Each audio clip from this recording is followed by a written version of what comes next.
Scholastic Audiobooks presents The 39 Clues, Book 1, The Maze of Bones, by Rick Riordan, read by David Pitu.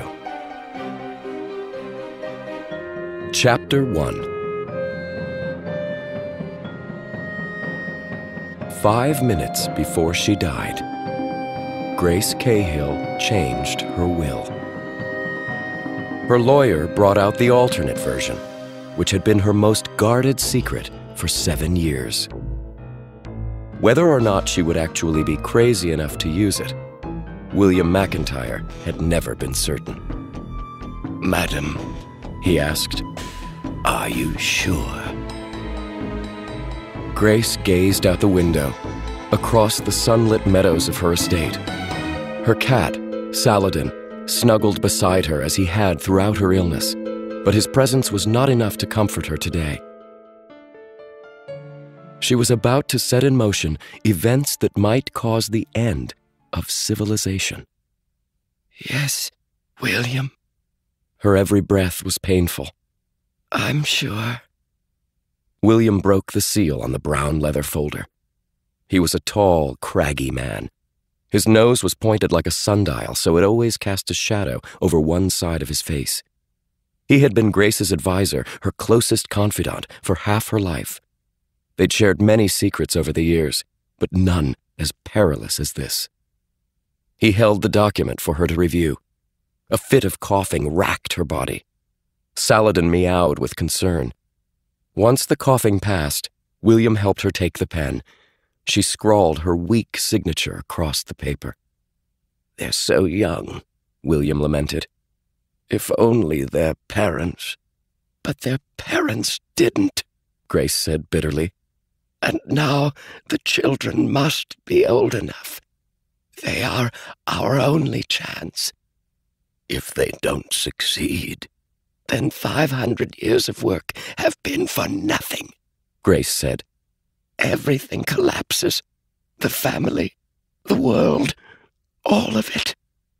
William nodded grimly. He took the folder from her hands. Grace sat back, stroking Saladin's silver fur. The scene outside the window made her sad. It was too gorgeous a day to die. She wanted to have one last picnic with the children. She wanted to be young and strong and travel the world again. But her eyesight was failing. Her lungs labored. She clutched her jade necklace, a good luck talisman she'd found in China years ago. It had seen her through many close calls with death, many lucky misses. But the talisman couldn't help her anymore. She'd worked hard to prepare for this day. Still, there was so much she'd left undone, so much she had never told the children. "It will have to be enough," she whispered. And with that, Grace Cahill closed her eyes for the last time. When he was sure Grace had passed away, William McIntyre went to the window and closed the curtains. William preferred darkness. It seemed more proper for the business at hand. The door opened behind him. Grace's cat hissed and disappeared under the bed. William didn't look back. He was staring at Grace Cahill's signature on her new will, which had just become the most important document in the Cahill family's history. "Well?" a brusque voice said. William turned. A man stood in the doorway, his face obscured by shadows, his suit as black as oil. "It's time," William said. "Make sure they suspect nothing." William couldn't tell for sure, but he thought the man in black smiled. "Don't worry," the man promised. "They'll never have a clue." Chapter 2. Dan Cahill thought he had the most annoying big sister on the planet, and that was before she set fire to $2 million. It all started when they went to their grandmother's funeral. Secretly, Dan was excited because he was hoping to make a rubbing of the tombstone after everyone else was gone. He figured Grace wouldn't care. She'd been a cool grandmother. Dan loved collecting things. He collected baseball cards, autographs of famous outlaws, Civil War weapons, rare coins, and every cast he'd ever had since kindergarten. All 12 of them. At the moment, what he liked collecting best were charcoal rubbings of tombstones. He had some awesome ones back at the apartment. His favorite read, Pruella Good, 1891 to 1929. I'm dead. Let's have a party.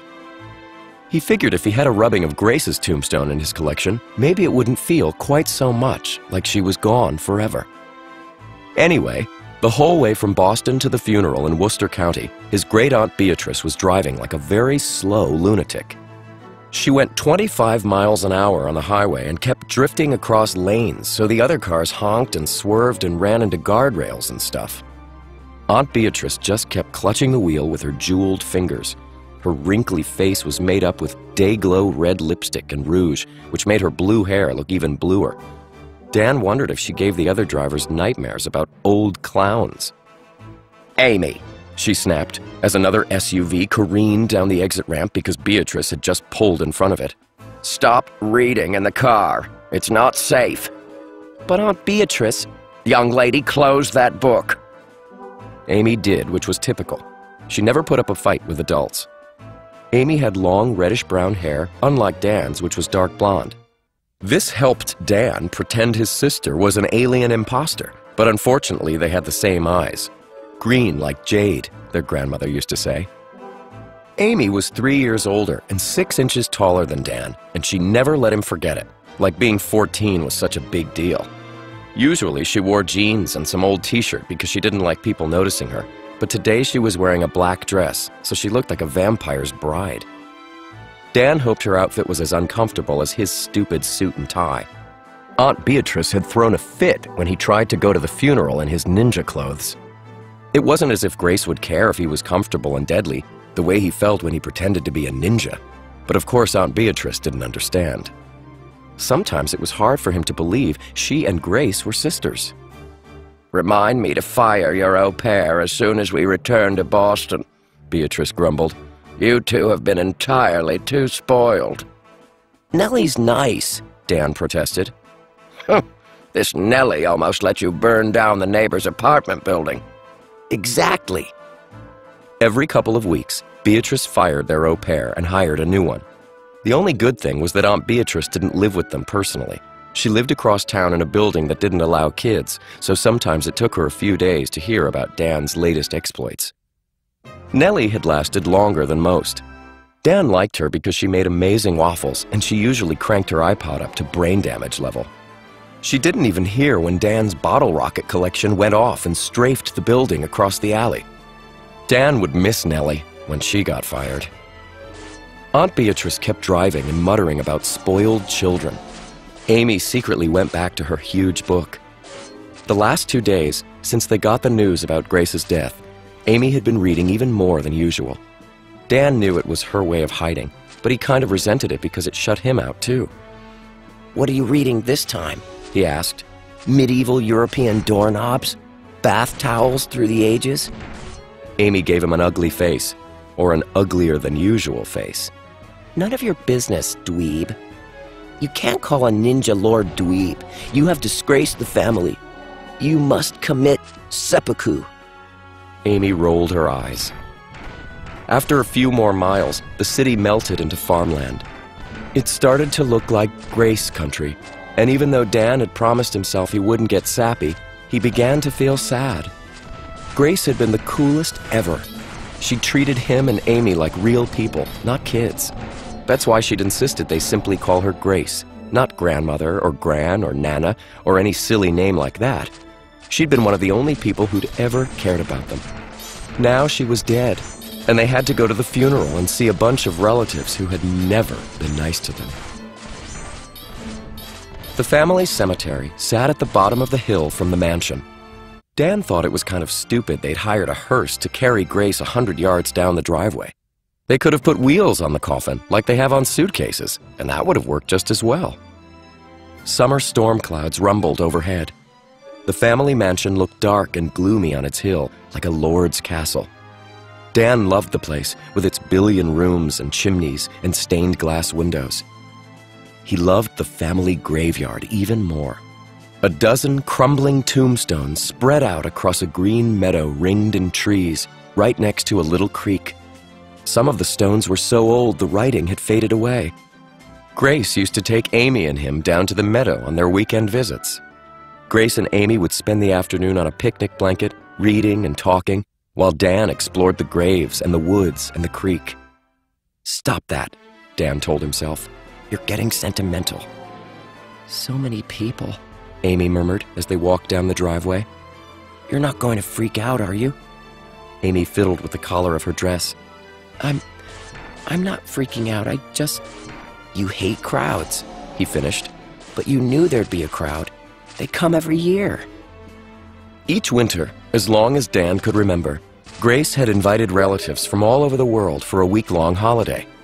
The mansion filled up with Chinese Cahills and British Cahills and South African Cahills and Venezuelan Cahills. Most of them didn't even go by the name Cahill, but Grace assured him they were all related. She'd explain about cousins and second cousins and cousins 3 times removed until Dan's brain started to hurt. Amy would usually go hide in the library with the cat. "I know," she said, "but I mean, look at them all." She had a point. About 400 people were gathering at the gravesite. "They just want her fortune," Dan decided. "Dan? Well, it's true." They had just joined the procession when Dan suddenly got flipped upside down. "Hey!" he yelled. "Look, guys," a girl said. "We caught a rat." Dan wasn't in a good position to see, but he could make out the Holt sisters, Madison and Reagan, standing on either side of him, holding him by his ankles. The twins had matching purple running suits, blonde pigtails, and crooked smiles. They were only 11, same as Dan, but they had no trouble holding him. Dan saw more purple running suits behind them. The rest of the Holt family. Their pit bull, Arnold, raced around their legs and barked. "Let's fling him into the creek," Madison said. "I want to fling him into the bushes," Reagan said. "We never do my ideas." Their older brother, Hamilton, laughed like an idiot. Next to him, their dad, Eisenhower Holt, and their mom, Mary Todd, grinned like this was all good fun. "Now, girls," Eisenhower said, "we can't go flinging people at a funeral. This is a happy occasion." "Amy," Dan called, "a little help here?" Her face had gone pale. She mumbled, "Drop." Dan sighed in exasperation. "She's trying to say drop me." Madison and Reagan did. On his head. "Ow!" Dan said. Madison," Amy protested. Yes?" Madison mimicked. "I think all those books are turning your brain to mush, weirdo." If it had been anybody else, Dan would have hit back, but he knew better with the Holts. Even Madison and Reagan, the youngest, could cream him. The whole Holt family was way too buff. They had meaty hands and thick necks and faces that looked like G.I. Joe figures. Even the mom looked like she should be shaving and chewing on a cigar. "I hope you losers took a good last look around the house," Madison said.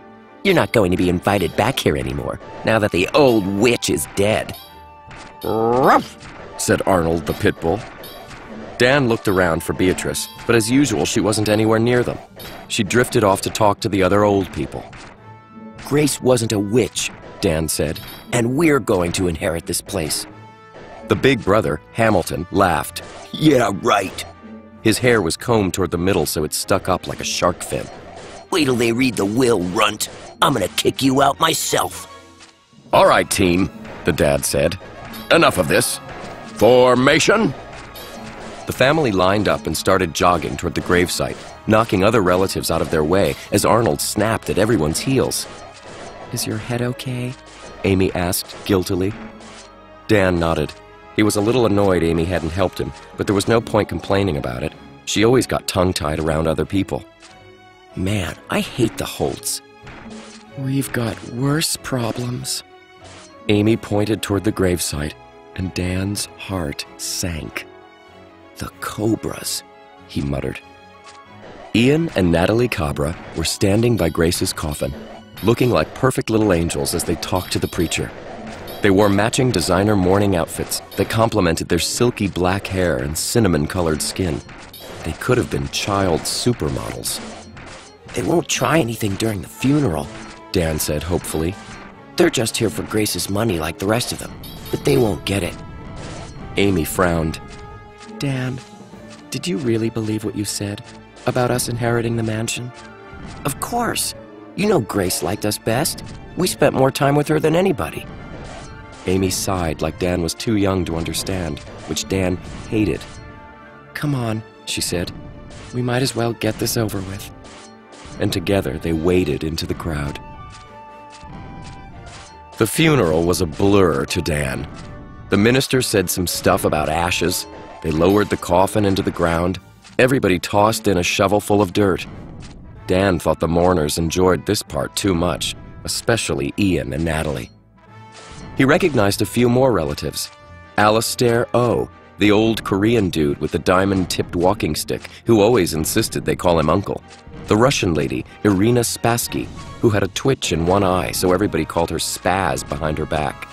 The Starling triplets, Ned, Ted, and Sinead, who looked like part of a cloned Ivy League lacrosse team. Even that kid from television was there, Jonah Wizard. He stood to one side, getting his picture taken with a bunch of girls, and there was a line of people waiting to talk to him. He was dressed just like on TV, with lots of silver chains and bracelets, ripped jeans, and a black muscle shirt, which was kind of stupid since he didn't have any muscles. An older African-American guy in a business suit stood behind him, punching notes in a BlackBerry, probably Jonah's dad. Dan had heard that Jonah Wizard was related to the Cahills, but he'd never seen him in person before. He wondered if he should get an autograph for his collection. After the service, a guy in a charcoal gray suit stepped to the podium. He looked vaguely familiar to Dan. The man had a long, pointed nose and a balding head. He reminded Dan of a vulture. Thank you all for coming, he said gravely. I am William McIntyre, Madam Cahill's lawyer and executor. Executor? Dan whispered to Amy. He killed her? No, you idiot, Amy whispered back. That means he's in charge of her will. If you will look inside your programs, William McIntyre continued, some of you will find a gold invitation card. Excited murmuring broke out as 400 people leafed through their programs. Then most of them cursed and shouted complaints when they found nothing. Dan ripped through his program. Inside was a card with a gold-leafed border. It read, Dan and Amy Cahill are hereby invited to the reading of The Last Will and Testament of Grace Cahill. Where? The Great Hall, Cahill Manor. When? Now. I knew it, Dan said. I assure you, Mr. McIntyre said, raising his voice above the crowd, the invitations were not done randomly. I apologize to those of you who are excluded. Grace Cahill meant you no disrespect. Of all the members of the Cahill clan, only a few were chosen as the most likely. The crowd started yelling and arguing. Finally, Dan couldn't stand it anymore. He called out, Most likely to what? In your case, Dan, Ian Cabra muttered right behind him. To be a stupid American git. His sister, Natalie, giggled. She was holding an invitation and looking very pleased with herself. Before Dan could kick Ian in a soft spot, the gray-suited man answered. To be the beneficiaries of Grace Cahill's will. Now, if you please, those with invitations will gather in the Great Hall. People with invitations hurried toward the house like somebody had just yelled, free food. Natalie Cabra winked at Dan. Child cousin, must run collect our fortune. Then she and her brother strolled up the drive. Forget them, Amy said. Dan, maybe you're right. Maybe we'll inherit something. But Dan frowned. If this invitation was such a great thing, why did the lawyer guy look so grim? And why had Grace included the Cabras? As he passed through the main entrance of the mansion, Dan glanced up at the stone crest above the door. a large sea surrounded by 4 smaller designs: a dragon, a bear, a wolf, and 2 snakes entwined around a sword. The crest had always fascinated Dan, though he didn't know what it meant. All the animals seemed to glare at him, like they were about to strike. He followed the crowd inside, wondering why those animals were so mad. The Great Hall was as big as a basketball court, with tons of armor and swords lining the walls and huge windows that looked like Batman could crash through them any minute. William McIntyre stood at a table in front with a projector screen behind him, while everybody else filed into rows of seats. There were about 40 people in all, including the Holts and the Cabras and Aunt Beatrice, who looked completely disgusted to be there. Or maybe she was just disgusted that everybody else had been invited to her sister's will reading. Mr. McIntyre raised his hand for quiet. He slipped a document from a brown leather folder, adjusted his bifocals, and began to read. I, Grace Cahill, being of sound mind and body, do hereby divide my entire estate among those who accept the challenge and those who do not. Whoa! Eisenhower Holt interrupted. What challenge? What's she mean? I am getting to that, sir. Mr. McIntyre cleared his throat and continued. You have been chosen as the most likely to succeed in the greatest, most perilous undertaking of all time. A quest of vital importance to the Cahill family and the world at large. 40 people started talking at once, asking questions and demanding answers. Perilous undertaking? Cousin Ingrid shouted. What is she talking about? I thought this was about money, Uncle Jose yelled. A quest? Who does she think we are? We're Cahills, not adventurers. Dan noticed Ian and Natalie Cabra exchange a meaningful look. Irina Spassky whispered something in Alastair O's ear, but most of the other spectators looked as confused as Dan felt. Ladies and gentlemen, please, Mr. McIntyre said, if you will direct your attention to the screen. Perhaps Madam Cahill can explain things better than I. Dan's heart did a flip-flop. What was Mr. McIntyre talking about?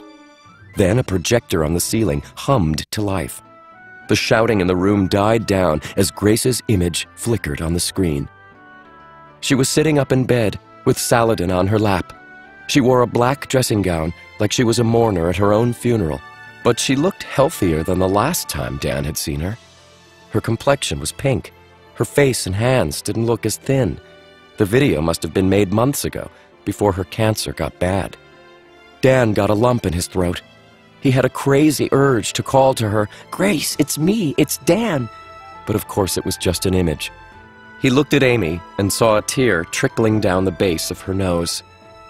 Fellow Cahills, Grace said, if you are watching this, it means I am dead, and I have decided to use my alternate will. No doubt you are arguing amongst yourselves and giving poor Mr. McIntyre a hard time about this contest I've instituted. Grace gave the camera a dry smile. You always were a stubborn bunch. For once, close your mouths and listen. Hey, wait a minute, Eisenhower Holt protested, but his wife shushed him. I assure you, Grace continued, this contest is no trick. It is deadly serious business. Most of you know you belong to the Cahill family, but many of you may not realize just how important our family is. I tell you, the Cahills have had a greater impact on human civilization than any other family in history. More confused shouting broke out. Irina Spassky stood up and yelled, Silence! I wish to hear. My relatives, Grace's image said, you stand on the brink of our greatest challenge. Each of you has the potential to succeed. Some of you may decide to form a team with other people in this room to pursue the challenge. Some of you may prefer to take up the challenge alone. Most of you, I'm afraid, will decline the challenge and run away with your tails between your legs. Only one team will succeed, and each of you must sacrifice your share of the inheritance to participate." She held up a manila envelope sealed with red wax. Her eyes were as bright and hard as steel. "If you accept, you shall be given the first of 39 clues. These clues will lead you to a secret, which, should you find it, will make you the most powerful, influential human beings on the planet. You will realize the destiny of the Cahill family. I now beg you all to listen to Mr. McIntyre. Allow him to explain the rules. Think long and hard before you make your choice." She stared straight into the camera, and Dan wanted her to say something special to them. "Dan and Amy, I miss you most of all. Nobody else in this room really matters to me." Something like that. Instead, Grace said, "I'm counting on you all. Good luck, and goodbye." The screen went dark. Amy gripped Dan's hand. Her fingers were trembling. To Dan, it felt like they'd just lost Grace all over again. Then everyone around them started talking at once. "Greatest family in history," Cousin Ingrid yelled. "Is she crazy?" "Stubborn," Eisenhower Holt shouted. "She called us stubborn." "William!" Alistair O's voice rose above the rest. "Just a moment. There are people here I don't even recognize, people who may not even be members of the family. How do we know?" "If you are in this room, sir," Mr. McIntyre said, "you are a Cahill. Whether your surname is Cahill or not doesn't matter. Everyone here has Cahill blood." "Even you, Mr. McIntyre?" Natalie Cabra asked in her silky British accent. The old lawyer flushed. "That, miss, is beside the point. Now, if I might be allowed to finish—" "But what's this about sacrificing our inheritance?" Aunt Beatrice complained. "Where's the money? It's just like my sister to come up with some foolishness." "Madam," Mr. McIntyre said, "you may certainly decline the challenge. If you do, you will receive what is under your chair." Immediately, 40 people felt around under their chairs. Eisenhower Holt was so anxious he picked up Reagan's chair with her still in it. Dan discovered an envelope under his, stuck on with tape. When he opened it, he found a green slip of paper with a bunch of numbers and the words Royal Bank of Scotland. Amy had one too. So did everybody in the room. "What you now hold is a bank voucher," Mr. McIntyre explained. "It shall only be activated if and when you renounce your claim to the challenge. If you so choose, each of you may walk out of this room with $1 million and never have to think of Grace Cahill or her last wishes again. Or you may choose a clue, a single clue that will be your only inheritance.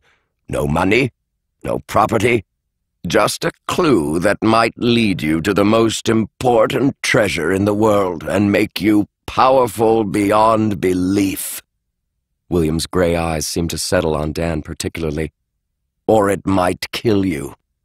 $1 million or the clue. You have 5 minutes to decide." Chapter 3. Amy Cahill thought she had the most annoying little brother on the planet, and that was before he almost got her killed. It all started when Mr. McIntyre read their grandmother's will and showed them the video. Amy sat there in shock. She found herself holding a green slip of paper worth $1 million. A challenge? A dangerous secret? What was going on? She stared at the blank projector screen. She couldn't believe her grandmother would do something like this. The video must have been made months ago, judging from the way Grace had looked. Seeing her on the screen like that had stung Amy worse than salt in a cut. How could Grace have been planning something this huge and not have warned them in advance? Amy never expected to inherit much. All she wanted was something to remember Grace by, a keepsake, maybe one piece of her beautiful jewelry. Now this. She felt completely lost. It didn't help that Dan was jumping around like he needed to go to the restroom. $1 million, he squealed. I could get a Mickey Mantle rookie card and a Babe Ruth 1914. His tie was crooked, which matched his crooked grin. He had a scar under one eye from when he'd gone commando raiding at 7 and fallen on his plastic AK-47. That's just the kind of little demon he was. But what Amy really resented was how comfortable he seemed, like all these people didn't bother him. Amy hated crowds. She felt like everyone was watching her, waiting for her to make a fool of herself. Sometimes in her nightmares, she dreamed she was at the bottom of a pit, and all the people she knew were staring down at her, laughing. She'd try to climb out of the pit, but she could never make it. Right now, all she wanted to do was run up to Grace's library, close the door, and curl up with a book. She wanted to find Saladin, Grace's Egyptian Mao, and cuddle with him. But Grace was dead, and the poor cat, who knew where he was now? She blinked tears out of her eyes, thinking about the last time she'd seen her grandmother. "You will make me proud, Amy," Grace had said. They'd been sitting on Grace's big 4-poster bed with Saladin purring next to them. Grace had shown her a hand-drawn map of Africa and told her stories about the adventures she'd had when she was a young explorer. Grace had looked thin and frail, but the fire in her eyes was as fierce as ever. The sunlight turned her hair to pure silver. "I had many adventures, my dear, but they will pale next to yours." Amy wanted to cry. How could Grace think that Amy would have great adventures? She could barely muster enough courage to go to school every morning. I could get a ninja sword, Dan kept babbling. or a Civil War saber. Dan, shut up, she said. This is serious. But the money. I know, she said. But if we took the money, we'd need to keep it for college and stuff. You know how Aunt Beatrice is. Dan frowned like he'd forgotten. He knew good and well that Aunt Beatrice only looked after them for Grace's sake. Amy always wished Grace had adopted them after their parents died, but she hadn't. For reasons she never explained, she'd pressured Beatrice into being their guardian instead. For the last 7 years, Dan and Amy had been at Beatrice's mercy, living in a tiny little apartment with a series of au pairs. Beatrice paid for everything, but she didn't pay much. Amy and Dan got enough to eat and a new set of clothes every 6 months, but that was it. No birthday presents, no special treats, no allowance. They went to regular public school, and Amy never had extra money to buy books. She used the public library, or sometimes she'd hang out at the second-hand bookshop on Boylston, where the staff knew her. Dan made a little money on his own trading collectible cards, but it wasn't much. Every weekday for 7 years, Amy had resented Grace for not raising them herself. But every weekend, Amy just couldn't stay mad at her. When they came to the mansion, Grace gave them undivided attention. She treated them like the most important people in the world.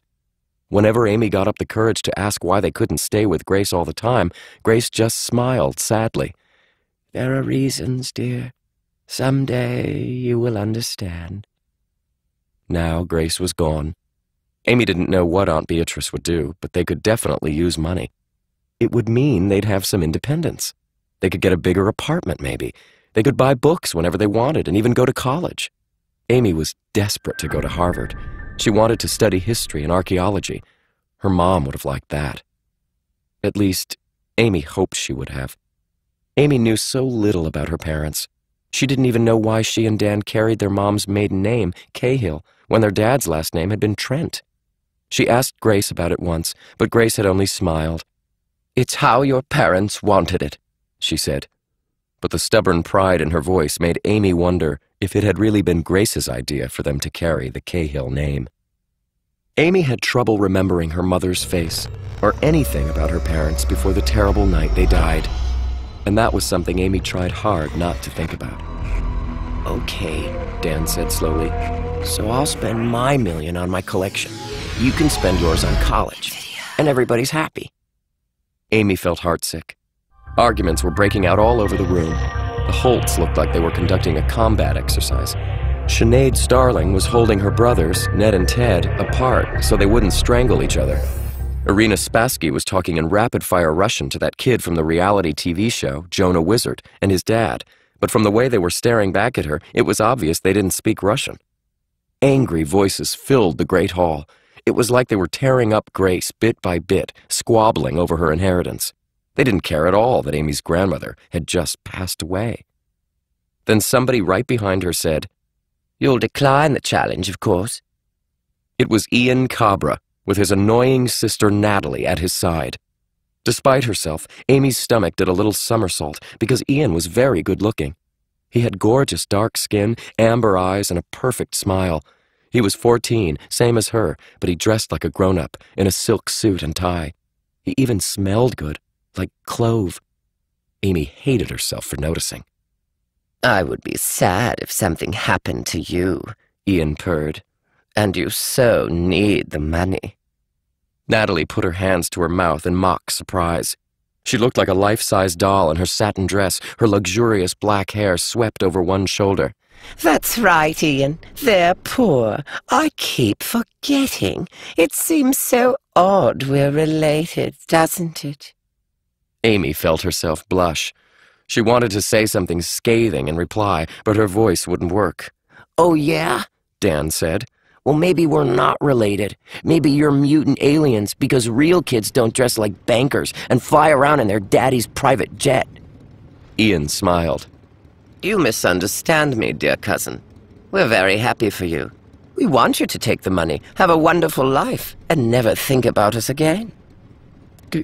Grace, Amy managed, hating that her voice wouldn't cooperate. Grace would want you to risk your lives," Ian supplied. "How do you know? Did she tell you about this contest she was planning?" Neither Amy nor Dan answered. "I see," Ian said. "That must be terrible, thinking you were Grace's favorites and then being left in the dark like that. Perhaps you weren't as important to the old woman as you thought, eh?" "Now, Ian," Natalie chided. "perhaps Grace just knew they weren't up to the challenge. It sounds quite dangerous." Natalie smiled at Amy. "We'd hate to see you suffer a painful death, wouldn't we? Ta-ta!" The Cabras drifted off through the crowd. "Ta-ta!" Dan mimicked. What losers. Part of Amy wanted to chase down the Cabras and hit them with a chair.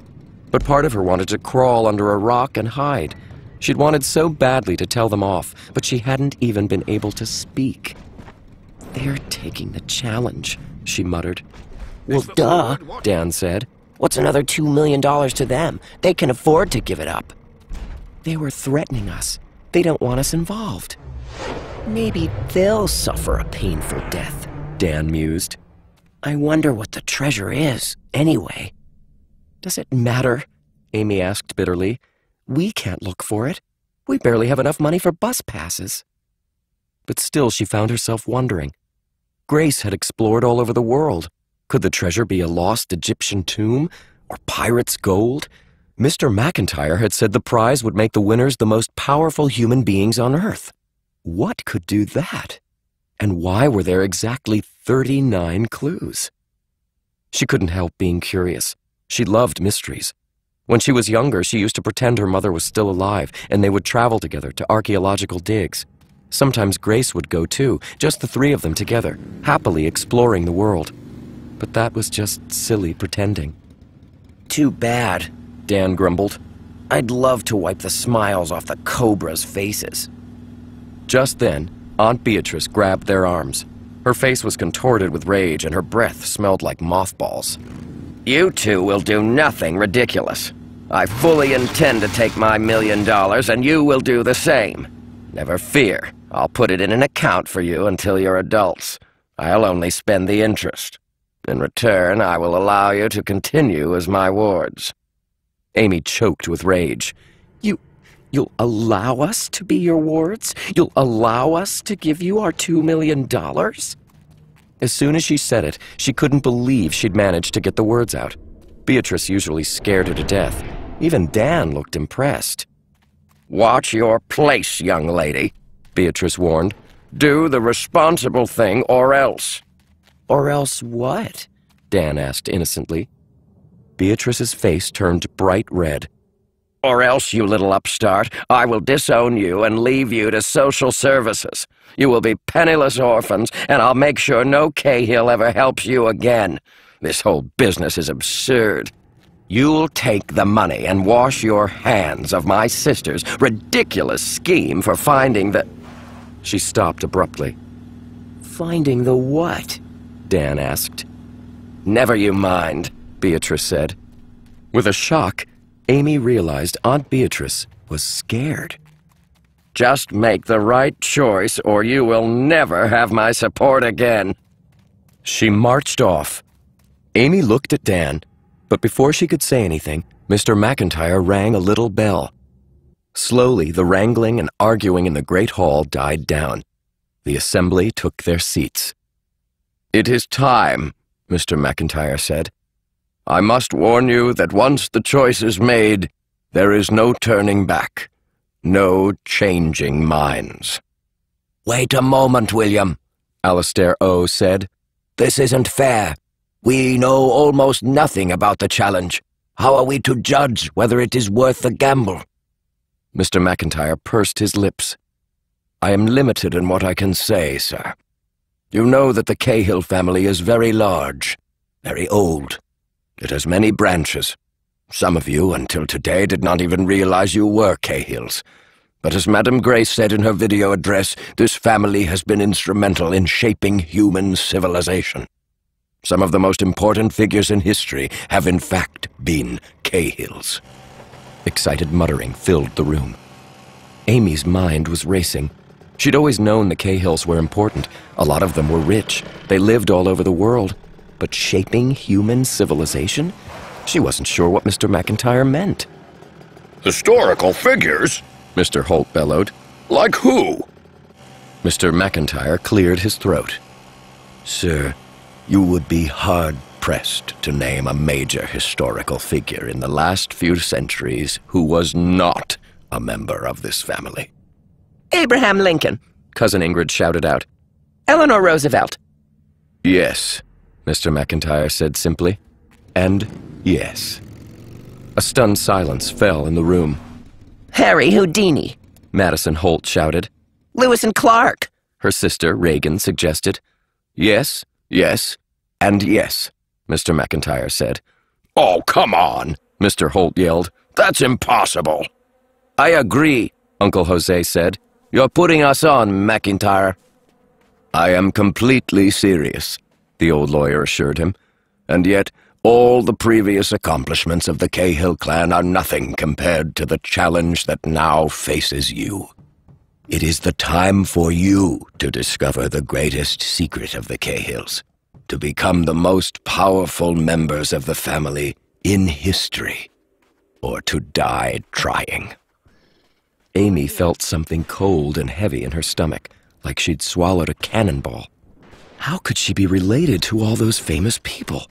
How could Grace possibly have thought Amy could become more powerful than them? She got nervous just thinking about it. There was no way she'd have the courage for a dangerous quest. But if she and Dan didn't accept the challenge, she remembered Beatrice clutching their arms, telling them to take the money. Beatrice would find a way to steal their $2 million. Amy wouldn't be able to stand up to her. They would go back to their dreary little apartment and nothing would change except Grace would be gone. No weekend trips to look forward to, nothing to remember her by. Amy never thought anything could be worse than when her parents died. But this was. She and Dan were totally alone. The only way out was this crazy idea that they were part of a great historical family, part of some mysterious contest. Amy's hands started to sweat. Embarking on this quest, Mr. McIntyre was saying, will lead you to the treasure. But only one of you will attain it. One individual. His eyes flickered across Amy's face. Or one team will find the treasure. I can tell you no more. I do not, myself, know where the chase will lead. I can only start you on the path, monitor your progress, and provide some small measure of guidance. Now, who will choose first? Aunt Beatrice stood. This is ridiculous. Any of you who play this silly game are fools. I'll take the money. Mr. McIntyre nodded. As you wish, madam. As soon as you leave this room, the numbers on your voucher will become active. You may withdraw your money from the Royal Bank of Scotland at your leisure. Who's next?" Several more stood up and took the money. Uncle Jose, Cousin Ingrid, a dozen other people Amy didn't recognize. Each took the green voucher and became an instant millionaire. Then Ian and Natalie Cabra rose. We accept the challenge, Ian announced. We will work as a team of 2. Give us the clue. "Very well," Mr. McIntyre said. "Your vouchers, please." Ian and Natalie approached the table. Mr. McIntyre took out a silver cigarette lighter and burned the $1 million papers. In return, he handed Ian and Natalie a manila envelope sealed with red wax.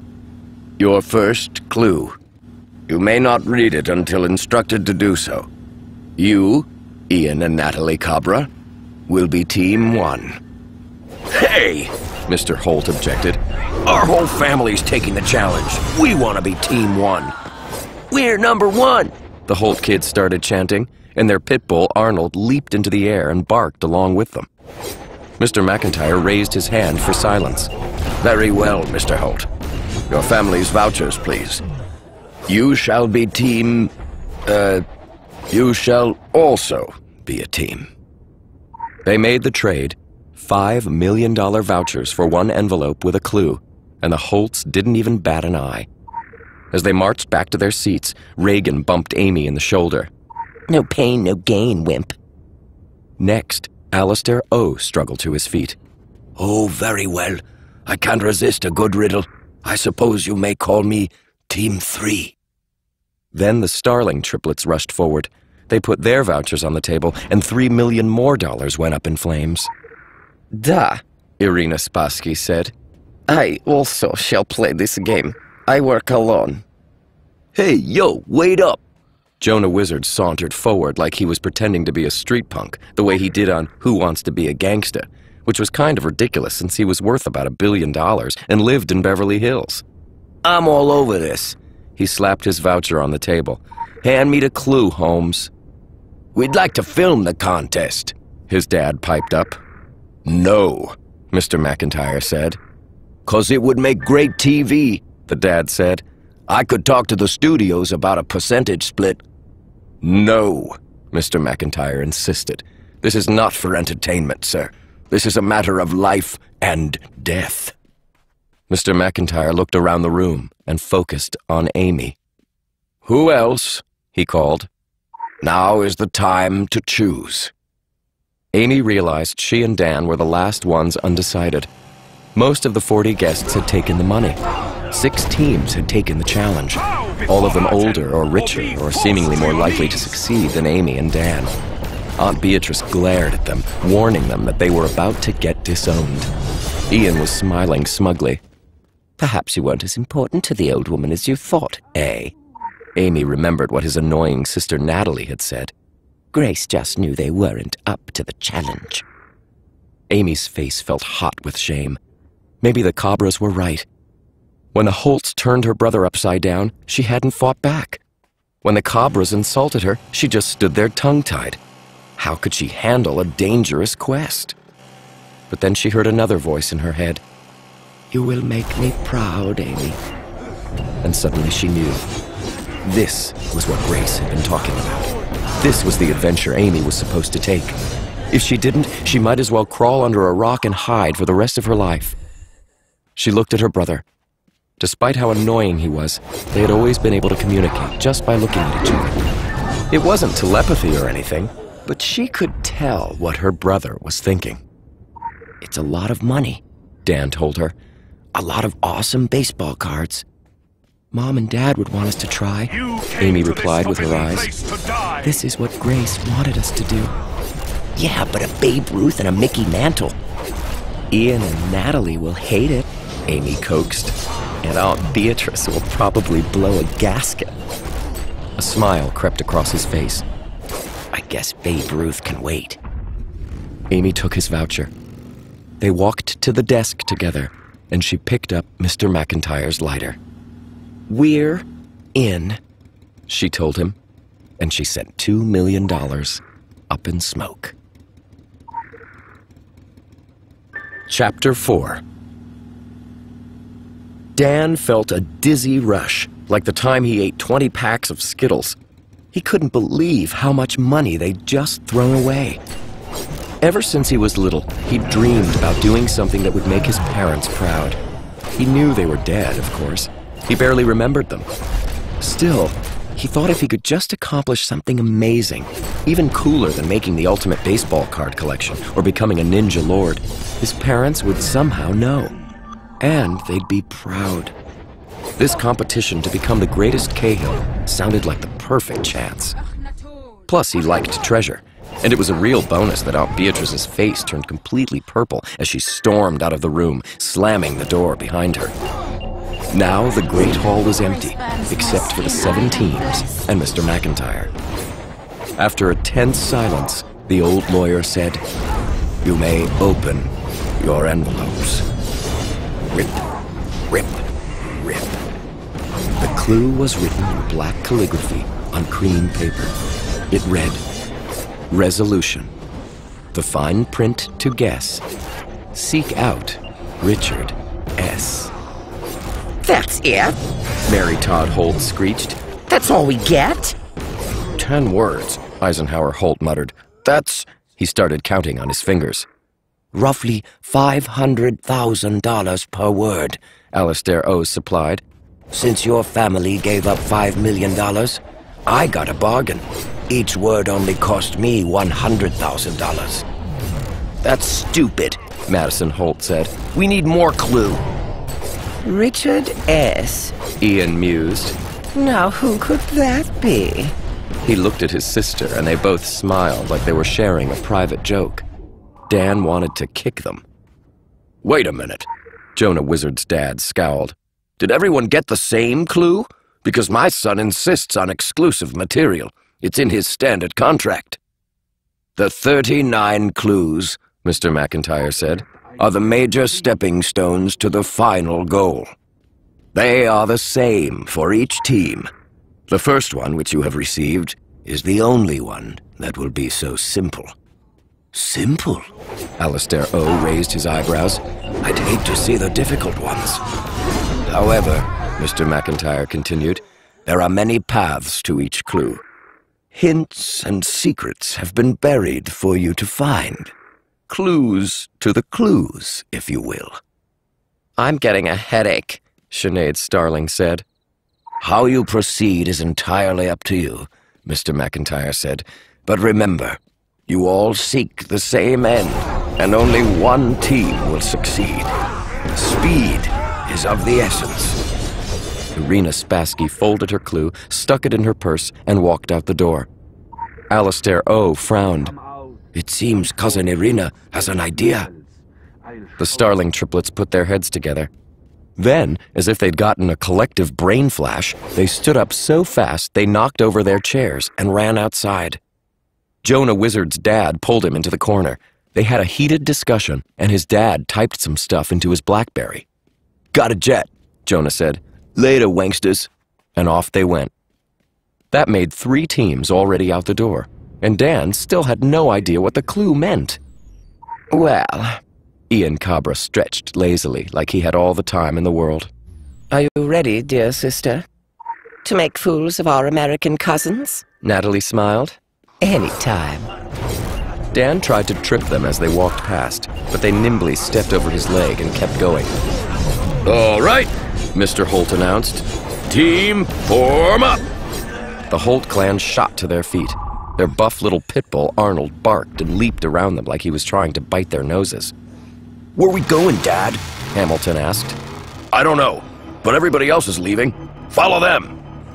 They marched double time out of the Great Hall, which left only Amy, Dan, Alastair O, and William McIntyre. Dear me, Alastair sighed. With his black suit and silk cravat, he reminded Dan of a butler with a secret. His eyes seemed to be smiling, even when he wasn't. I think I'll have a stroll around the grounds and think about this. Dan was thankful to see him leave. Alastair seemed like the nicest of their competition, but he was still competition. Dan stared at the clue again, more frustrated than ever. Resolution. Fine print. Richard S. I don't get it. I can offer you no help with the clue. Mr. McIntyre managed a faint smile, but your grandmother would be pleased you accepted the challenge. Amy shook her head. We don't stand a chance, do we? The Cobras and the Starlings are rich. Jonah Wizard's famous. The Holts are like steroid monsters. Alistair and Irina seem so, I don't know, worldly. And Dan and I have other talents, Mr. McIntyre finished, as I'm sure you'll find out. Dan reread the clue. He thought about baseball cards and letters and autographs. We're supposed to find this guy Richard, he decided. But why is his last name just S? Amy's eyes widened. Wait a minute. I remember reading that back in the 1700s, people used to do that. They would use only one letter if they wanted to disguise their names. Huh, Dan said. So, like, I could say A has a face like a baboon butt, and you wouldn't know who I'm talking about? Amy boxed him on the ear. Ow! Children, Mr. McIntyre interrupted. You will have enough enemies without fighting each other. Besides, he checked his gold pocket watch, we don't have much time, and there is something I must tell you, something your grandmother wanted you to know. An inside tip? Dan asked hopefully. A warning, young Master Dan. You see, all Cahills, if they know themselves to be Cahills, belong to one of 4 major branches. Amy stood up straight. I remember this. Grace told me once. Dan frowned. When did she tell you that? In the library one afternoon. We were talking. She didn't tell me. Maybe you weren't listening. There are 4 branches. The Ekaterina, the Janus, the, Thomas, and the Lucian. Which are we? Dan asked. I don't know. Amy looked at Mr. McIntyre for help. She just mentioned the names. She wouldn't tell me what we are. I'm afraid I can't help you there, Mr. McIntyre said, but Dan could tell from his tone that he was keeping something back.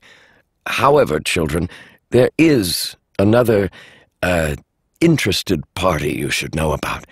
Not one of the 4 Cahill branches, but a group that may make your quest more difficult. Ninjas? Dan asked excitedly. Nothing quite that safe, Mr. McIntyre said. I can tell you very little about them.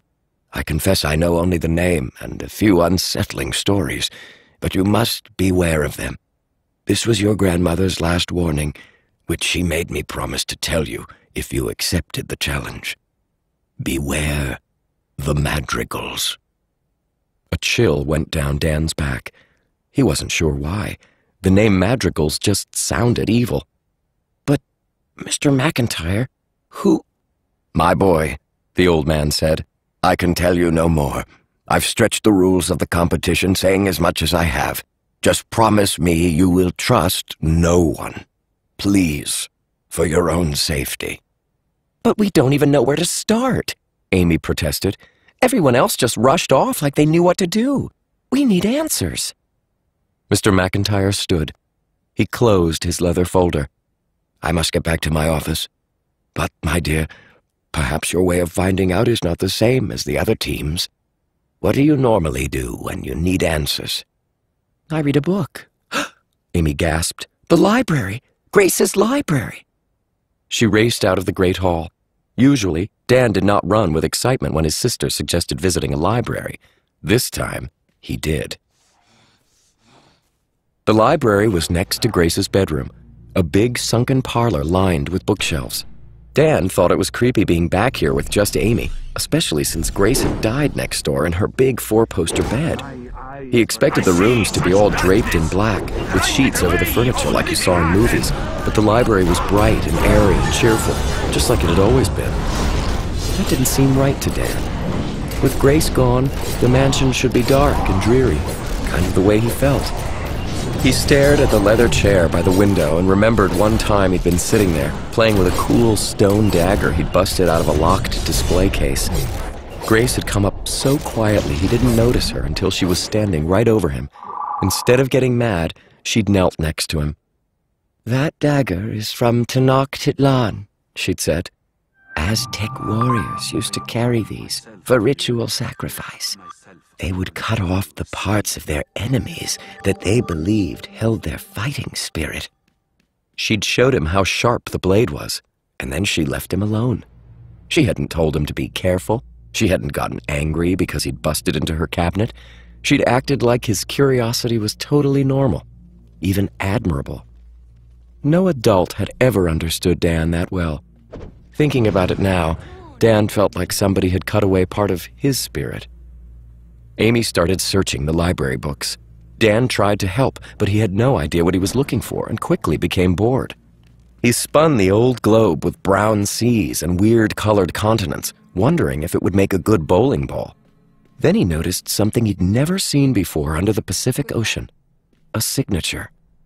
Grace Cahill, 1964. Why did Grace autograph the world? He asked. Amy glanced over. She was a cartographer, a map maker, and an explorer. She made that globe herself. How did you know that? Amy rolled her eyes. Because I listened to her stories. Huh. That idea had never occurred to Dan. So where'd she explore? A man's voice said. Everywhere. Alistair O was leaning on his cane in the doorway, smiling at them. Your grandmother explored every continent, Dan. By the time she was 25, she could speak 6 languages fluently, handle a spear or boomerang or rifle with equal skill, and navigate almost every major city in the world. She knew my hometown of Seoul better than I did. Then, for reasons unknown, she came back to Massachusetts to settle down. A woman of mystery. That was Grace. Dan wanted to hear more about Grace's boomerang skills. That sounded sweet. But Amy stepped away from the bookcase. Her face was bright red. Alistair, what do you want? Oh, don't let me stop you. I won't interfere. But there's nothing here, Amy mumbled. I was hoping for, I don't know, something I haven't seen before. But I've read most of these. There really aren't that many books. And there's nothing about Richard S. My dear children, may I suggest something? We need an alliance. Dan was immediately suspicious. Why would you want an alliance with a couple of kids? The old man chuckled. You have intelligence and youth, and a fresh way of looking at things. I, on the other hand, have resources and age. I may not be one of the most famous Cahills, but I did change the world in my own small way. You know my fortune comes from inventions, eh? Did you know I invented the microwavable burrito? Wow, Dan said. Earth-shattering. There's no need to thank me. The point is, I have resources at my disposal, and you can't travel around the world on your own, you know. You'll need an adult chaperone. Around the world? Dan hadn't thought about that. He hadn't even been allowed to go on the 4th grade field trip to New York last spring because he'd put Mentos in his Spanish teacher's Diet Coke. The idea that this clue hunt might take them anywhere in the world made him feel a little lightheaded. But we can't help each other, Amy said. Each team is separate. Alistair spread his hands. We can't both win, but this challenge may take weeks, perhaps months. Until the end, surely we can collaborate? We are family, after all. So give us some help, Dan decided. There's nothing here about Richard S. Where do we look? Alistair tapped his cane on the floor. Grace was a secretive woman, but she loved books. She loved them very much. And you're right, Amy. It does seem strange there are so few of them here. You think she had more books? Amy cupped her hand over her mouth. A secret library? Alistair shrugged. It's a large house. We could split up and search.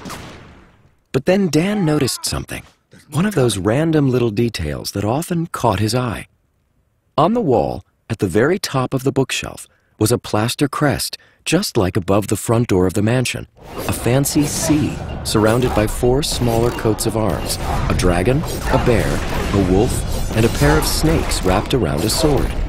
He must have seen this before a million times, but he'd never noticed that the smaller crests each had a letter carved in the middle. E, T, J, L. Get me a ladder, he said. What? Alistair asked. Never mind, Dan decided. He began to climb the shelf, knocking down books and knickknacks. Dan, get down, Amy protested. You're going to fall and break your arm again. Dan had reached the crest, and he saw what to do. The letters were smudged darker than the rest of the stone, like they'd been touched many times. Amy, he called down. What were those 4 branches again? Ekaterina, she called. Thomas, Janice, Lucian. Ekaterina, Dan repeated as he pressed the E. Thomas, Lucian, Janice. As he pressed the last letter, the whole shelf swung outward. Dan had to jump away to avoid getting squished into a book sandwich.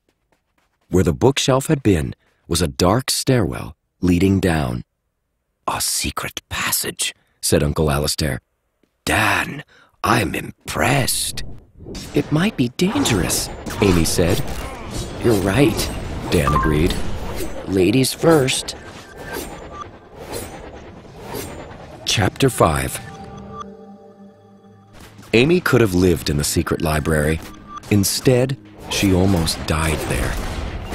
She led the way down the steps and gasped when she saw all the books. They went on forever. She used to think the main public library on Copley Square was the best in the world, but this was even better. It seemed more library-ish. The shelves were dark wood, and the books were leather-bound and very old with gilded titles on the spines. They looked like they'd been well used over the centuries. Oriental carpet covered the floor. Cushy chairs were spaced around the room so you could plop down anywhere and start reading. Maps and oversized folios were spread out on big tables. Against one wall was a line of oak file cabinets and a huge computer with 3 separate monitors, like something they'd use at NASA. Glass chandeliers hung from the vaulted ceiling and provided plenty of light, even though the room was obviously underground. They descended a long way to get here, and there were no windows. This place is amazing. Amy ran into the room. Books, Dan said. Yay. He checked out the computer, but it was frozen on the password screen. He jiggled a few file cabinet drawers, but they were all locked. Uncle Alistair gingerly picked a red folio from the shelves. Latin. Caesar's campaign in Gaul, copied on vellum. Looks like it was handwritten by a scribe around, 1500. It must be worth a fortune, Amy said. Dan suddenly looked more interested. We could sell them, like on eBay? Oh, shut up, Dan. These are priceless. She ran her fingers along the spines. Machiavelli, Melville, Milton. They're alphabetical by author. Find the S section. They did, but it was a disappointment. There were 10 shelves packed with everything from Shakespeare's first folio to Bruce Springsteen's complete lyrics, but nothing with Richard for the first name. Something about that, Amy muttered. The name Richard S., coupled with the word resolution, kept nagging at her. They went together, but she didn't know how. It drove her crazy when she couldn't remember things. She read so many books sometimes they got jumbled around in her head. Then she glanced down the aisle. At the end of the shelf, curled up on a box on a small table, was an old friend. Saladin, she cried. The cat opened his green eyes and said, "What?" Without much surprise, like he was asking, "Oh, it's you? Did you bring me my red snapper?" Amy and Dan ran to him. Saladin had the most beautiful fur Amy had ever seen, silver with spots, like a miniature snow leopard. Well, not so miniature, actually, since he was pretty enormous, with huge paws and a long, striped tail. "Saladin, what are you doing down here?" Amy stroked his back. The cat closed his eyes and purred. Amy knew he was just a cat, but she was so happy to see him she could have cried. It was like part of Grace was still alive. "Hey, Saladin," Dan said. "What's that you're sitting on, dude?" No. Saladin complained as Dan lifted him up. Underneath was a polished mahogany box with the gold initials GC engraved on the lid. Amy's heart skipped a beat. It's Grace's jewelry box. Amy opened it up, and there was Grace's personal jewelry, which Amy had loved since she was little. Grace used to let her play with these: a pearl bracelet, a diamond ring, a pair of emerald earrings. Amy hadn't realized until much later that the stuff was real, worth thousands of dollars. She blinked the tears out of her eyes. Now that she'd found Saladin and the jewelry box, she felt like she really was standing in Grace's most secret place. She missed her grandmother so much it hurt. Then she pulled a very familiar piece of jewelry out of the box. Dear me, Alistair said. That's her favorite necklace, isn't it? He was right. Amy had never seen her grandmother without this necklace. 12 intricately carved squares of jade with a green dragon medallion in the center. Grace had called it her good luck charm. Amy touched the dragon in the center. She wondered why Grace hadn't been buried with this necklace. It didn't seem right. Hey, Dan called. Look at this. Amy found him around the corner, holding Saladin and staring at a giant wall map covered in push pins. The pins were in 5 different colors: red, blue, yellow, green, and white. Every major city in the world seemed to have at least one. Some areas were stuck with only red pins, some with green or blue, some with several colors. She's been doing voodoo on the world, Dan said. No, dummy, Amy said. Those must be markers. They tell where something is. Like what? Amy shook her head. She found the map creepy. Maybe something about the Cahills? She glanced at Alistair. He frowned. I don't know, my dear. Most curious. But he wouldn't meet her eyes, and Amy got the feeling he was hiding something. Look at Europe, Dan said. And the East Coast. Those areas were heavily pinned in all 5 colors. Amy could hardly see the cities underneath. If these pins represented the Cahills, then it looked like they'd started somewhere in Europe and spread across the world, heavily colonizing North America. Then she thought, Europe, colonies, North America. The name Richard S. started nagging at her mind again, trying to scratch its way out. A name from the 18th century, someone who had written resolutions. Suddenly, she turned and raced down the row of shelves. Hey, Dan cried as Saladin wriggled out of his arms. Amy, where are you going? The F's, she yelled. What for? Failure? She got to the F's and found it immediately. A tiny book, so tattered it was falling apart. The cover was decorated with a red and white woodblock print of colonial farmers. The title was faded, but she could still make out Poor Richard's Almanac for the year 1739 by Richard Saunders. Of course, Uncle Alistair said. Very good, my dear. Very good indeed. Despite herself, Amy felt flush with pride. Wait a second, Dan said. If this was written by Richard Saunders, what's it doing under F? Richard Saunders was a pseudonym, Uncle Alistair explained. Dan knit his eyebrows. A fake foot? Amy wanted to strangle him, but Alistair said patiently, No, my dear boy, you're thinking of a pseudopod. A pseudonym is a fake name, a nom de plume, a disguise for the author. This book was written by a very famous person. Benjamin Franklin, Amy said. I did a report on him last year. She opened the book. The text was printed in block letters without much punctuation, so it was hard to read, but there were charts, illustrations, columns of numbers. This is the most famous thing Franklin ever published. Poor Richard was a character Franklin created. He had lots of pseudonyms like that. When he wrote, he would pretend he was different people. So we're related to a guy with multiple personalities, Dan said. That's great. Aren't almanacs for sports? Not this kind, Amy said. This has facts for farmers. It's like a yearbook with useful tips and articles. Franklin put all his famous quotations in there, like early to bed, early to rise. And a rolling stone gathers no moss. Why would farmers care if stones are mossy or not? Amy was tempted to whack him with the book. Maybe that would loosen the stones in his head, but she kept her cool. Dan, the point is, he got very famous for this, and he made tons of money. Okay. Dan fished out the piece of paper with their first clue. He frowned at it. So we found Richard S. How does that help us find our treasure?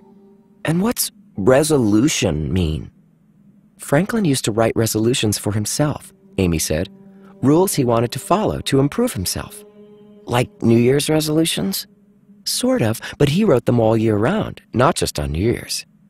So, was that part of Poor Richard's almanac? Amy knit her eyebrows. No, she said uneasily. His resolutions were from a different book. His autobiography, I think. Maybe the word resolution in the clue was just to help us think of Benjamin Franklin. I'm not sure. She turned a page in Poor Richard's almanac. Notes were scribbled in the margins in several different handwriting styles. She caught her breath. She recognized one line of elegant script written in purple ink at the bottom of a page. She'd seen the same handwriting in old letters, treasures that Grace would show her from time to time. The notation simply read, "Follow Franklin, first clue, Maze of Bones." "Mom wrote in here," she cried. "She always used purple pen." "What?" Dan said. "Let me see." "May I?" Alastair asked. Amy wanted to hold the book forever. She wanted to devour every word her mother had written in it, but reluctantly, she handed it to Alastair. "I want it right back," she insisted. "No fair," Dan said. Alastair put on his glasses and examined a few pages. "Interesting. Several generations have held this book. These notes here are in Grace's hand, and here, my father's handwriting, Gordon O.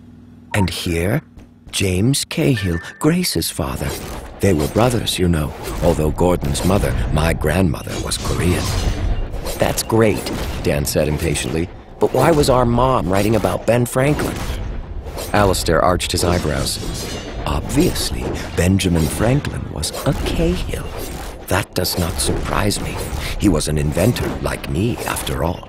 I would imagine most of the books in this library were written by members of our family, whether they knew their true bloodline or not." Amy was stunned.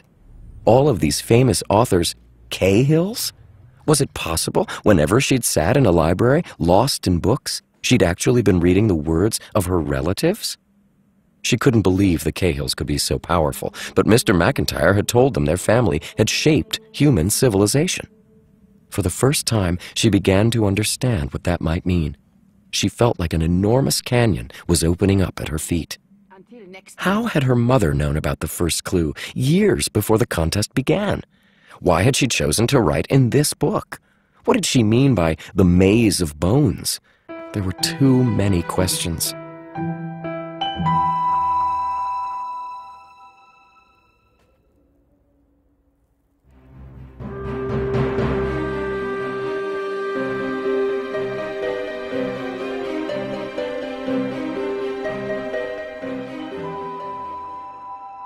Meanwhile, Dan was bouncing around in his usual annoying way. "I'm related to Benjamin Franklin? You're kidding!" "Why don't you go fly a kite in a storm and see if you get electrocuted?" Amy suggested. "Come now, children," Alastair said. "We have much work to do without bickering. We'll have to read through these notes and—" "Wait!" Amy's whole body tensed. An acrid smell filled the air. Is someone smoking? Uncle Alastair and Dan looked around in confusion. Then Amy saw it. White smoke was thickening across the ceiling, drifting down in a deadly haze. "Fire!" Dan yelled. "Get to the stairs!" But Amy froze. She was mortally afraid of fire. It brought back bad memories. Very bad memories. "Come on!" Dan tugged her hand. "Saladin, we have to find him." That jolted Amy into action. She couldn't let anything happen to the cat. "There's no time," Uncle Alastair insisted. "We must get out." Amy's eyes stung. She could hardly breathe. She searched for Saladin, but he disappeared. Finally, Dan dragged her up the stairs and shoved his shoulder against the secret bookshelf door. It wouldn't budge. A lever, Dan coughed. There's got to be a lever. Dan was usually good at figuring out mechanical stuff, but they groped around for a switch or a lever and found nothing. The smoke was getting thicker. Amy pushed on the wall and yelped. "The surface is getting hotter! The fire's coming from the other side! We can't open it!" "We have to," Dan insisted, but it was Amy's turn to pull him along. She dragged him back down the stairs. The smoke was so bad now they could barely see each other. "Get as low as you can," Amy said. She and Dan crawled through the library, desperately looking for another exit. She had no idea where Uncle Alistair had disappeared. The bookshelves were combusting. Old, dry paper, the perfect kindling. Amy pulled herself up on a table and found the jewelry box. Don't take valuables. She knew that was one of the first rules for getting out of a fire alive, but she scooped up the box and kept going. The heat was getting worse, the air filled with ash. It was like breathing in a poison fog. Amy couldn't even crawl fast because she was wearing her stupid funeral dress. She heard Dan coughing and wheezing behind her. His asthma. He hadn't had an attack in months, but this smoke might kill him if the heat didn't. Think, she ordered herself. If she were Grace, she would never make a secret room with only one exit. Amy sank to the floor, coughing and choking. All she could see was the oriental carpet, a parade of woven silk dragons. Dragons, like the one on Grace's necklace. And they were all flying in the same direction, like they were leading the way. It was a crazy idea, but it was all she had. "Follow me," Amy said. Dan was wheezing too badly to answer. Amy crawled along, looking back now and then to make sure he was still behind her. The dragons led them between two burning bookshelves and dead-ended in front of an air grate about 3 feet square. Not very big, but maybe big enough. Amy kicked at the grate with her feet. On the third try, it rattled off, revealing a stone shaft slanting up. "Dan!" she yelled. "Go!" She pushed him through and realized with a start that he was holding Saladin. Somehow he'd found the cat, and the cat was not happy about it. Saladin clawed and growled, but Dan held him tight. Amy followed, gasping for breath. Her eyes felt like they were being sandblasted. They climbed up the dark shaft, and after what seemed like ages, Dan stopped. "What are you doing?" Amy demanded. The heat wasn't as bad now, but the smoke was still thickening around them. "Blocked!" Dan wheezed. "Push it!" In total darkness, she crawled up next to him, and together they pushed on a flat, smooth stone that was blocking their path. It had to open. It had to.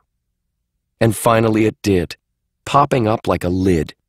Daylight blinded their eyes. They crawled out into fresh air and collapsed on the grass. Saladin got free with an indignant and shot off into the trees. They were lying in the cemetery, not 50 feet from Grace's newly filled grave. The slab they'd pushed aside was somebody's tombstone. "Dan, you okay?" she asked. Dan's face was streaked with soot. Steam rose from his hair, and his clothes were even blacker than they had been before. He was breathing heavily. His arms bled from 100 cat scratches. "Think," he wheezed. They knew. Don't want collect tombstones. After all, Perhaps it has shed some of its Smoke scales. poured out of the tunnel like a chimney, but that was nothing compared to what Amy saw when she looked up at the hill. Be wary. Her throat It could be constricted. anyone. oh I no! can't understand. The family mansion was Does a our roaring history inferno. mean nothing? Flames Does their winked in the freedom windows and mean lapped nothing? up the sides of the building. The As Amy Dracons. watched, I one spoke to him stone of this. tower He collapsed. told me, The beautiful if I stained truly glass want to windows understand melted. humanity, The family crest I need above the only main read the entrance, comment that section old on stone YouTube. crest Amy had always loved, I hate the crashed down internet. and shattered on the pavement. Amy, Dan's voice sounded like it was about to break to pieces. the house. We can't let it. We have to. But he didn't finish. There was nothing they could do. A section of the roof crumpled, belching a fireball into the sky. Despair crushed the air right out of Amy's lungs, like the house was collapsing on top of her. She reached for Dan and hugged him. He didn't even protest. His nose was runny, his lower lip trembled. She wanted to comfort him, to tell him it would be all right, but she didn't believe it herself. Then she noticed something that jolted her out of her daze. In the driveway lay a collapsed figure, a man in a gray suit. "Mr. McIntyre!" Amy cried. She was about to run to his aid when her brother gasped, "Get down!" He wasn't as strong as she was, but he must have been desperate because he tackled her with so much force she just about ate the lawn. He pointed up the road that led through the hills, the only exit from the property. About 500 yards away, half hidden in the trees, a man in a black suit was standing very still. How Dan had spotted him so far away, Amy didn't know. She couldn't make out the man's face, but he was tall and thin, with gray hair, and he was holding binoculars. With a chill, Amy realized he was watching them. Amy said, "Who?" But she was distracted by the chirping sound of a car alarm being deactivated. Alistair O., sooty and smoky, burst out of the mansion's main entrance and hobbled toward his BMW, cradling something against his chest. He looked terrible. His pants were ripped and his face was white with ash. Amy had no idea how he'd managed to get out. She almost called to him, but something held her back. Alistair staggered past William McIntyre with hardly a glance, jumped in his car, and peeled out down the driveway. Amy looked back toward the woods, but the man with the binoculars had disappeared. "Stay here," she told Dan.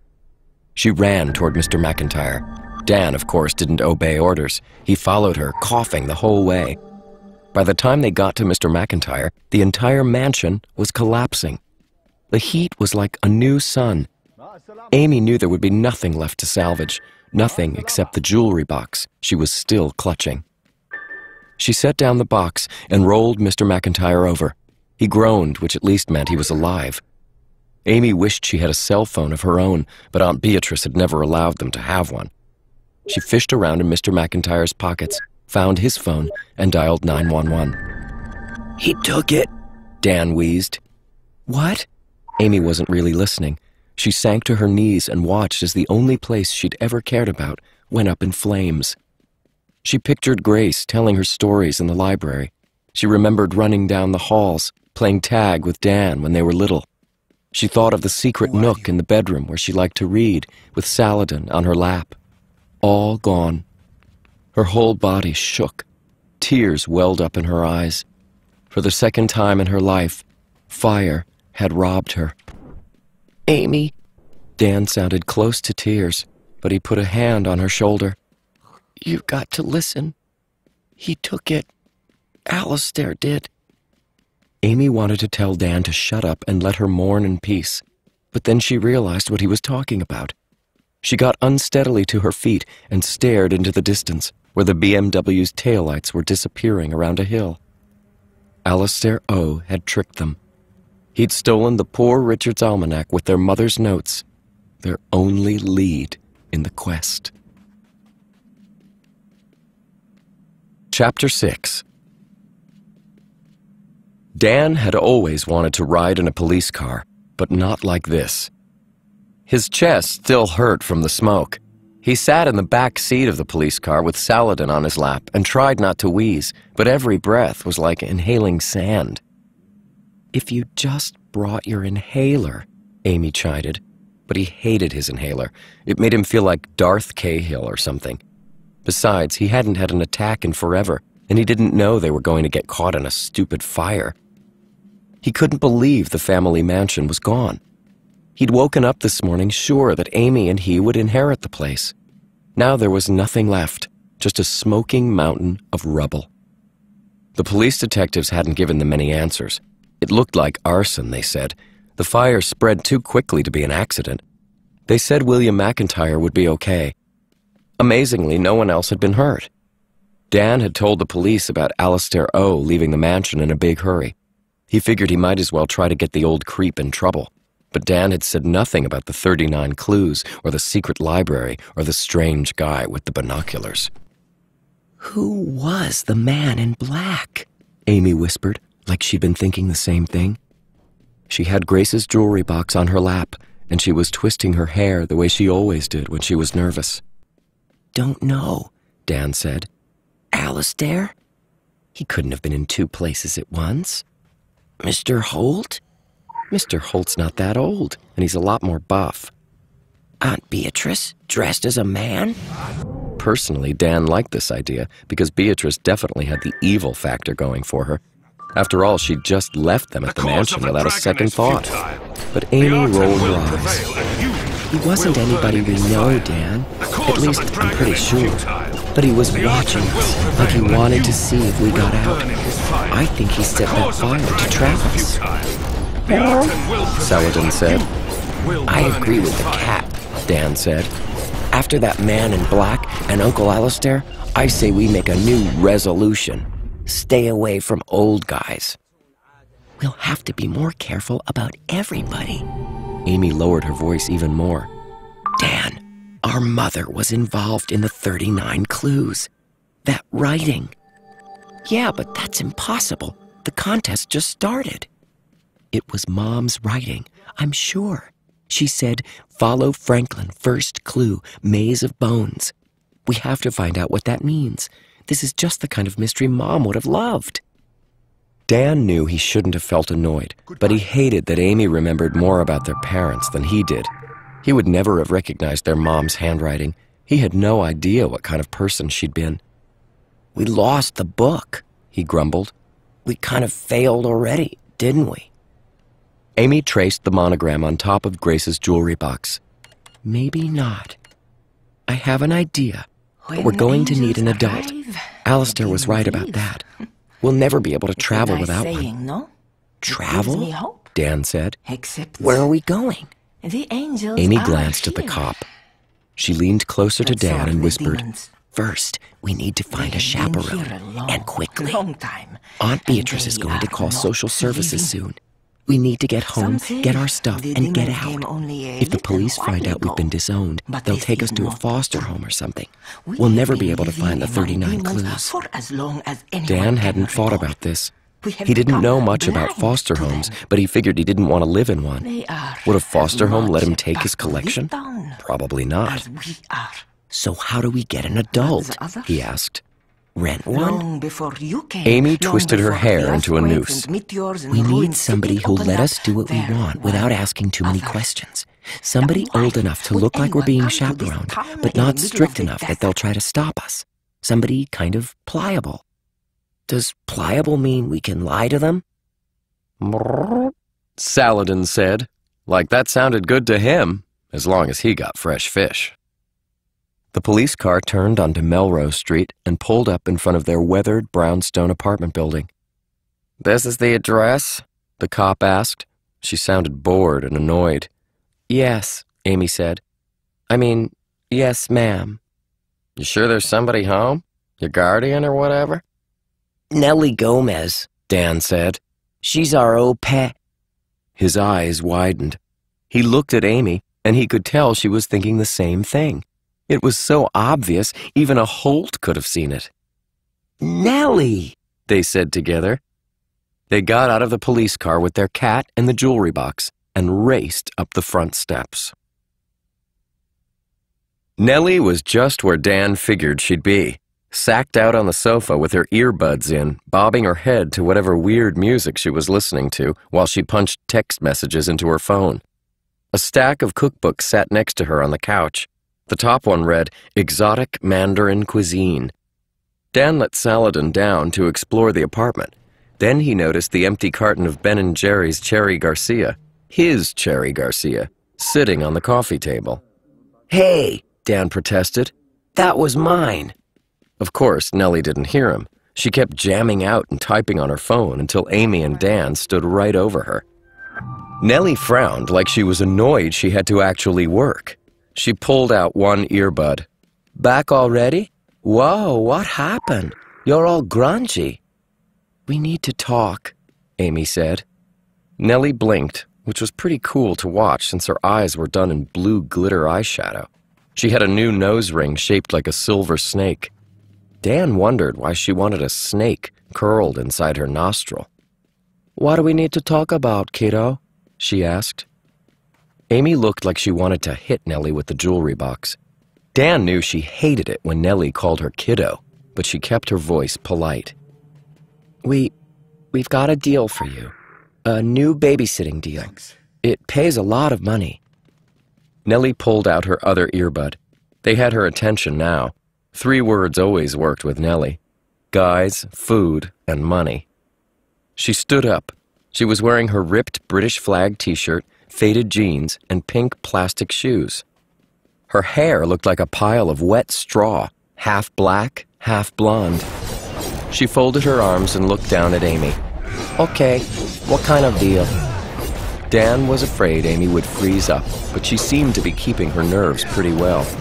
Nellie wasn't as intimidating as some of the other au pairs they'd had. It's a trip, Amy said.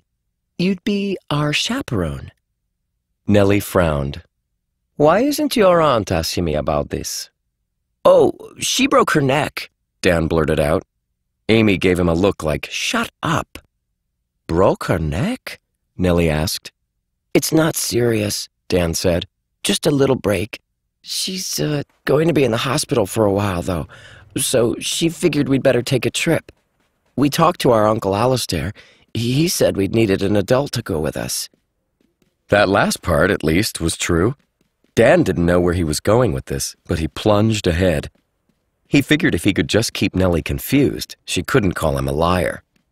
It's this thing our family does, he said. Kind of like a scavenger hunt. We visit a bunch of places and have fun. What sort of places? Nellie asked. Oh, all kinds. Dan thought about the map in Grace's secret library. All those pushpins. That's part of the fun. We don't know all the places at the beginning. We could go all over the world. Nellie's eyebrows shot up. You mean, like, for free? Amy nodded as if she were warming up to Dan's methods. Yeah, it could take months. Traveling to exotic places where there's lots of, food and guys. But you wouldn't need to be with us the whole time. Just for the adult stuff, like buying airline tickets and checking into hotels and stuff. You'd have a lot of time on your own. Yes, please, Dan thought. Nellie was okay, but the last thing he wanted was her following them around too closely. How are you going to pay for it? Nellie said suspiciously. Amy opened the jewelry box and dumped it on the table. The pearl bracelet, the diamond ring, and the emerald earrings glittered. Nellie's mouth dropped open. Oh my God! Did you steal that? No, Amy said. It's from our grandmother. She wanted us to take this trip. She said so in her will. Dan felt impressed. That wasn't exactly a lie either. Nellie stared at the jewelry. Then she picked up her phone and dialed. Dan tensed. He had visions of social services, whatever that was, swooping in, guys with white coats and nets, maybe, taking them to a foster home. Hello? Nellie said into the phone. Yeah, Dad, listen, I've got a new job for the Cahills. Pause. Yeah, it's really good money, so I can't make dinner tonight like I promised. Nellie picked up the diamond ring, but Amy snatched it away. How long? We're traveling, so a few weeks, maybe months? She yanked the phone away from her ear. On the other end, her dad was yelling in rapid Spanish.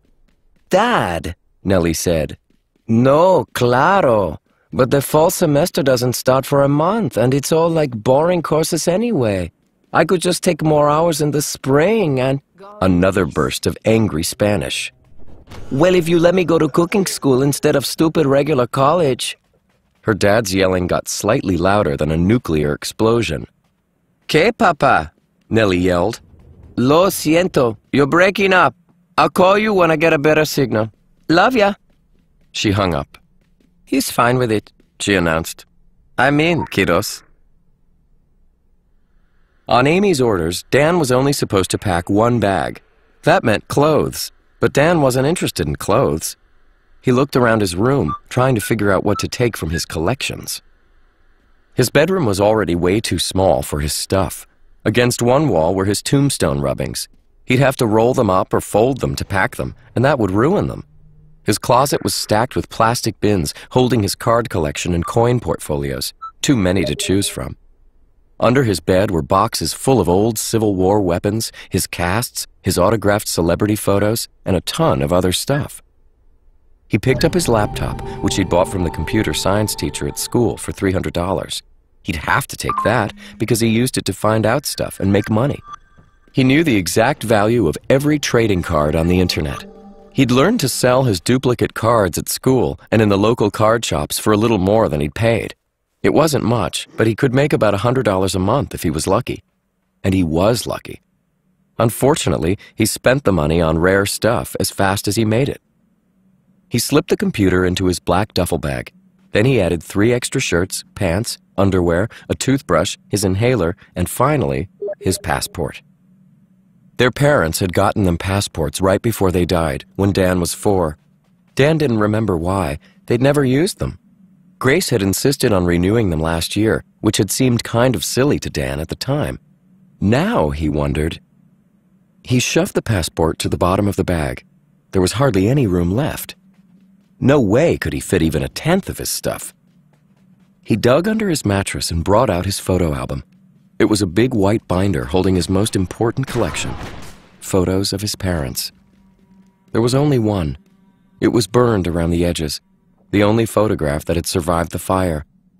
His mom and dad were standing on the summit of a mountain with their arms around each other, smiling for the camera.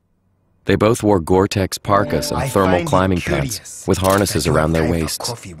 Instead of helmets, they wore baseball caps so their eyes were hidden in shadows. His dad, Arthur, was tall and tan with salt and pepper hair and a nice smile. Dan wondered if he would look like that when he got older. His mom, Hope, had reddish-brown hair like Amy's. She was a little younger than their dad, and Dan thought she was very pretty. Her hat was an Orioles cap. His dad was a Red Sox.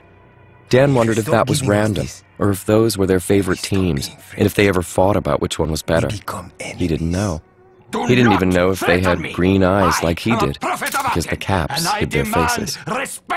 He wanted to collect other photos of them. He wanted to know where else they traveled and what they wore. He wanted to see a picture that had him in it, but there was nothing to collect. Everything from their old house had burned, and Grace always insisted she had no photographs of them, though Dan never understood why. He stared at the photo and got a sinking feeling in the pit of his stomach. He thought about the fire at Grace's mansion, the man in black, Mr. McIntyre lying on the pavement, Uncle Alistair driving away like a madman, and his mom's handwriting in that Benjamin Franklin book. What could be so important about a book?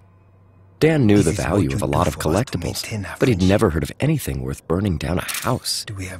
Grace must have known what she was doing, setting up this contest. She wouldn't have let him and Amy down. Dan told himself that over and over, trying to believe it.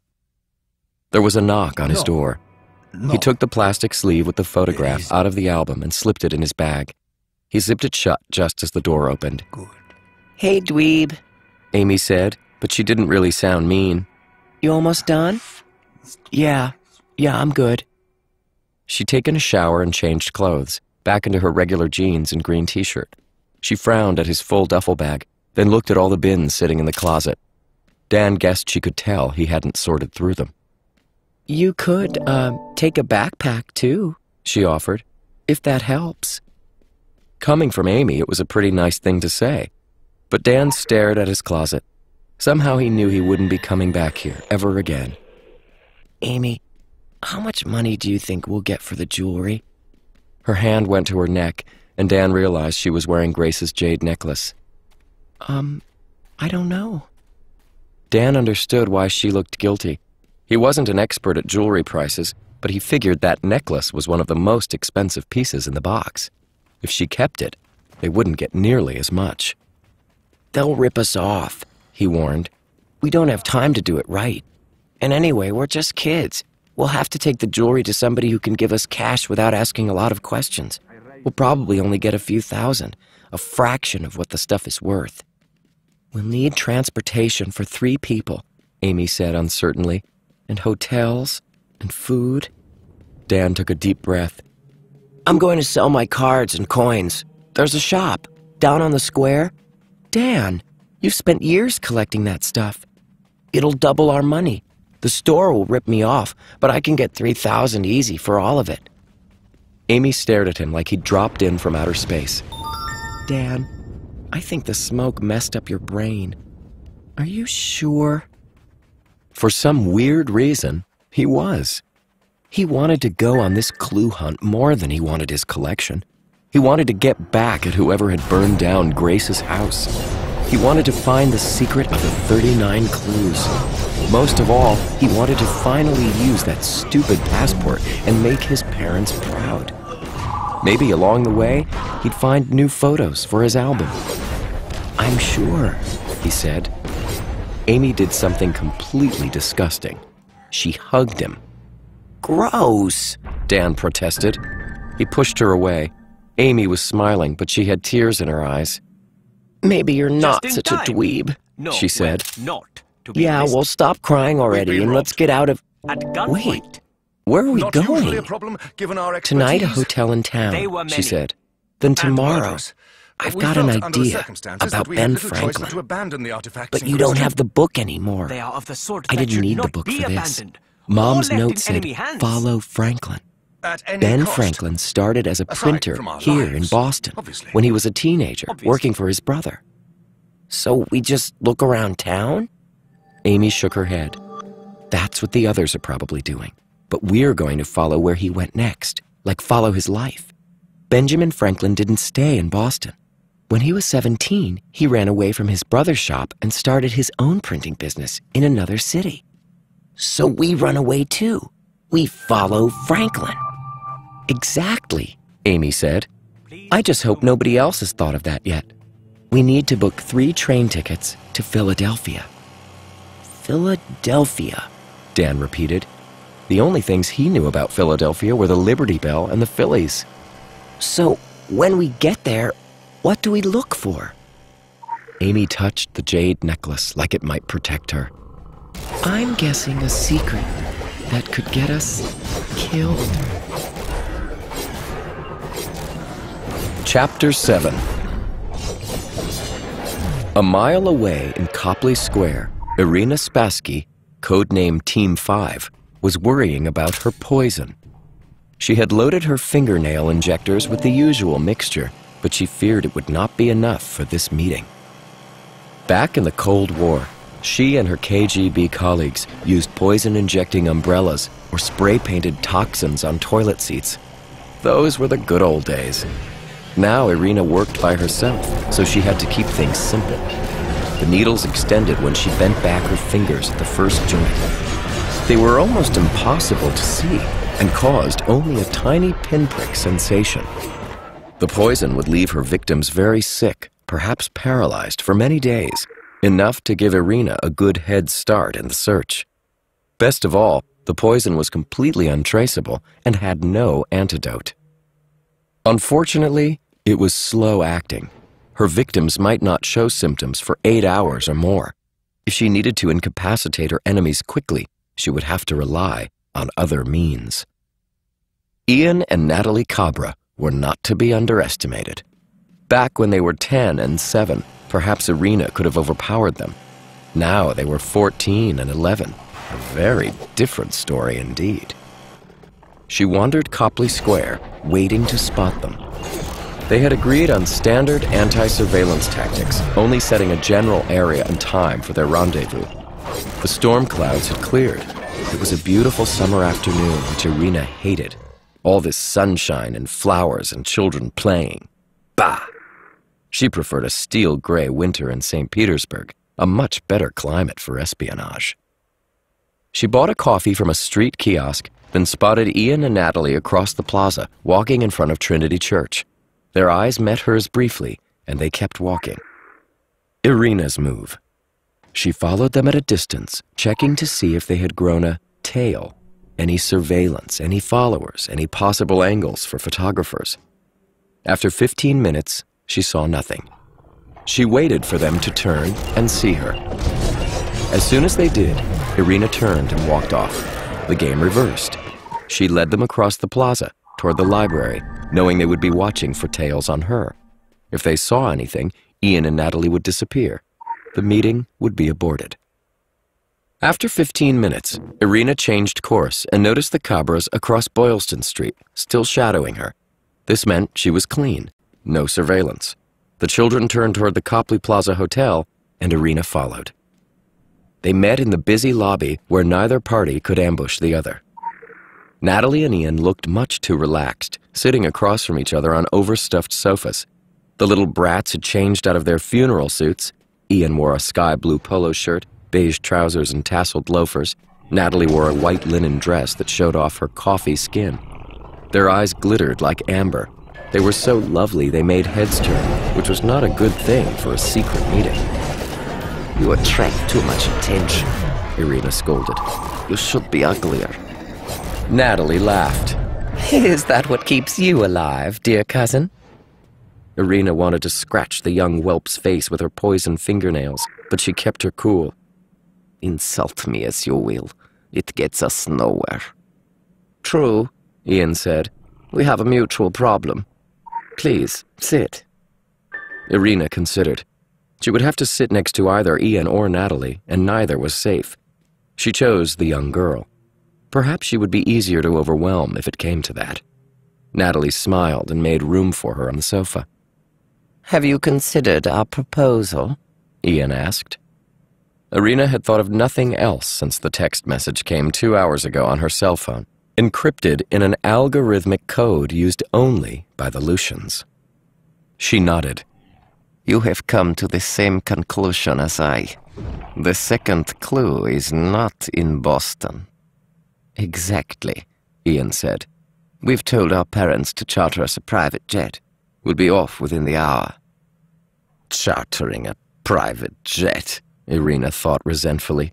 She knew the Cabra's parents from the old days. They were internationally known art collectors. Once they had been dangerous people, important people within the Lucian branch. Now they were retired in London and did nothing but dote upon their children. They let Ian and Natalie do all the traveling, writing them blank checks as needed. What did these brats care about the 39 clues? This was just another adventure to them. Irina had her own reasons for hunting the treasure, much more personal reasons. The Cabras were too rich, too smart, too proud. Someday, Irina would change that. So, Irina said, where will you go? Ian sat forward and laced his hands. He didn't look 14 years old. When he smiled, he looked evil enough to be an adult. You know it's about Benjamin Franklin. Yes. Then you know where we're going, and you know what we're after. You also know, Natalie purred, that we can't allow the secret to fall into anyone else's hands. As Lucians, we should work together. You should set the trap. Irina's eye twitched, the way it did when she was nervous. She hated that it did this, but she could not stop it. You could set the trap yourselves, she said. Natalie shook her head. They would suspect us. You, on the other hand, can lure them to their doom. Irina hesitated, trying to see a flaw in the plan. What is in this for me? They're our biggest threat, Ian pointed out. They may not realize it yet, but they will in time. We have to eliminate them quickly. It'll benefit all of us. Besides, you'll have the Lucian stronghold at your disposal. Afterwards, there will be time to fight each other. Now, we must destroy our competition. In the Madrigals? Irina asked. She thought she saw a ripple of nervousness cross Ian's face, but it passed quickly. One enemy at a time, cousin. Irina hated to admit it, but the boy had a point. She examined her fingernails, casually making sure that each of her poison needles was primed and ready. Does it seem odd to you, she asked slowly, that the Lucian database contains so little about Franklin? She knew very well they would have logged into the branch's mainframe, just as she had done. Annoyance flickered in Ian's eyes. There should have been more, it's true. Apparently Franklin was hiding something, even from his kin. Natalie smiled coldly at her brother. A Lucian who doesn't trust his kin. Imagine that. Ian waved her comment aside. Complaining about it will change nothing. We need to deal with Amy and Dad.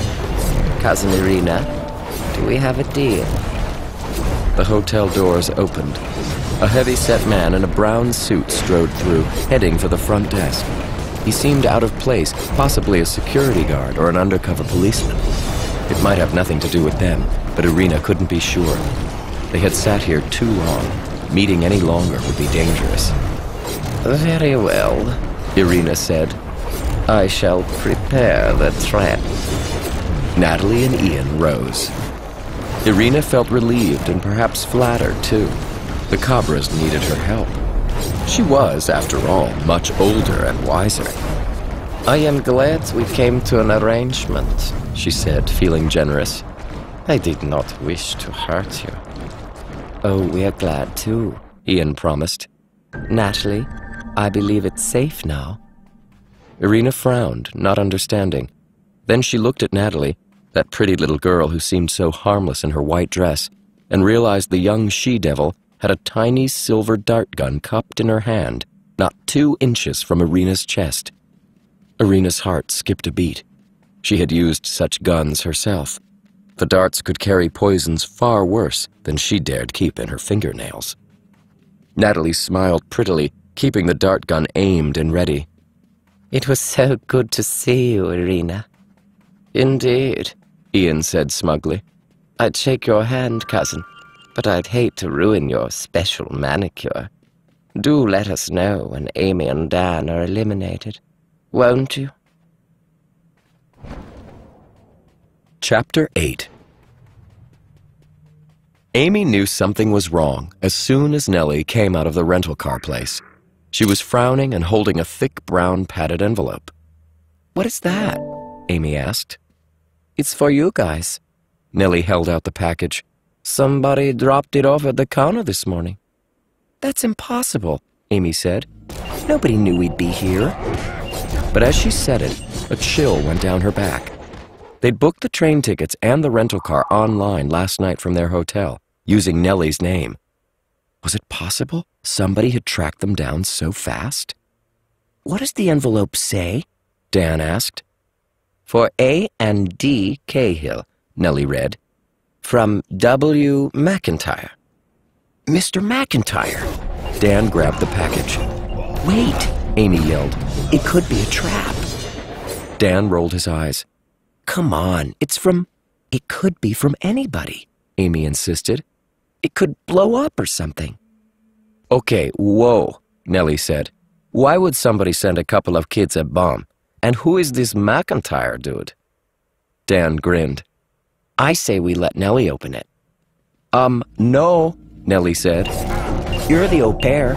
Aren't you supposed to defuse explosives for us and stuff? I'm driving you, kiddo. That's enough. Amy sighed and snatched the package.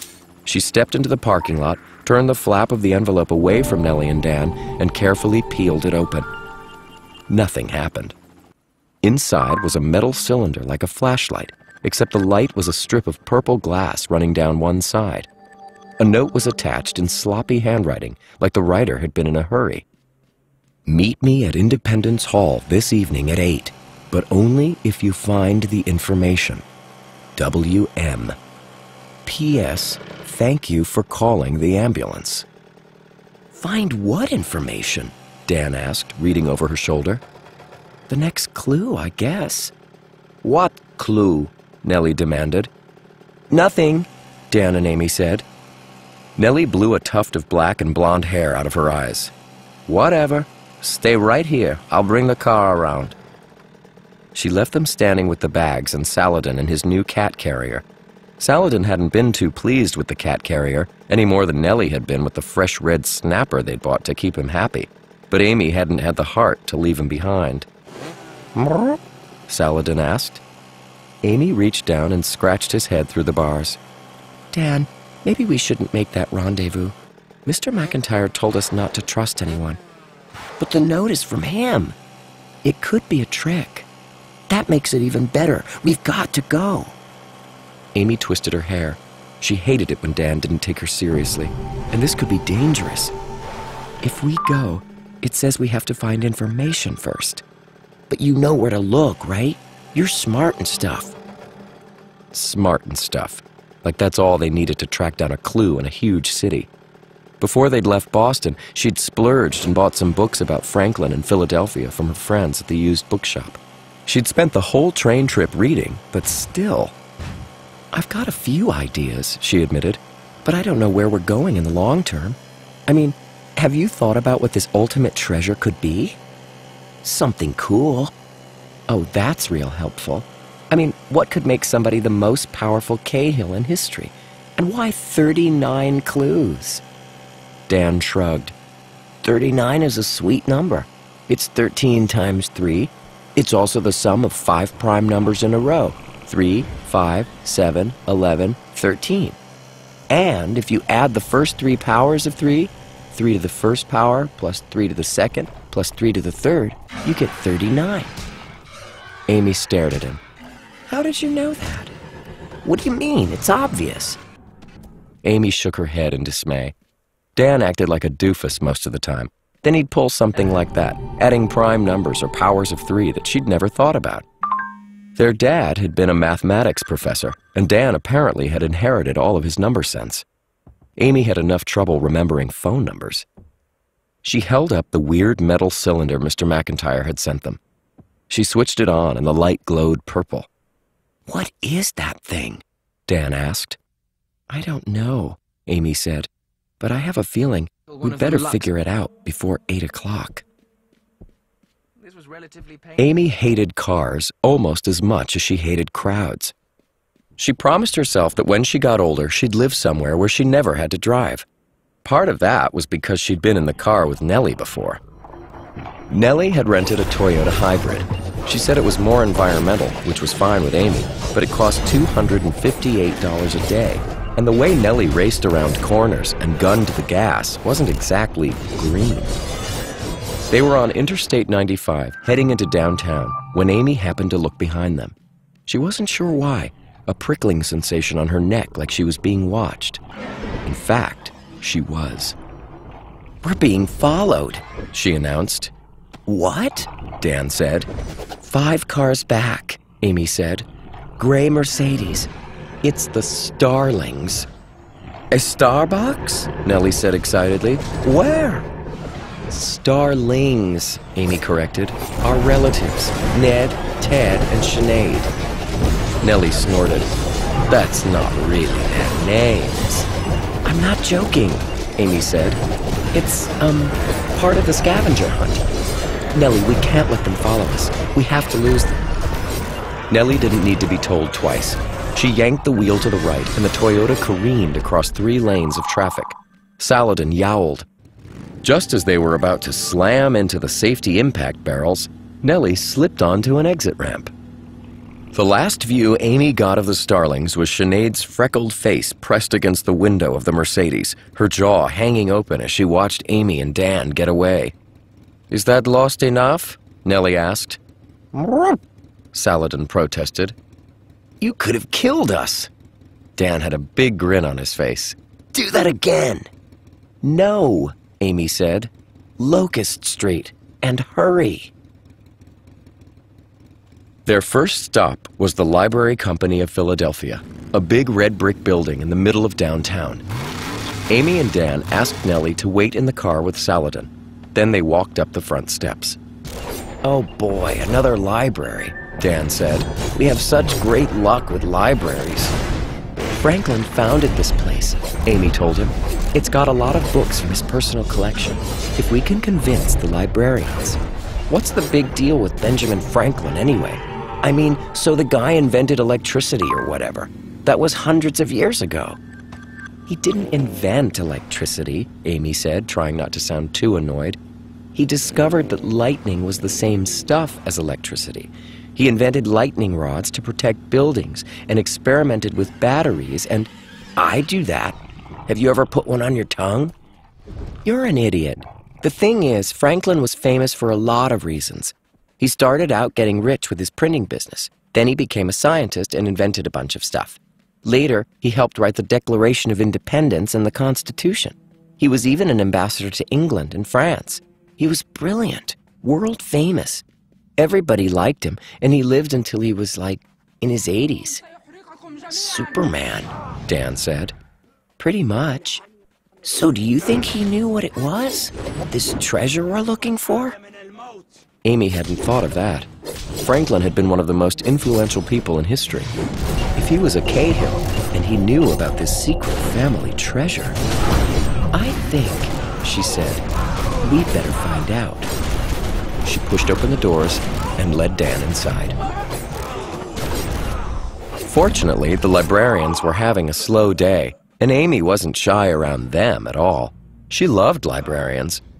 When she told them she was doing a summer research project on Benjamin Franklin and needed to use historical documents, they fell all over themselves to help her. They made Amy and Dan wear latex gloves and sit in a climate-controlled reading room while they brought out old books to look at. The librarian set the first one down, and Amy gasped.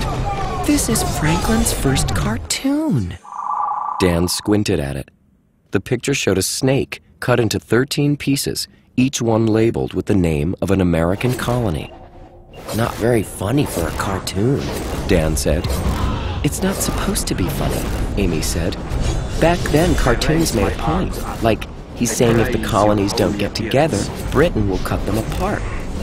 Uh-huh. Dan turned his attention to his computer. They'd been in the library maybe 5 minutes, and here he was already looking bored, clacking away on his laptop rather than helping her. Amy pored over the other artifacts. A newspaper that had been printed on Franklin's own printing press, a copy of Pilgrim's Progress that Franklin had owned. So much amazing stuff. But what was she looking for? Amy felt pressured, and she didn't do well under pressure. Find what you need? The librarian asked. She had frizzy hair and bifocals and looked sort of like a friendly witch. Maybe some more, please. Anything that was important to Franklin. The librarian thought for a moment. Franklin's letters were important to him. He wrote many, many letters to his friends and family because he lived in Europe so long. I'll bring you some. She adjusted her glasses and left the room. Franklin invented those, too, Amy said absently. Dan frowned. Librarians? No, bifocals.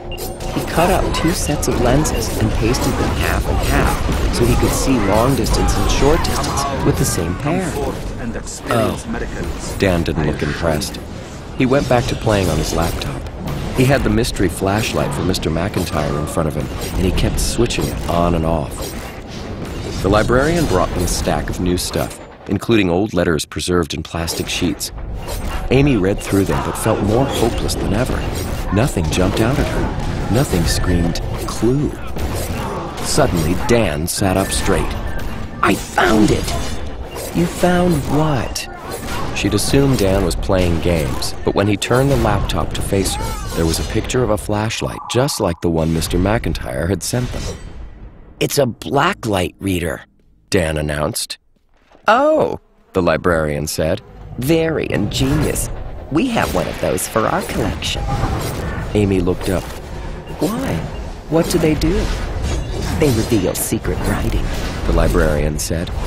During the Revolutionary War, spies would use invisible ink to send messages on documents that seemed harmless, like love letters or orders for merchants. The receiver would use heat or a special chemical wash to make secret words appear between the lines. Of course, we can't damage our documents by spraying chemicals on them, so we use black light to check for secret messages instead. Amy held up the blacklight reader. Can we? I can save you time, my dear, the librarian said. We check all our colonial documents as a matter of course. There are no secret messages, unfortunately. Amy's heart sank. They'd wasted their time here, and she still didn't know what she was looking for. She had a mental list of other places to visit, but it was very long. There was no way they could hit them all before 8 tonight. Secret messages. Franklin had written lots of letters to his friends and family while living in Europe. Follow Franklin. A crazy idea started to form in her head. Amy looked at the librarian. You said his letters were important to him. Is there any place else that keeps Franklin's letters on display? The librarian smiled. Funny you should ask. Some of his most famous handwritten documents are showing this month at the Franklin Institute down on... The Science Museum? Amy shot to her feet. On 20th Street? Yes. The librarian looked startled. But how did you... Thanks. Amy rushed out of the room with Dan right behind her.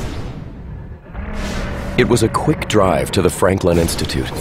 Nellie wasn't too thrilled to sit in the car with the cat again, but Dan and Amy convinced her they wouldn't be long. They ran inside and found a 20-foot-tall white marble statue of Benjamin Franklin gazing down at them from a giant chair in the entry chamber. Holy almanacs, Dan said. That's a Big Ben. Amy nodded. At the end of his life, he was so heavy he had to be hauled around in a sedan chair carried by 4 big convicts. Sweet, Dan said. I want a sedan chair. You weigh 90 pounds. Resolution, start eating more ice cream. Just come on. The museum was huge. They walked past the memorial and through the ticket area, then followed the map into the Franklin Gallery. It was already late in the afternoon, and the place was pretty much deserted. Check this out. Dan picked up a mechanical arm and grabbed Amy's wrist with it. Stop that, she said. Franklin made that for getting things off high shelves, not annoying your sister. I bet if he had a sister... He did have a sister. Dan, we need to find his letters. Stop messing around. They kept walking. They found a display of Franklin's lightning rods, a bunch of bifocals, and one of his batteries for generating electricity. A wooden crate full of glass jars, all wired together. That thing is huge, Dan said. What is that, like a double Z battery? And whoa, what is that? He ran over to another display. Inside was a mahogany box holding a row of closely fitted glass saucers, like a stack of cereal bowls. It's an harmonica, Amy said, reading the description. It makes music by rubbing water on the rims of the glasses. Awesome. Franklin invented that? Yeah. Says here it was really popular for a while. Lots of famous composers wrote music for... Amy froze.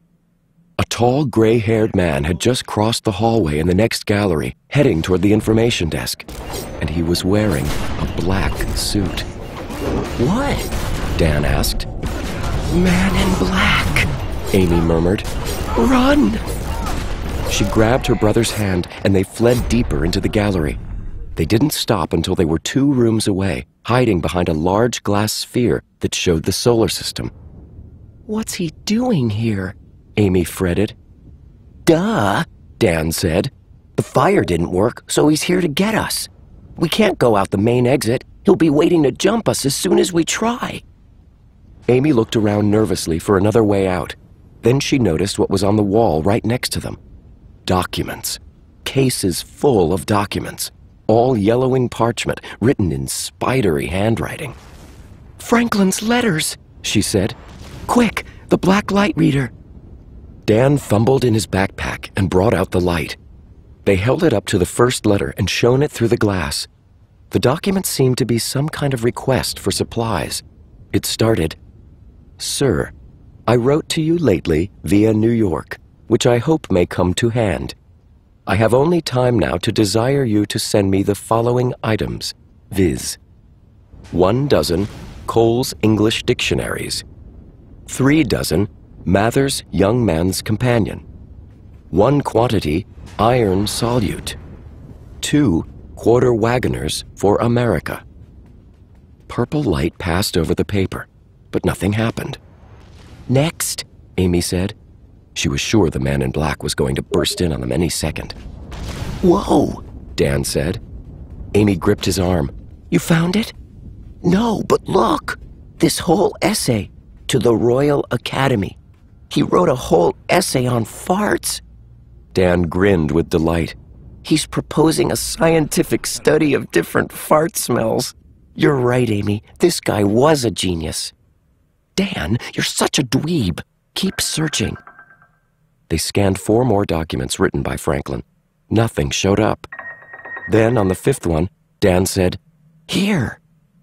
Thankfully, it wasn't another fart essay. The letter was something Franklin had written in Paris in 1785 to someone named Jay. Amy didn't know what it was about. She didn't have time to read it. But glowing yellow in the blacklight beam were lines between the lines, a secret message in the handwriting of Benjamin Franklin. "Soon must I leave this place of wonder, but I leave behind what hath driven my clan asunder." Below, drawn by hand, was a crest with 2 snakes coiled around a sword. Amy gasped. "That's one of the crests from Grace's library, the one with the L. Franklin must have been a Lucian." "So this is the second clue?" Dan asked. "Or a clue to the clue?" A camera clicked. "Either way," a girl's voice said. "Nice job." Amy turned and found herself surrounded by the Starlings. They wore identical preppy clothes as usual, khakis, button-downs, and loafers. Sinead's auburn hair was tied back in a ponytail. Her brothers, Ted and Ned, stood on either side of her, smiling in an unfriendly way. Sinead was holding her cell phone, which she'd obviously just used to take a photo of their clue. "You lost us pretty well on the highway," Sinead admitted. "Fortunately, there were only so many Franklin sites you could have been heading to. Thanks for the clue." She snatched the blacklight reader away from Dan. "Now listen close. You brats are going to stay in the museum for half an hour. Give us a head start or we'll be forced to tie you up. If you leave early, I promise Ted and Ned will find out about it, and they won't be happy." Her 2 brothers grinned evilly. Sinead turned to leave, but Amy blurted out, "Wait!" Sinead raised an eyebrow.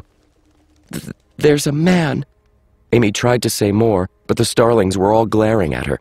She felt like she'd been submerged in ice water. "What man?" Sinead asked.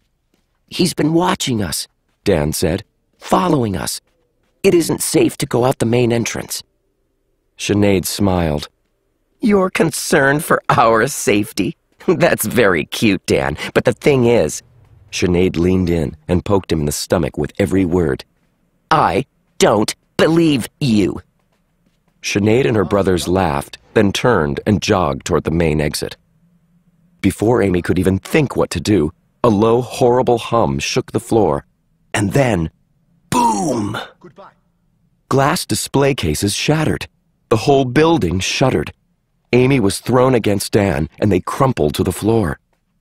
When she sat up, her vision was fuzzy. She wasn't sure how long she stayed there, dazed. She staggered to her feet and tugged on Dan's arm. "Get up," she said, but she couldn't hear her own voice. "What?" he mouthed. She hauled him to his feet. Together they ran toward the exit. Smoke and dust filled the air. Emergency lights flashed from the fire alarms.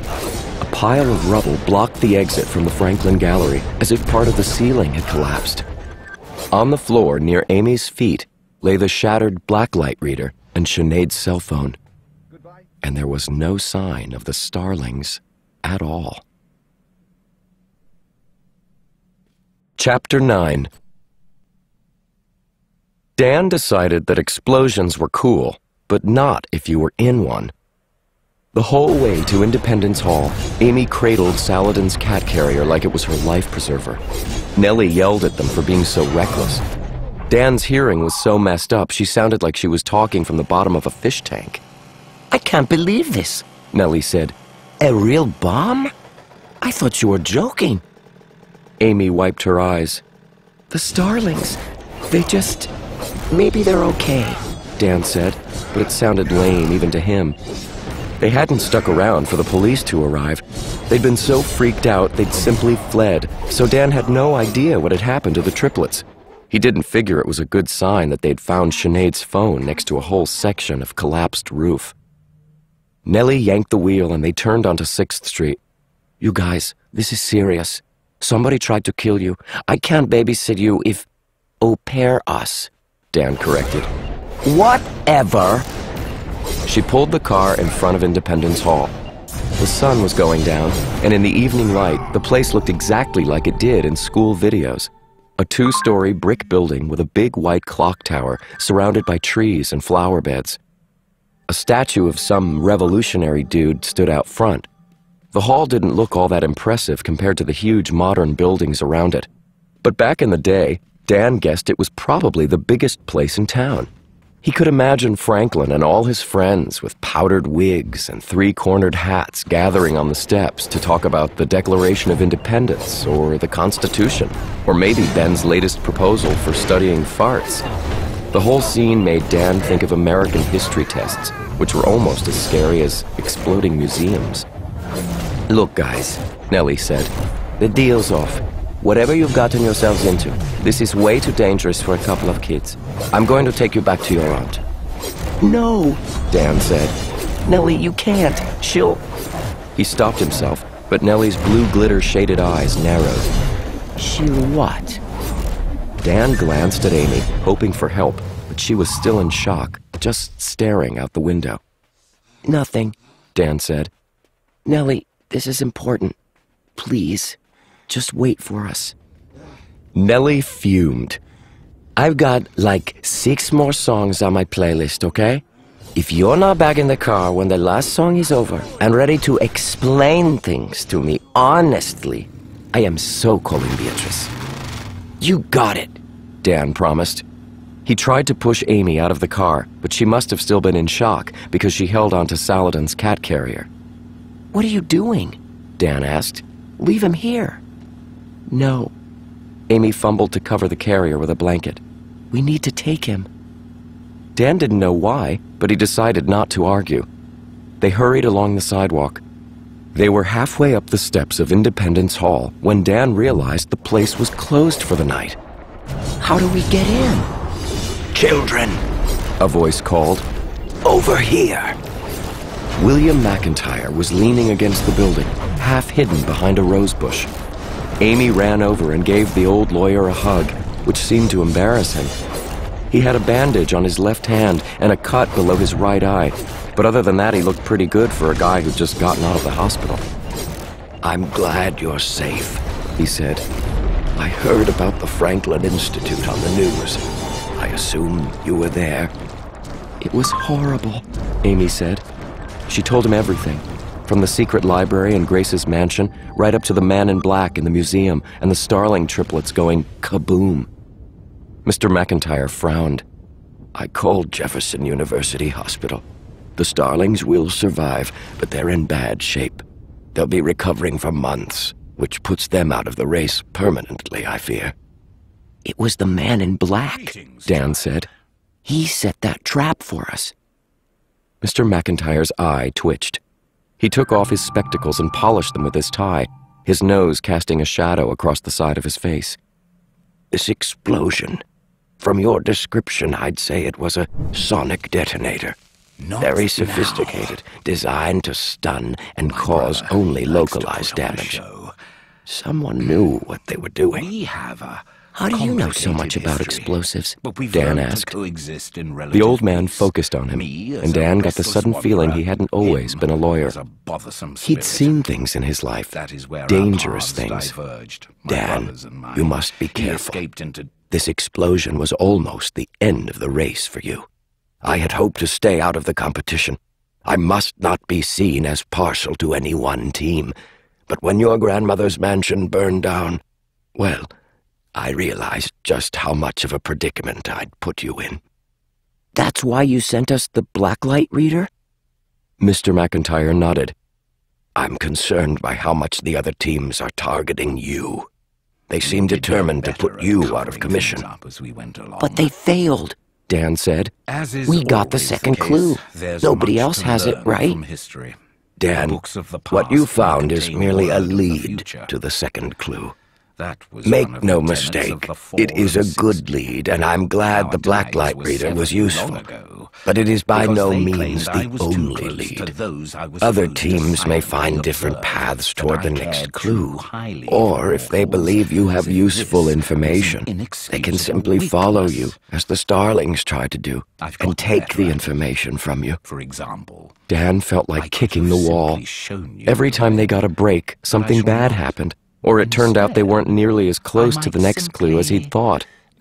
So how do we know when we find the actual second clue? Is it going to have a big sign on it? Clue 2? You will know, Mr. McIntyre said. It will be more substantial, an essential piece of the puzzle. Great, Dan grumbled. That clears it up. What if Nellie's right? Amy's voice quavered. What if this is too dangerous for a couple of kids? Don't say that, Dan cried. Amy turned to him. Her eyes reminded him of broken glass. They had that shimmering, kind of fragile look. Dan, we almost died. The Starlings are in the hospital, and it's only the second day of the contest. How can we keep up like this? His throat felt dry. Amy had a point. But could they just walk away? He imagined going to Beatrice and apologizing. He could reclaim his collection, go back to school, have a normal life where people weren't trying to trap him in fires or blow him up every few hours. Mr. McIntyre must have seen what he was thinking because the old man's face paled. Children, no. You mustn't consider it. We're just kids, Amy stammered. You can't expect us... My dear, it's too late. For a moment, Mr. McIntyre sounded really panicked, terrified that they'd back out. Dan didn't understand why. Then the old man took a deep breath. He seemed to collect his nerves. Children, you can't go back. Your Aunt Beatrice was furious when you disappeared. She's talking of hiring a detective to find you. She doesn't even care about us, Dan said. Be that as it may, until she officially turns you over to social services, she will get in legal trouble if anything happens to you. If you return to Boston, you'll be sent to foster homes. The two of you may not even be put together. There's no returning to your old life now. Couldn't you help us? Amy asked. I mean, you're a lawyer. I'm helping too much already. Occasional information is all I can give. Dan's ears pricked up. Information like what? Mr. McIntyre lowered his voice. One of your competitors, Jonah Wizard, is preparing for an overseas journey. I fear you will run into him quite soon. He and his father made first-class reservations in New York this morning. Where are they going? Dan asked. If you think about the information you found, I think you'll know. Yes, Amy said. I do. And we're going to get there first. Dan didn't know what she was talking about, but he was glad to see her looking angry again. It was no fun giving Amy a hard time when she was crying. Mr. McIntyre breathed a sigh of relief. So you'll carry on. You won't give up. Amy looked at Dan, and they came to a silent agreement. We'll keep going for now, Amy said. But Mr. McIntyre, why are you really helping us? You're not helping any of the other teams, are you? The old lawyer hesitated. In the Franklin Institute, you said you warned the Starlings they were in danger. Of course we did, Amy said. They wouldn't have done the same for you. Well, maybe, but it seemed like the right thing. Interesting. He glanced toward the street. I can say no more. I must... Please, Amy said. One more favor. She uncovered Saladin's cat carrier, and suddenly Dan realized why she'd brought it. Amy, no! Dad, we have to, she said. It isn't safe for him. He was about to argue, but something stopped him. He thought about dragging the poor cat up that air vent in the fire, then making him sit through the train ride stuffed in a cat carrier. What if Saladin had been in the museum explosion with them? If the little dude got hurt, Dan would never forgive himself. All right, he sighed.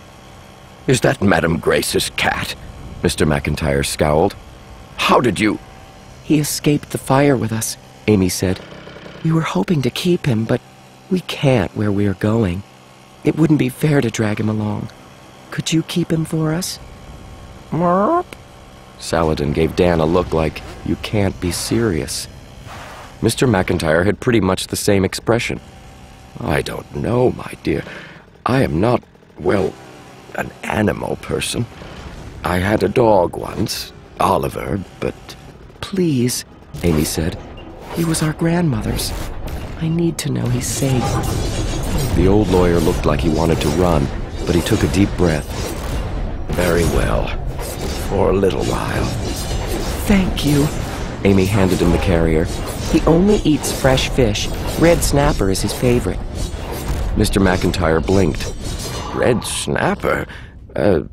Well, I'll see what I can do.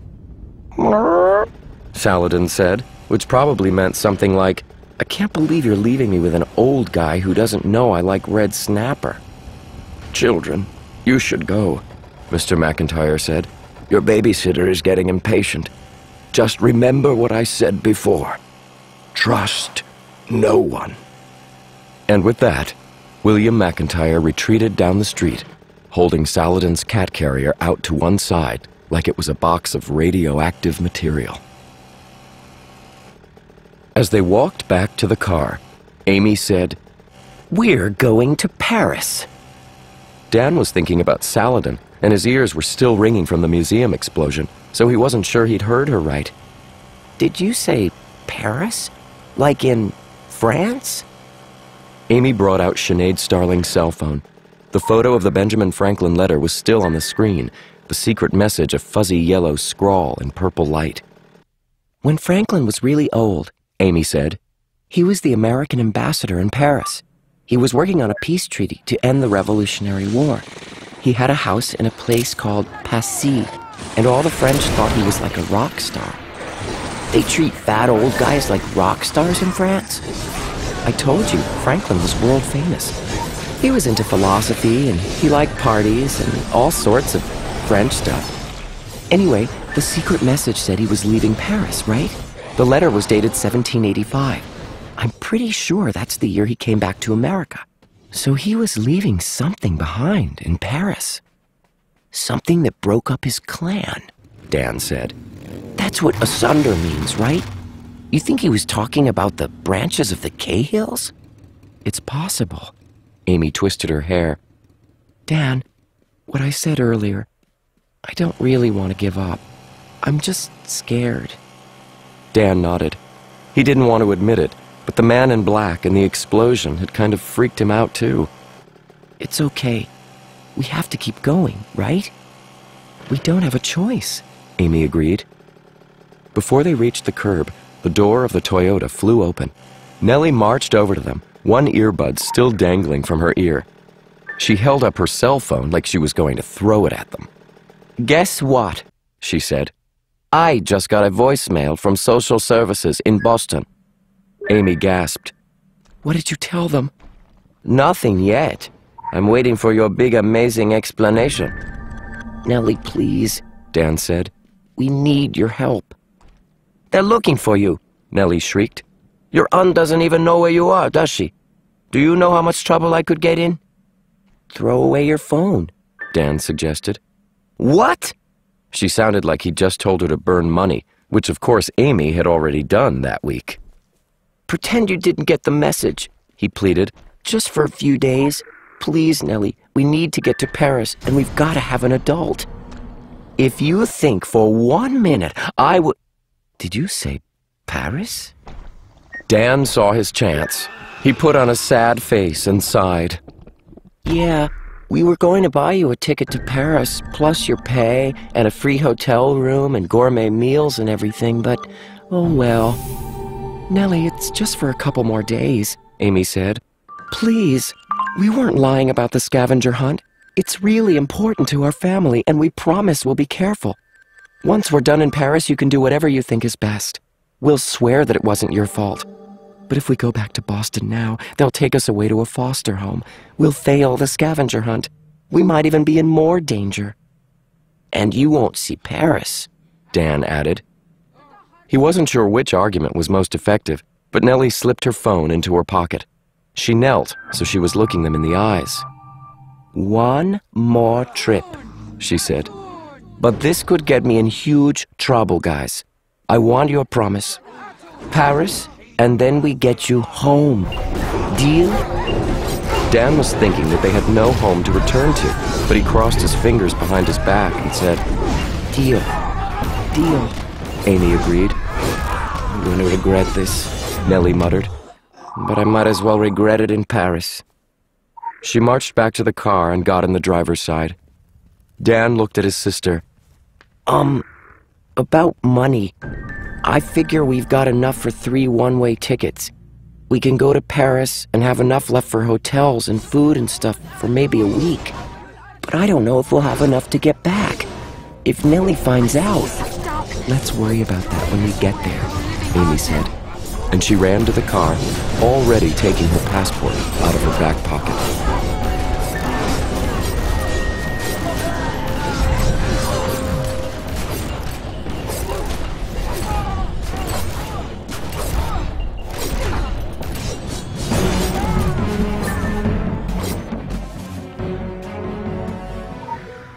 Chapter 10. Alistair O. was just leaving customs when his enemies ambushed him. Bonjour, Uncle. Ian Cabra appeared on his right. Have a good flight.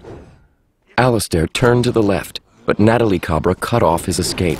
I wouldn't try to get away, Uncle Alistair, she said sweetly. It's amazing how many weapons I can carry through an airport. She held up a china doll in a blue satin dress. Natalie was too old to be carrying something like that, but no doubt she could charm the security guards into thinking otherwise. What is that? Alistair asked, trying to stay calm. A gun? A bomb? Natalie smiled. I hope you don't have to find out. It would be quite messy. Keep walking, Uncle. Ian put as much sarcasm into the word as possible. We don't want to arouse suspicion. They strode through the terminal. Alistair's heart pounded. He could feel the poor Richard's almanac in his jacket pocket slapping against his chest with every step. So, Alistair said, when did you get in? Oh, we took our own jet, Ian said. We use a private airstrip where the security is much more relaxed. We just thought we'd come welcome you. How nice, Alistair said. But I don't have anything you want. That's not what we've heard, Natalie said. Hand over the book. Alistair's throat went dry. How could you possibly know? News travels fast, Natalie said. We have informants. Natalie, Ian snapped. I'll do the talking, thank you very much. You hold the dog. She scowled, which made her face not nearly as pretty. I can talk if I want to, Ian. Mother and Father said, blast what they said, I'm in charge. Natalie looked ready to yell back at him, but she swallowed her rage. Alistair didn't like the tight grip she was keeping on her doll. He imagined the thing must have a trigger somewhere, and he didn't want to find out what it did. Surely you don't want another war between our branches, Alistair said, trying to sound diplomatic. One phone call, and I can mobilize help from Tokyo to Rio de Janeiro. As can we, Ian said. And I've read my family history, Alistair. The last time our branches fought, it didn't go very well for your lot, did it? Alistair kept walking, thinking hard. A gendarme was standing by a security checkpoint up ahead, about 20 meters. If Alistair could create a distraction... The 1908 explosion in Siberia, he said to Ian. Yes, that was impressive. But we have more at stake this time. Exactly, Ian agreed. So hand over the book, old man, before we have to hurt you. Natalie laughed. If you could hear yourself, Ian, honestly. Her brother frowned. Excuse me? 5 meters to the gendarme, Alistair thought. Stay calm. Oh, nothing, Natalie told her brother airily. Just that you're a terrible bore. Without me, you couldn't even frighten this pathetic old man. Ian's expression hardened. I most certainly could, you useless little... Natalie stepped in front of Alistair, intent on confronting her brother, and Alistair saw his chance. He stepped backwards, then sideways, and before the Cabras could regroup, Alistair was standing next to the gendarme, talking as loudly as he could in French. Merci, niece and nephew, he shouted at the Cabras. But your parents will be worried. Run along now, and tell them I'll be out in a few moments. I have some questions for this officer. I may have forgotten to declare my fresh fruits in customs. Fresh fruits, the officer said. Sir, that's very important. Come with me, please. Alistair shrugged apologetically to the Cabras. You must excuse me. Ian's eyes were so angry they looked like they might catch fire, but he managed a stiff smile. Of course, Uncle. Don't worry, we will definitely catch you later. Come, Natalie. He said her name through clenched teeth. We have to talk. Ow! She yelped as he gripped her arm, but he herded her down the hallway and out of sight. Alistair sighed with relief. He followed the gendarme gratefully back to customs, where, after 20 minutes of questions and searching bags, Alistair realized, quelle surprise, he did not have any fresh fruit in his luggage after all. He pretended to be a confused old man, and the irritated customs official let him go. Back in the terminal, Alistair allowed himself a smile. Ian and Natalie Cabra may have been deadly opponents, but they were still children. Alistair would never let himself be outfoxed by youngsters like them, not when his own future and the future of his branch were at stake. He patted the poor Richard's almanac, still safe in his jacket pocket. Alistair doubted any other team knew more about the 39 clues than he did. After all, he'd been spying on Grace for years, learning her purpose. There was still a lot he didn't understand, secrets he hoped Grace had given to her grandchildren, but soon he would find out. He was off to an excellent start. He now understood the true meaning of the first clue, Richard S.'s resolution. He had to chuckle about that. Even Amy and Dan had failed to see what it really meant. He made his way through the terminal, keeping his eyes open for the Cabras, but they seemed to have vanished. He got outside and was dragging his bags toward the taxi stand when a purple van pulled up to the curb. The side door rolled open. A cheerful male voice said, "Hey there!" The last thing Alistair O. saw was a large fist hurtling toward his face. Chapter 11. After getting through customs at Charles de Gaulle Airport, Amy felt like she'd just lost a fight with a tornado. She'd endured 8 hours on the plane, wedged between Dan and Nellie, who both kept their headphone volume too loud. Dan watched movies. Nellie listened to music and flipped through French cookbooks with full-color pictures of snails and goose livers. Meanwhile, Amy tried to make herself small and read her own books. She picked up 6 new ones in Philadelphia, but she'd only managed to finish 1 Benjamin Franklin biography and 2 Paris guidebooks. For her, that was terrible. Every muscle in her body ached. Her hair was a rat's nest. Her clothes smelled like airplane lasagna, which Dan had spilled on her mid-flight. Worst of all, she hadn't gotten any sleep, because the more she read, the more an idea had started to form in her head about Franklin and Paris. And the idea scared her. In the customs line, she was sure she was going to lose it when the official asked about her parents, but she muttered the lie Dan and she had rehearsed, that their parents were coming over on a later flight. Nellie's presence seemed to reassure the official, especially when Nellie started answering his questions in French. The official nodded, stamped their passports, and let them through. Nellie, Dan said. you speak French? Duh. My mom taught French. She was, like, French. I thought your family was from Mexico City. That's my dad. I grew up trilingual. That's amazing, Amy said. She was really jealous. She wished she knew other languages, but she was hopeless at learning them. She couldn't even remember the colors and numbers from kindergarten Spanish. It's no big deal, Nellie assured them. Once you know 2 languages, learning 3 or 4 or 5 is easy. Amy wasn't sure if she was serious, but they kept going through customs.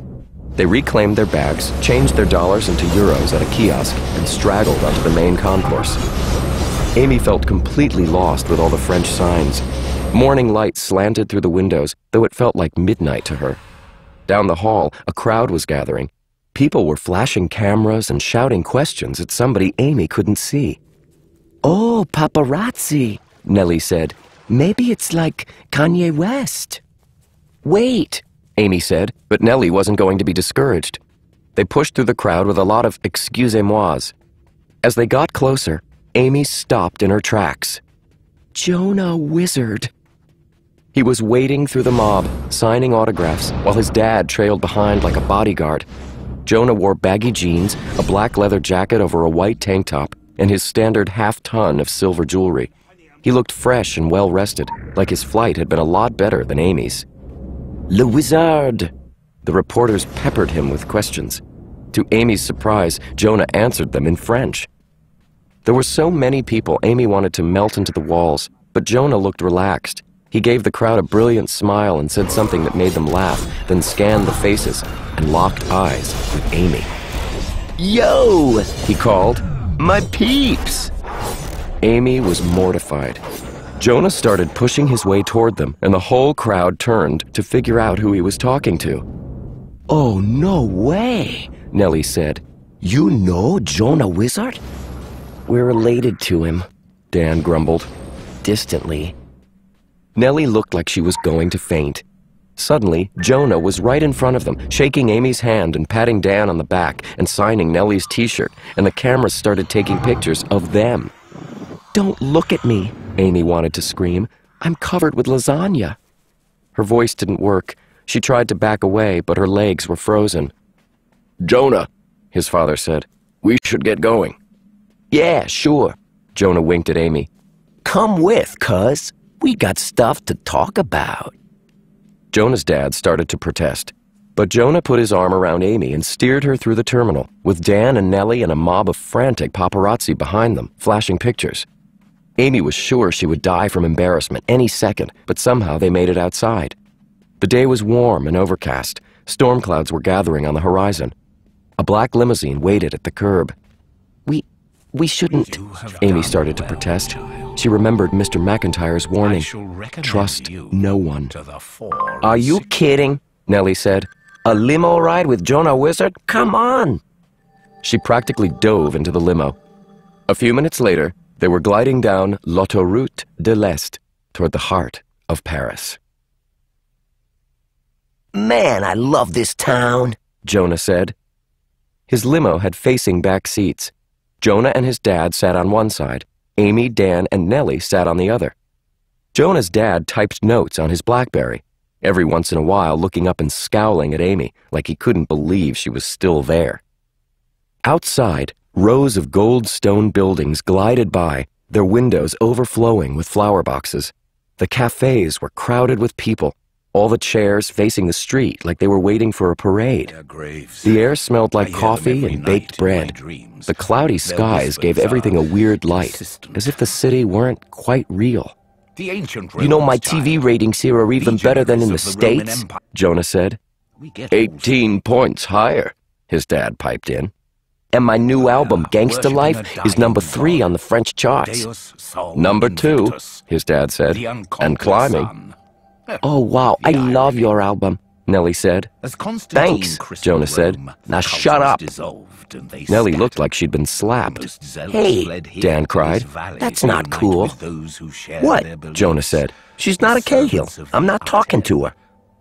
Amy was so shocked she couldn't respond, but Jonah just kept right on bragging. "Like I was saying, I own this town.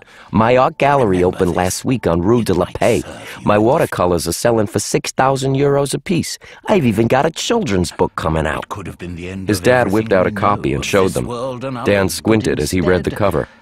Lil Gangsta Livre Instantané? "That means Little Gangster Pop-Up Book," Jonah's dad said proudly. Jonah spread his hands. "See what I mean? I'm more popular than..." He smiled slyly. "Benjamin Franklin." Something inside Amy snapped. She'd spent several hours reading about Benjamin Franklin, and she was more convinced than ever that he was the most amazing person who ever lived. To think she might be related to him made her so proud. Now to hear this conceited TV star jerk compare himself, she was so angry she forgot to be shy. Benjamin Franklin was way more important than you, Jonah. He was the most famous American to ever visit Paris. When he came here, people wore his picture on necklaces. Like this? Jonah pulled out a Jonah Wizard commemorative photo necklace. And they wore clothes like his? Uh-huh. The Jonah Wizard fashion line is doing great on the Champs-Élysées. Amy gritted her teeth. King Louis XVI even put Franklin's picture on a chamber pot. Jonah looked at his dad. Do we have souvenir chamber pots? No. His dad whipped out his phone. I'll make the call. Jonah nodded. So you see, guys, I am the biggest thing since Franklin, which is why I'm the natural person to find his secrets. Your head was any bigger, Dan muttered. We could use it as a hot air balloon. Jonah ignored him. Look, Amy, you're a smart girl. You know the family's got branches, right? Good Cahills, bad Cahills. I'm... Jonah! His father covered his phone with his hand. I thought we discussed... Dad, chill. All I'm saying, I use my talents to create art. Whatever this final treasure is, I'll use it to bring more beauty to the world. I'm not like those Lucians, man. They're vicious. Amy's mind was racing. But Benjamin Franklin was a Lucian. We saw the snake crest. Okay, so occasionally a Lucian did something right. Jonah waved his hand dismissively. But today I'm the good guy. You gotta see that, Amy. Dan snorted. Because you make gangster pop-up books? Exactly. Look, you think it was easy for me growing up rich and famous in Beverly Hills? Jonah paused. Actually, it was easy. The point is, I work hard to stay that way. Fame is something you gotta keep building, baby. Am I right, Dad? You're right, son. I already got albums and TV and fashion and books, so where do I go for up? I'll tell you where. I need to win this contest. It's a smart career move. If we work together, I'll cut you in for a percentage. Uncle Alistair offered to help us too, Amy grumbled. That didn't work out. Jonah snorted. Alistair? That old fool probably told you how he invented microwave burritos, huh? Bet he didn't tell you he lost his fortune on bad investments. He's nearly broke, girl. He should have taken the $1 million and walked, but he's got some crazy idea the 39 clues are gonna restore his reputation. Don't listen to him. You join me, we can beat everybody. We can even show those backstabbers Ian and Natalie. You gotta be careful around here, Amy. Paris is a Lucian stronghold, you know. Has been for centuries. Jonah, his dad said, you should not be dealing with these people. They have no star power, and they're going to drag down your ratings. Chamber pots, Dad. I'll handle this. He gave Amy his most dazzling smile. Come on, girl. We both know the next clue is about Ben Franklin. We could help each other. What bothered her wasn't that Jonah was an arrogant jerk. What bothered her was that she was tempted by his offer anyway. The idea of showing up Natalie and Ian was hard to resist, and she couldn't help feeling flattered that somebody like Jonah Wizard was paying attention to her. Still, she remembered the way he'd talked to Nellie and how nice he'd been to them at the airport. But it had all been an act, like they were just stage props for the cameras. Why do you want to deal with us? She asked hesitantly. What makes us so special? Nothing, Jonah laughed. Isn't that awesome? You're part of the Cahill clan, but you have no talent at all. Me, if I try to sneak into someplace to check out a clue, I'll have the media following me, people shooting my picture and asking me for interviews. I can't do anything in secret. You're so unimportant, you can go places I can't. Nobody cares about you. Thanks a lot, Dan grumbled. What'd I say? Jonah looked baffled. Hey, if it's money, I got plenty of that. I can even throw in a day on the set of Who Wants to Be a Gangster. You can't do better than that. No thanks, Amy and Dan said together. Aw, come on. Just think about it, will you? Where's your hotel? I'll drop you off. Amy was about to make something up when she glanced out the window. What she saw made her blood turn to ice. It was impossible. What was she doing here? And was she really carrying... Right here, she said. Pull over, please. The driver did. Jonah looked out the window and frowned. They were parked next to a seedy-looking hotel called the Maison des Gardons. The awning was tattered, and the doorman looked like a wino. Here, huh? Jonah said. Man, you guys like to rough it. Me? I'm staying at the Ritz. If you change your mind, you know where to find me. Amy dragged Nellie and Dan out of the car. The driver tossed out their bags, and the wizard's limo glided away. What a creep, Nellie said. He isn't like that on TV. Dan looked up at the Maison des Gardons. Don't tell me we're actually staying here. I had to get him to stop the car, Amy said. Nellie, get us rooms for the night. Here? She protested.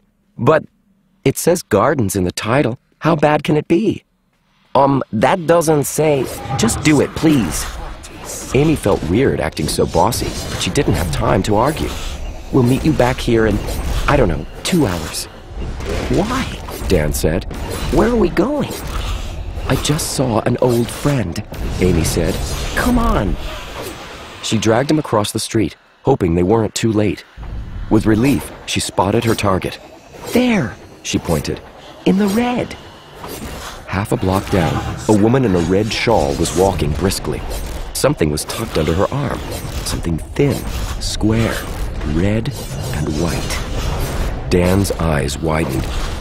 Isn't that Irina Spassky, Amy said. And she's got our Poor Richard's almanac. Follow that Russian.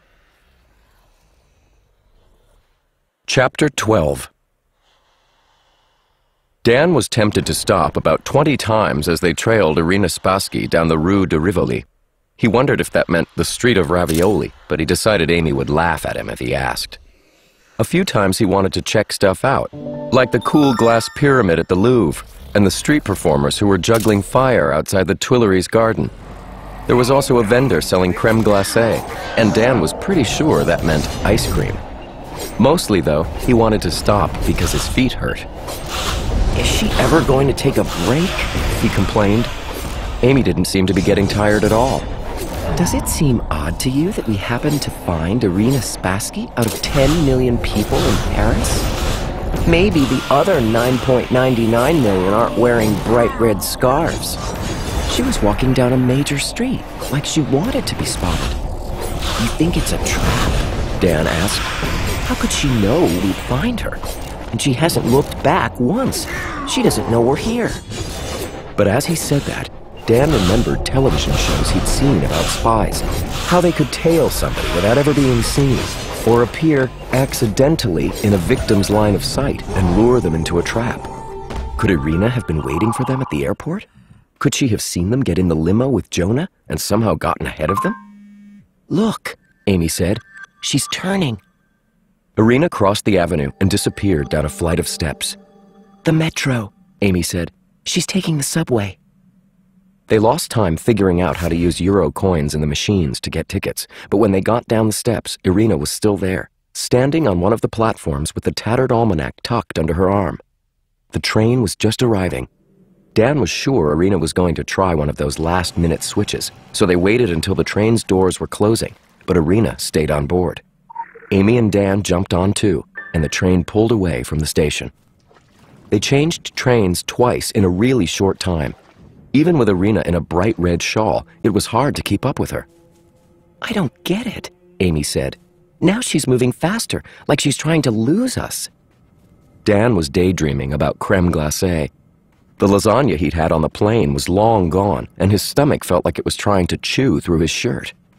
Finally, after the third train, Irina exited onto the platform. Amy gripped Dan's arm and pointed to a sign on the station wall. Passy, she said. So? This is the neighborhood where Benjamin Franklin lived. Well, come on, Dan said. Red Riding Hood's getting away. Passy didn't seem as crowded as Tuileries. The streets were lined with 4-story buildings. There were flower shops everywhere, like a Mother's Day explosion. Tulips, carnations, roses, everything that could possibly make Dan sneeze. In the distance, the Eiffel Tower rose against the gray clouds, but Dan was more interested in the smell of food. The whole city seemed to be made up of outdoor cafes. He could smell chocolate, fresh-baked bread, melting cheese, but Dan didn't have time to get any of it.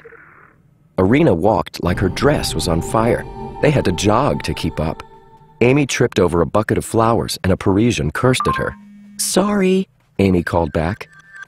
They turned onto a tree-lined street with ancient-looking mansions. Halfway up the block, a purple van was parked crookedly. It was painted with pictures of balloons and clown faces, and the sign read, Crème glacée. Dan's spirits lifted. Maybe he could just grab a quick triple scoop of cherry vanilla to go. But as they got closer, he saw that the van was shut. The windshield was covered from the inside with a silver screen. It was a conspiracy, Dan decided. The entire city of Paris was trying to starve him. At the end of the block, Irina crossed the street and ducked inside a wrought iron gate. She walked up to a large marble building that looked like an embassy or something. Dan hid behind a gatepost and watched as Irina punched a security code and went inside.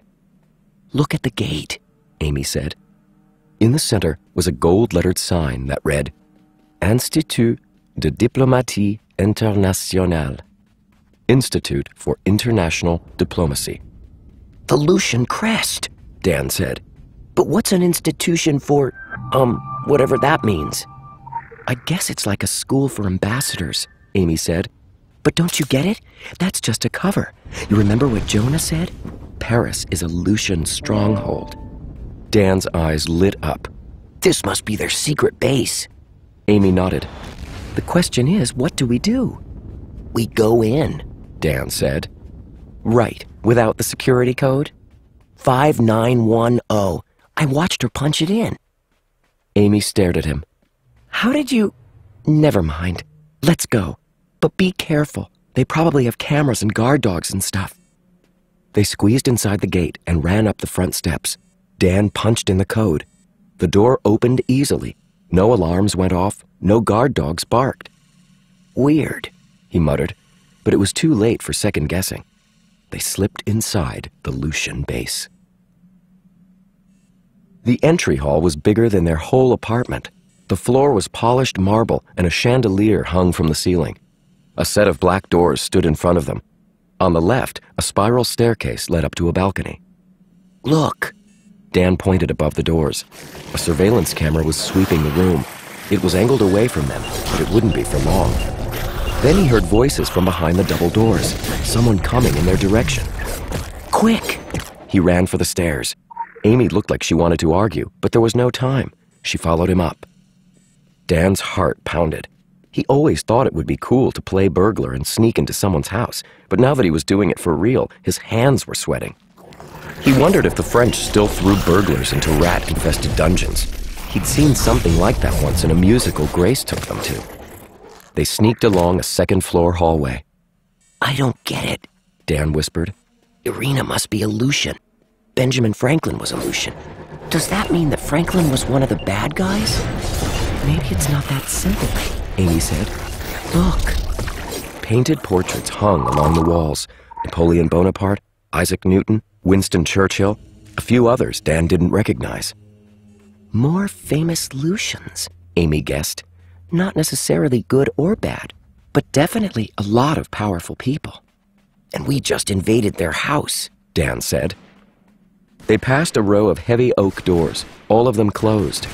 One was labeled Logistique. Another read Cartographie. The last door on the right read Arsenal. Sweet. Dan, no, Amy whispered, but she was too late to intercept him. Dan opened the arsenal door and slipped inside. A little late, he considered that it might not be a good idea to enter a room full of weapons if there was already someone in there.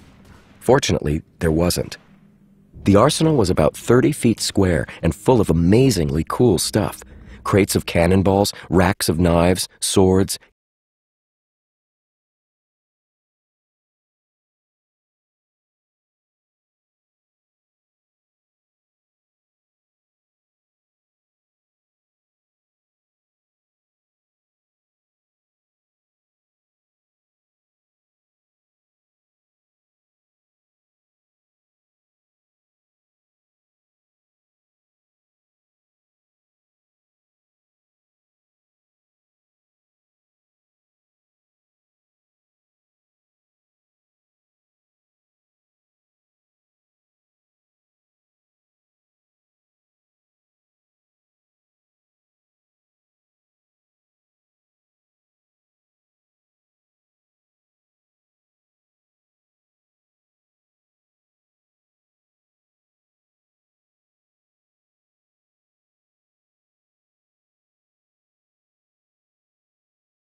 canes, shields, and umbrellas.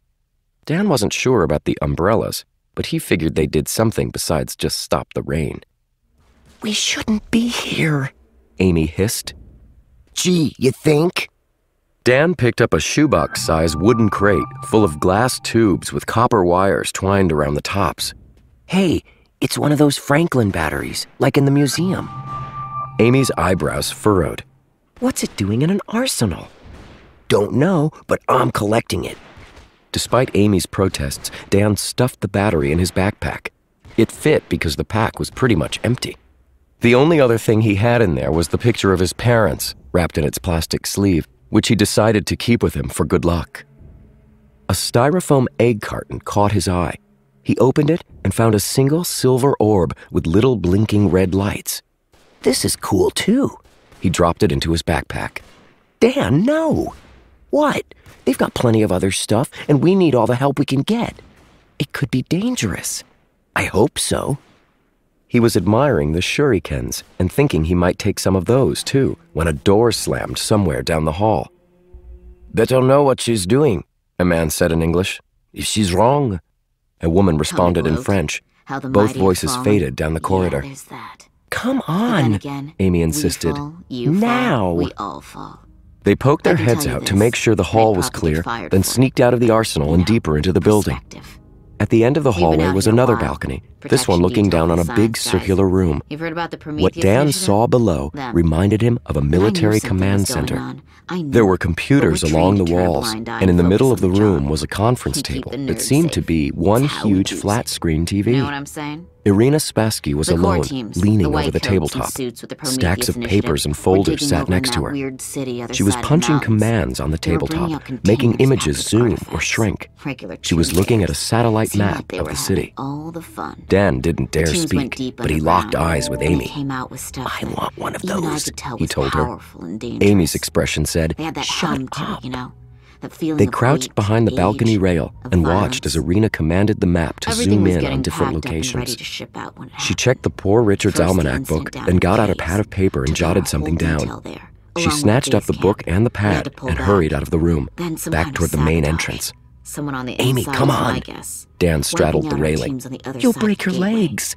The white Hang from the coats, edge and just drop. supervisors, I've done it off the roof at school a uniformed million personnel, times. everyone. It's easy." And the shipping crates? He did. Gone. And it was. He sent a detail A to second secure later, whatever was they were left both inside at the city, conference but there table, was nothing. staring at the We image had to still retreat. flickering on the Not a screen. survivable A situation. white targeting icon hovering over one Too bad we particular failed to grab spot the in comms Paris. kit. The Could've come address in useful with glowed a in direct red line to letters. HQ. 23 Rue Something's gone Desjardins. very, very wrong. Dan pointed to a We ribbon haven't of heard a blue peep from surrounding the Mission dot. And I "That's don't know where the water, artifacts went. which means that little Right blob after she all was this targeting is when the must be an end of it island." started happening. "The Ile Saint-Louis," Amy said. I can't "It's say on the for Seine sure the River, two are right in the middle connected, of Paris. But warning bells? Can you memorize that Oh, address?" You betcha. "Already done." Then Dan noticed something else. A photograph sitting on top of Irina Spassky's files. He picked it up and felt sick to his stomach. "It's him." Dan showed Amy the photo. An older man with gray hair and a black suit crossing the street. The photo was fuzzy, but it must have been taken in Paris. Dan could tell from the yellow stone buildings and the French signs. "The man in black is here." Amy paled. "But why?" A voice came from somewhere down the hall. J'entends des mouvements. Fouillez le bâtiment. Dan didn't need to speak French to know that meant trouble. He and Amy ran the other direction, down another hallway. Arrêtez! A man yelled behind them. Immediately, alarms started blaring. "Oh, great." Amy said. "This way." Dan turned a corner. He didn't dare look behind them. He could hear their pursuers getting closer, boots pounding on the marble floor. "Bars!" Amy warned. The building's automatic defenses must have been activated. Right in front of them, a set of metal bars was descending from the ceiling, cutting off the hallway. "Slide into third," Dan yelled. "What?" Amy demanded, glancing back at the security guards. Dan ran forward and hit the ground like it was a water slide, slipping under the bars. "Come on!" Amy hesitated. The bars were getting lower, 3 feet off the ground, 2.5 feet. Behind her, 2 burly guys in black security guard outfits were closing fast, armed with nightsticks. "Amy, now!" She dropped and started crawling under the bars. Dan pulled her through just as the bars clanged against the floor. The security guards grabbed at them through the bars, but Dan and Amy were already running. They found an open door and ducked into a parlor. "The window," Dan said. A metal mesh curtain was closing over the glass. It was already halfway down. There was no time to think. Dan picked up a bust of Napoleon from the coffee table and threw it through the glass. Crash! He could hear the guards in the hallway shouting over the wail of alarms. Dan kicked the remaining glass shards away. "Go!" he told Amy. She crawled through and he followed, pulling his left foot out just before the metal curtain clamped against the windowsill. They ran through the garden, climbed the iron gates, and raced across the street. They ducked behind the purple ice cream van and slid to the ground, breathing hard. Dan looked back, but there were no signs of pursuit. At least, not yet. "Let's not do that again," Amy said. Dan's blood was racing. Now that he was out of danger, he realized how much fun he'd just had.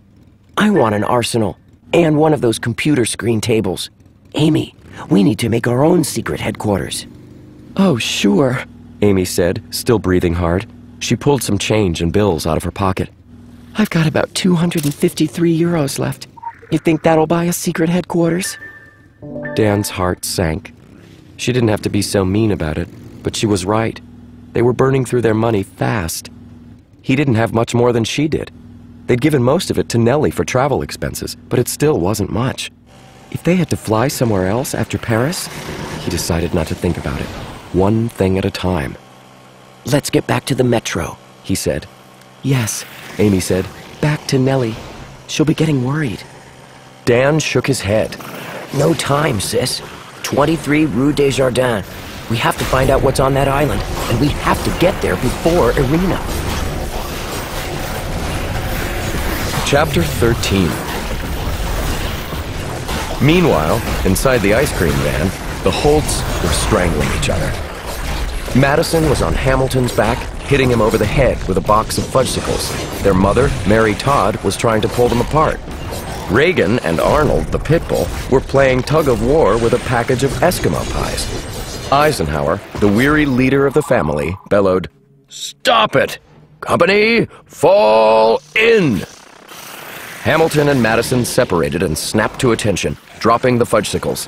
Mary Todd brushed herself off, glared at her children, then fell into line. Reagan held the Eskimo pies in present arms stance. Arnold rolled over and played dead. "Right," Eisenhower growled. "I will not have this family killing each other over frozen dairy products." Reagan said, "But, Dad..." "Silence! I said you'd get ice cream after we finish the mission, and we are not finished until I get a report." Madison saluted. "Dad, permission to report." "Go ahead." "The surveillance microphone worked." "Excellent. Did the brats take the book?" Madison shifted uncomfortably. "I don't know, sir, but they're going to 23 Rue Desjardins, Ile Saint-Louis." "If you got the number right this time," Hamilton griped. Madison's face turned bright red. "That wasn't my fault. We drove the rental car into the Seine." "Oh, and you have all the great ideas, Hammy, like that stupid explosion that hit the wrong team in the museum, or burning down Grace's mansion." "Stop yelling," Mary Todd yelled. "Children, we can't keep arguing with each other. It hurts team morale." "Your mother is right," Eisenhower said. "The fire at the mansion and the museum bomb were both bad ideas. We should have pulverized the Cahill brats in person." Arnold barked excitedly and tried to bite Eisenhower's nose. Reagan knit her eyebrows. She shifted uncomfortably from foot to foot. "But, Dad..." "Problem, Reagan?" "Well, the explosion. I mean, it could have killed them, right?" Madison rolled her eyes. "Oh, here we go again. You're going soft, Reagan." Reagan's face turned bright red. "Am not. R2. "Quiet," Eisenhower bellowed. "Now look, everybody. We're going to have to use some drastic measures to win this contest. I can't have anybody going soft. Understood?" He glared at Reagan, who stared glumly at the floor. "Yes, sir." "We know Dan and Amy were Grace's favorites," Eisenhower continued. "Old McIntyre is probably giving them inside information. Now they've beat us inside the Lucian stronghold while we were trying to do surveillance, which was also a bad idea. Are we going to tolerate any more bad ideas?" "No, sir," the kid shouted. "They think we're not clever," Eisenhower said. They think all we can do is flex our muscles. Well, they're about to find out we can do more than that. Eisenhower flexed his muscles.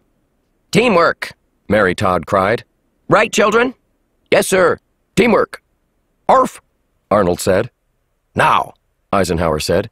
We have to get that book. We've got to assume those brats have it, or they know what's in it.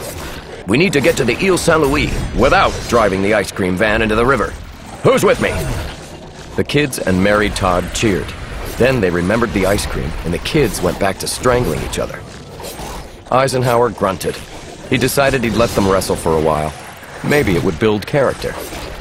All his life, people had laughed behind Eisenhower's back. They'd laughed when he flunked out of West Point. They'd laughed when he failed the entrance exam for the FBI. They'd even laughed the time he was working as a security guard, when he'd chased a shoplifter and accidentally tasered himself in the rear end. A simple mistake. Anyone could have made it. Once he won this contest, he would become the most powerful Cahill of all time. No one would ever laugh at him again. He pounded his fist into the van's cash register. Those Cahill kids were starting to get on his nerves. They were too much like their parents, Arthur and Hope. Eisenhower had known them all too well. He had an old score to settle with the Cahills. Soon, Amy and Dan Cahill would pay. Chapter 14. Amy was all in favor of rushing to the Ile Saint-Louis, but her stomach had other ideas. They passed a boulangerie, which must have meant bakery, judging by the yummy smells, and Dan and she exchanged looks. Just one stop, they said together. A few minutes later, they were sitting on the quay of the river, sharing the best meal they'd ever had. It was only a loaf of bread, but Amy had never tasted anything so good. See that? Amy pointed to the top of a nearby church, where a black iron spike rose from the bell tower. Lightning rod. Dan said with his mouth full. The French were the first ones to test Franklin's theories about lightning rods. A lot of the old buildings still have original Franklin models. Dan said enthusiastically, but Amy wasn't sure whether he liked the story or the bread.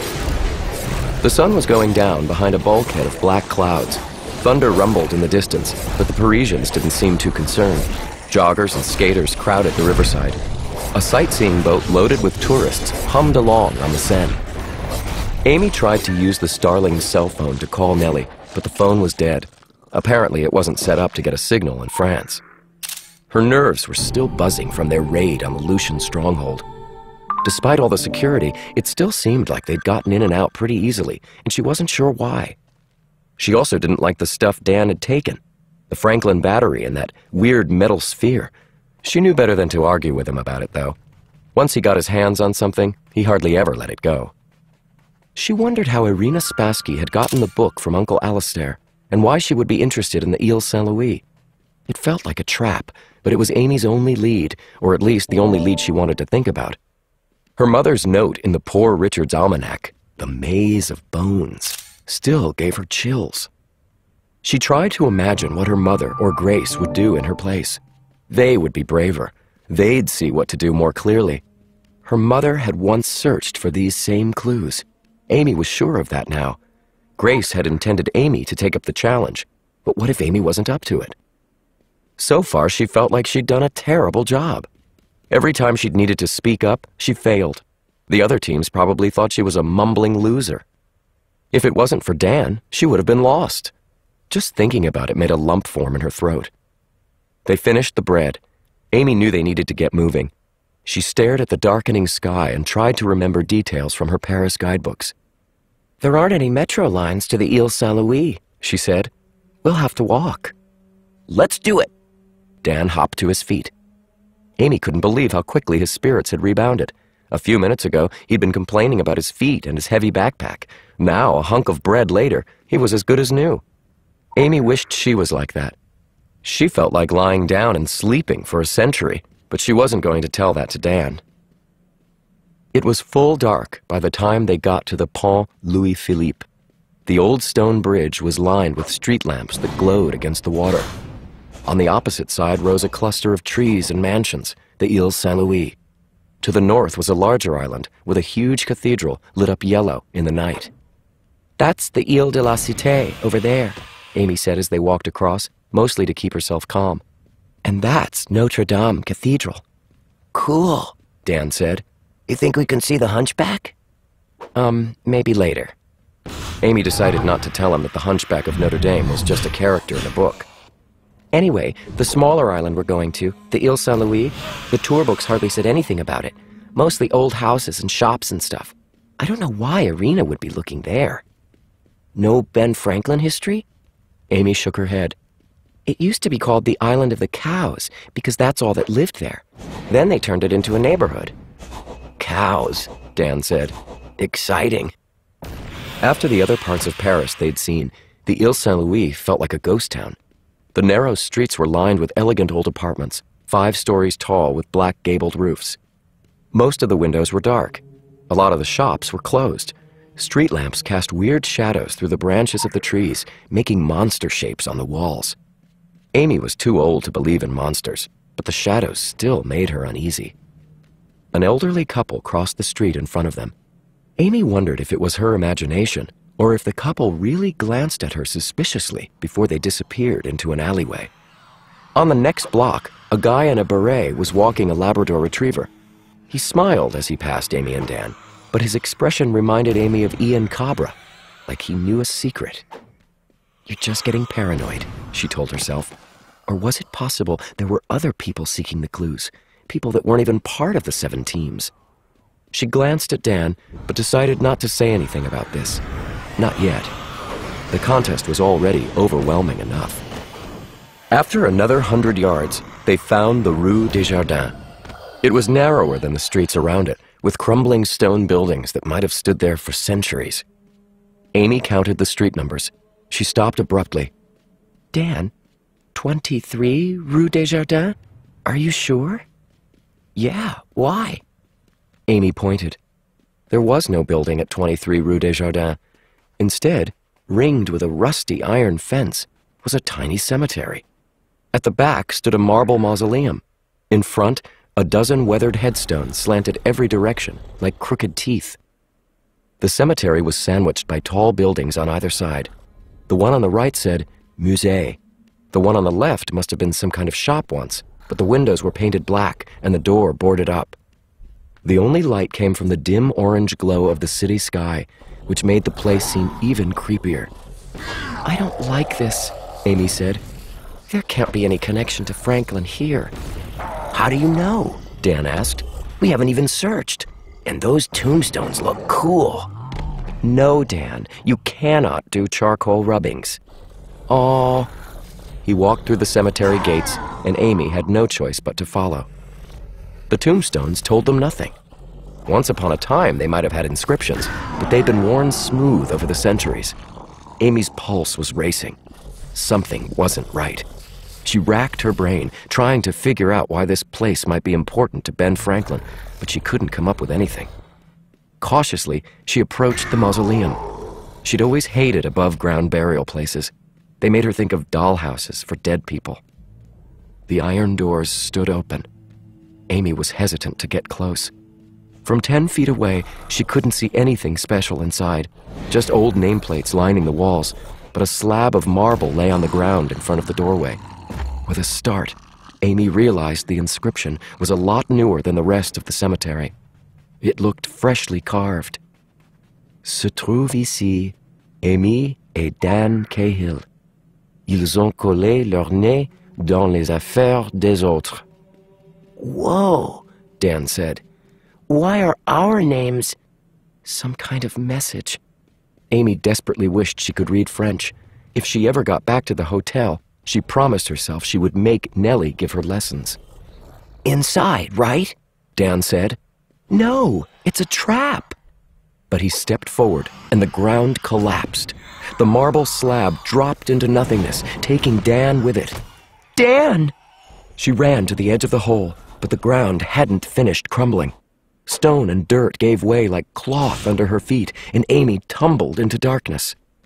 For a second, she was too dazed to think. She coughed, her lungs filling with dust. She was sitting on something soft and warm. Dan! In a panic, she scrambled off him and shook his arms, but it was too dark to see. Dan, please be alive! He grunted. Are you okay? My sister just sat on me with her bony butt. Of course I'm not okay.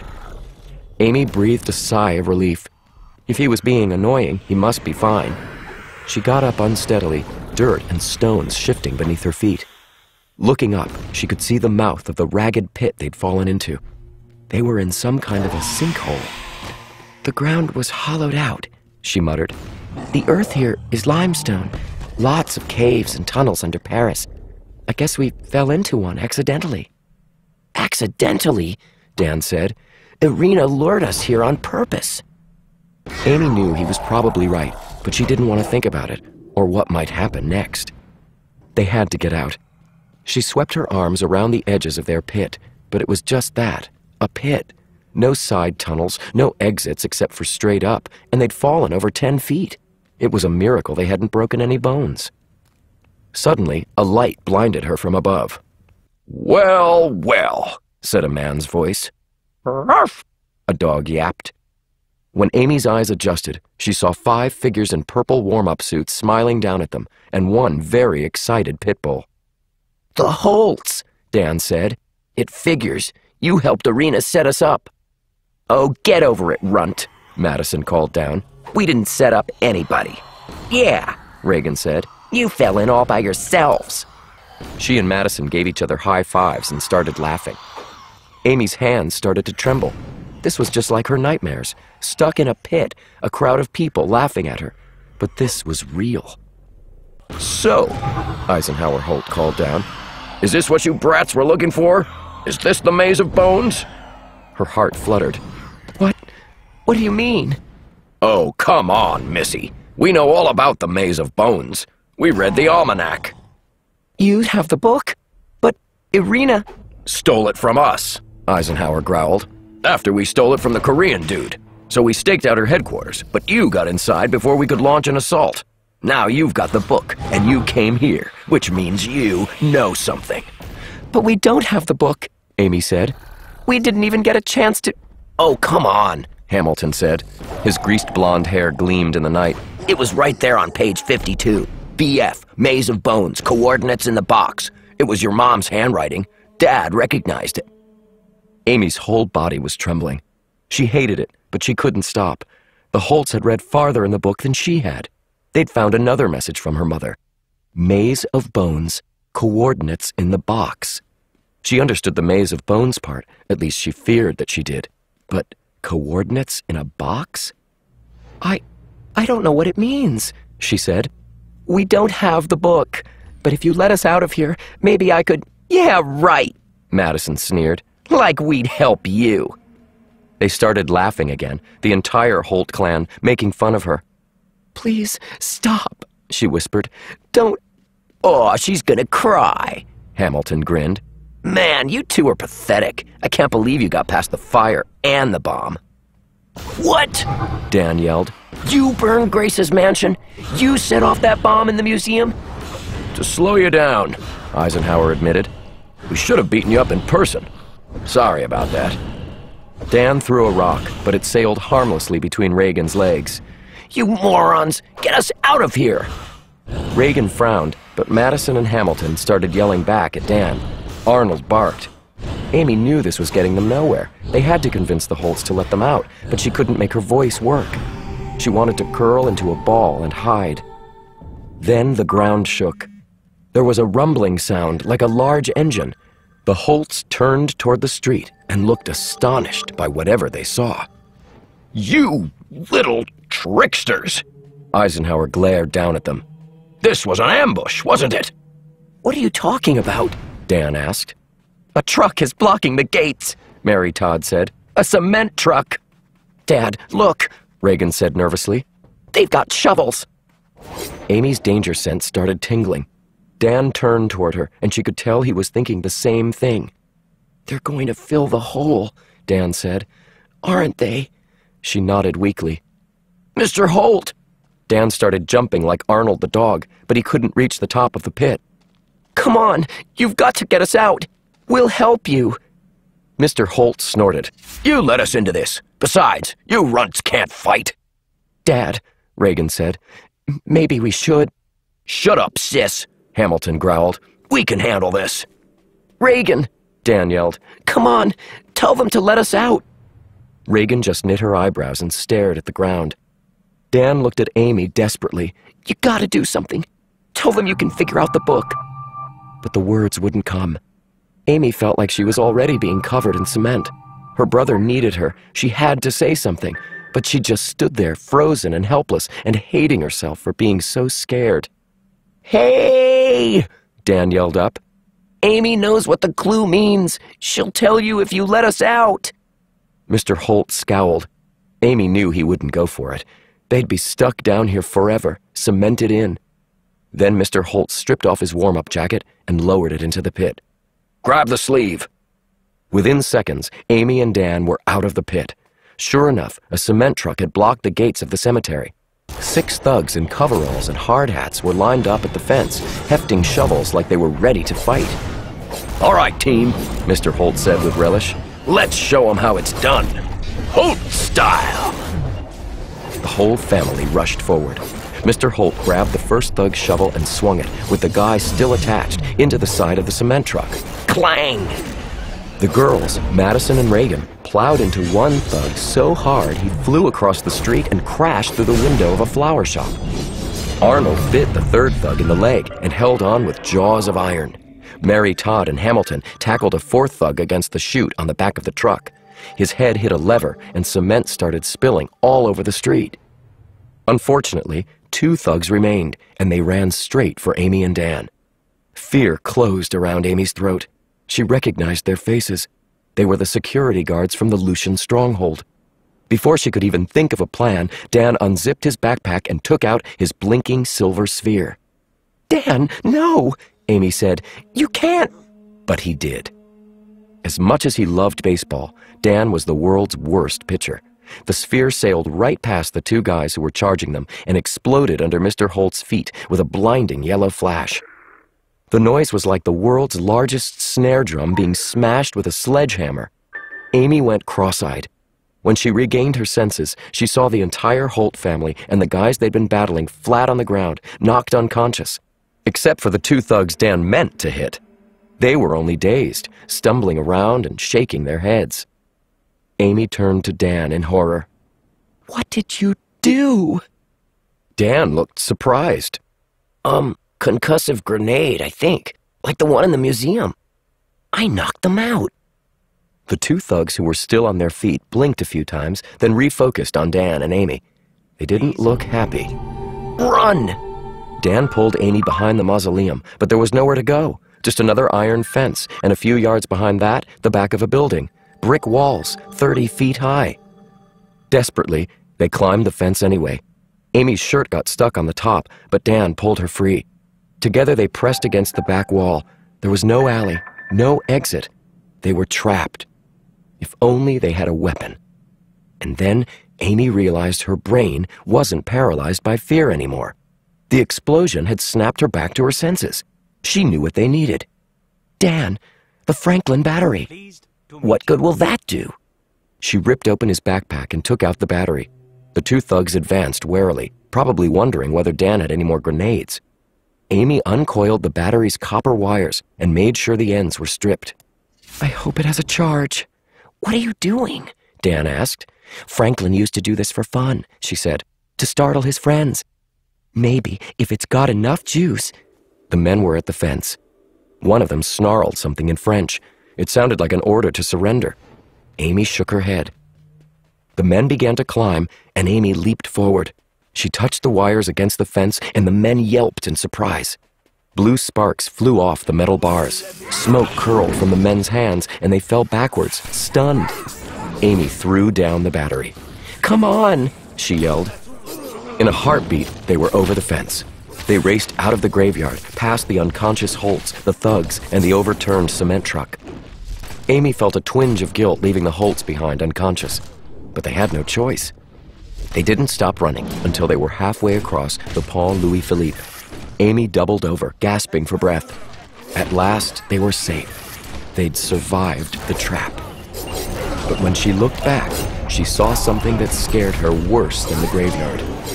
Standing in the shadows at the foot of the bridge, 100 yards back the way they'd come, was a tall, gray-haired man in a black overcoat.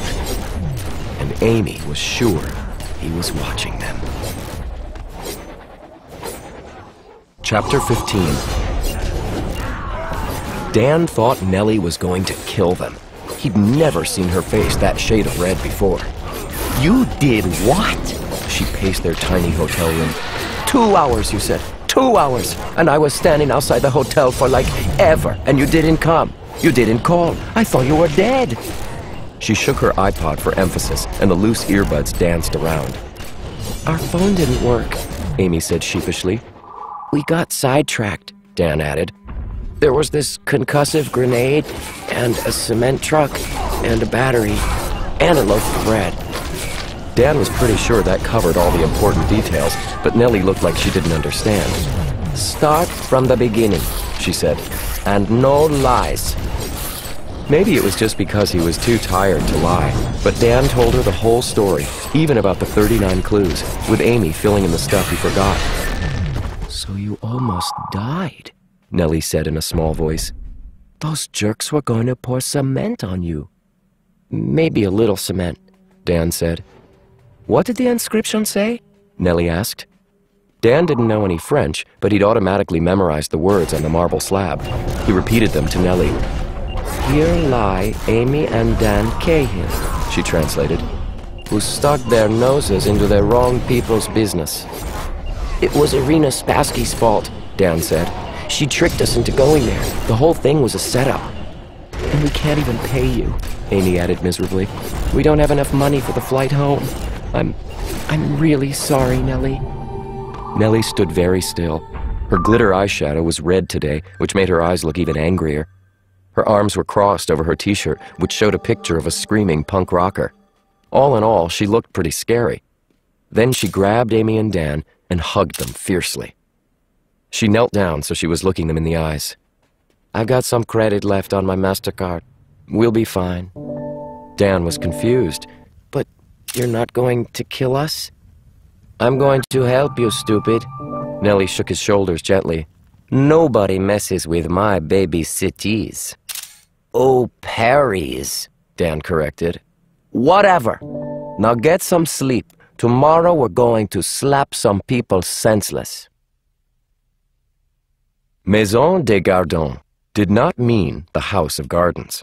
Apparently, Gardon meant roaches. Dan found this out because Nellie told him, and because he heard scuttling sounds along the floor all night long. He wished Saladin were there. The cat would have had a great time playing Jungle Stalker.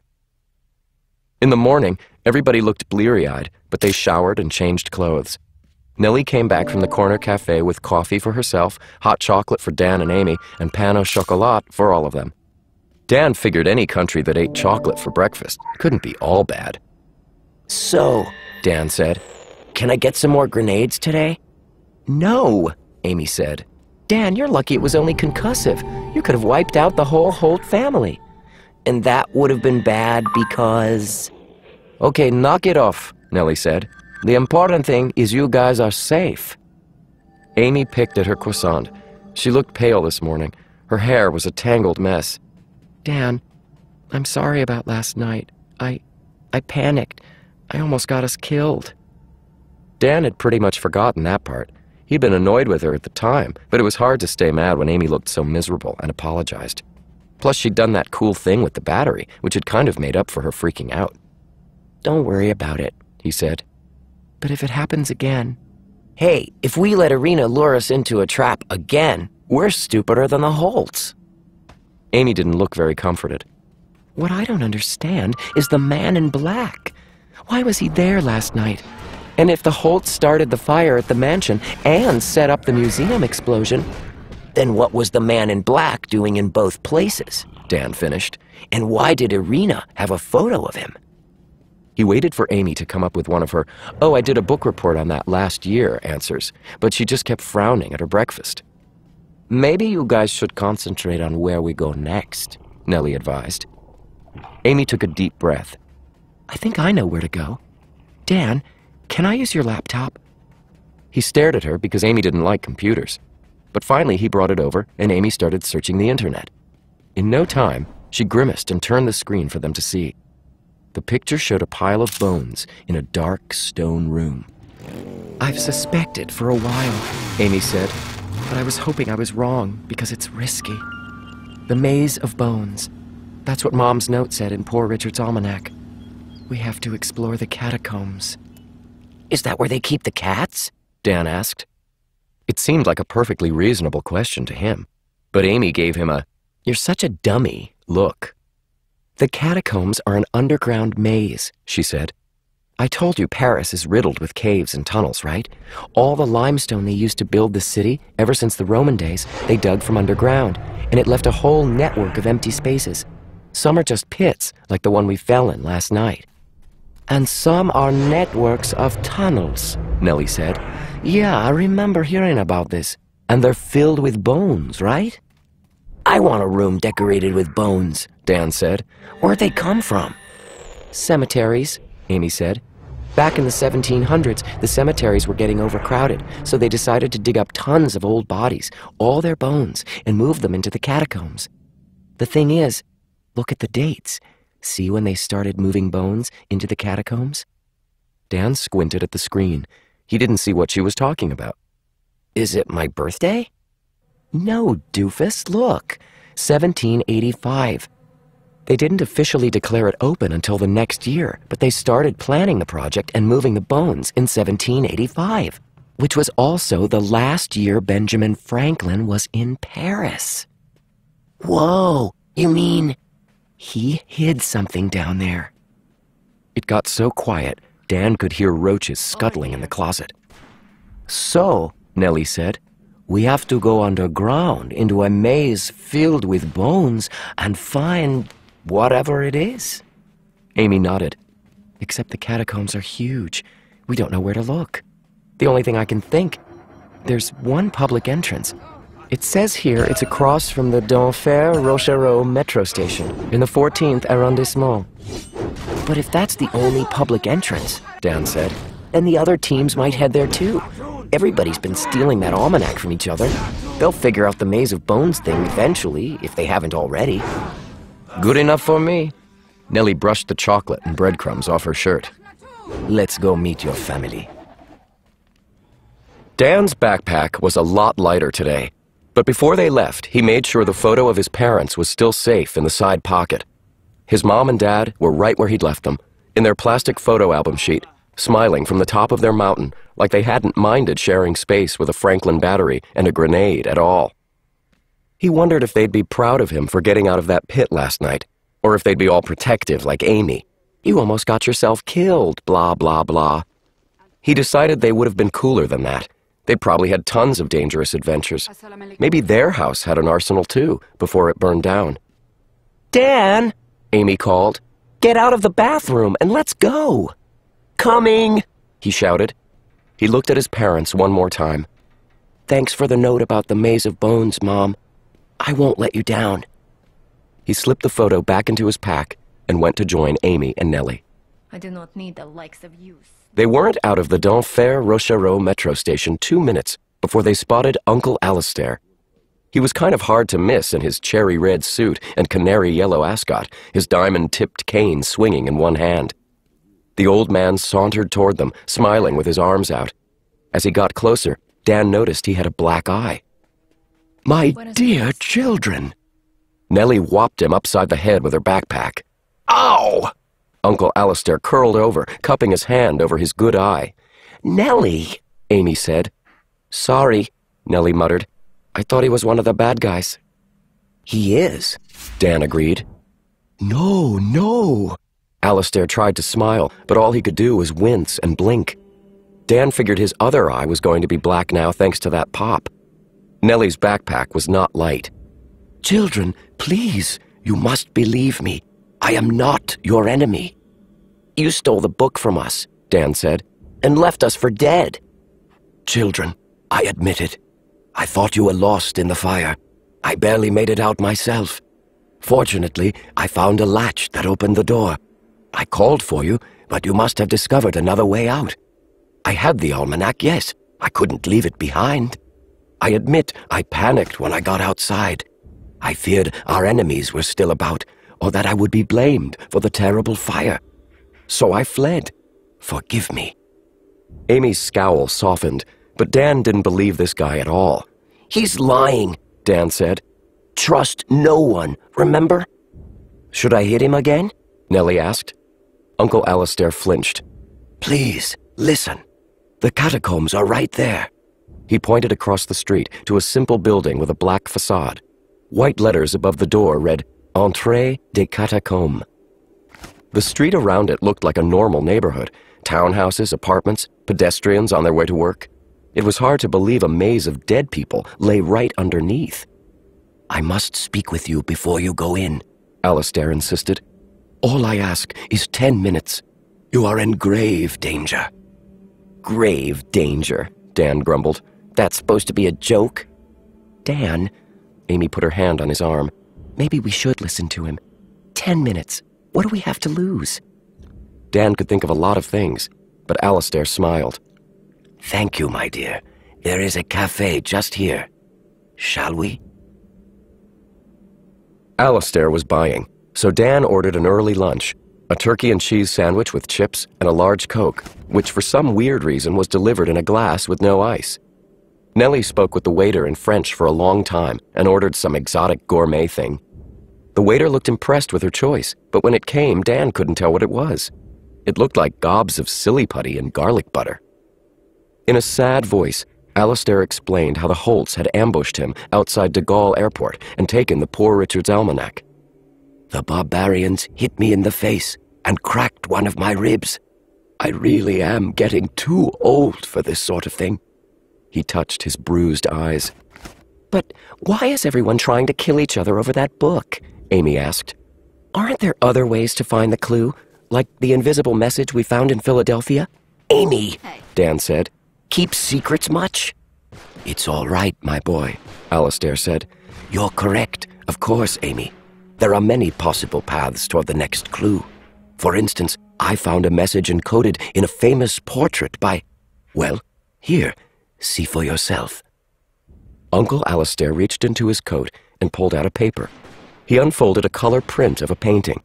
It showed Benjamin Franklin as an old man in a red, flowing robe, sitting in a thunderstorm, which seemed kind of dumb. A bunch of baby angels hovered around him, 2 at his feet working on batteries, and 3 more right behind him, holding up a kite with a key on the string. Lightning zapped from the key into Ben's upraised hand. Ben didn't look upset by this. His long gray hair was wild and frizzed out, so maybe he was used to getting shocked. "No way did it happen like that," Dan said, "with the angels and all." "No, Dan," Alistair agreed. "It's symbolic. The painter, Benjamin West, meant to show Franklin as a hero for drawing lightning out of the sky. But there is more symbolism than I realized. Signs hidden so deep, only a Cahill could discover them. Look at Franklin's knee." Dan didn't see anything except a knee, but Amy gasped. "That shape in the fabric." Dan squinted, and he saw what she meant. Part of Franklin's knee was painted in a lighter shade of red, but it wasn't just a random blotch. It was a silhouette he'd seen many times before. "Whoa," he said. "The Lucian crest." Nellie squinted. That looks like one of those ladies on a trucker's mud flaps." "No, it's 2 snakes around a sword," Amy said. "Trust me, if you'd seen the Lucian crest, you'd recognize it." "There's more," Alistair said. "Look at the paper Franklin is holding. Turn it upside down. There, brushed over with white paint, almost impossible to read." Dan would never have noticed if Alistair hadn't said something, but when he looked closely, he could see the faint shadow of words on the document in Franklin's hand. "Paris," he read. 1785. "Exactly, my dear boy. A painting of Franklin with a key, the Cahill family crest, and the words Paris, 1785. A significant hint." "I never would have found this," Amy said in amazement. Alistair shrugged. "As you said, my dear, there are many possible hints, all leading us along the path to the second clue. Unfortunately, we Cahills would rather fight each other, steal information, and keep each other from getting ahead. He shifted his weight and winced. As my cracked rib and black eyes will testify. But who buried all these hints in the first place? Amy demanded. Franklin? Alistair sipped his espresso. I don't know, my dear.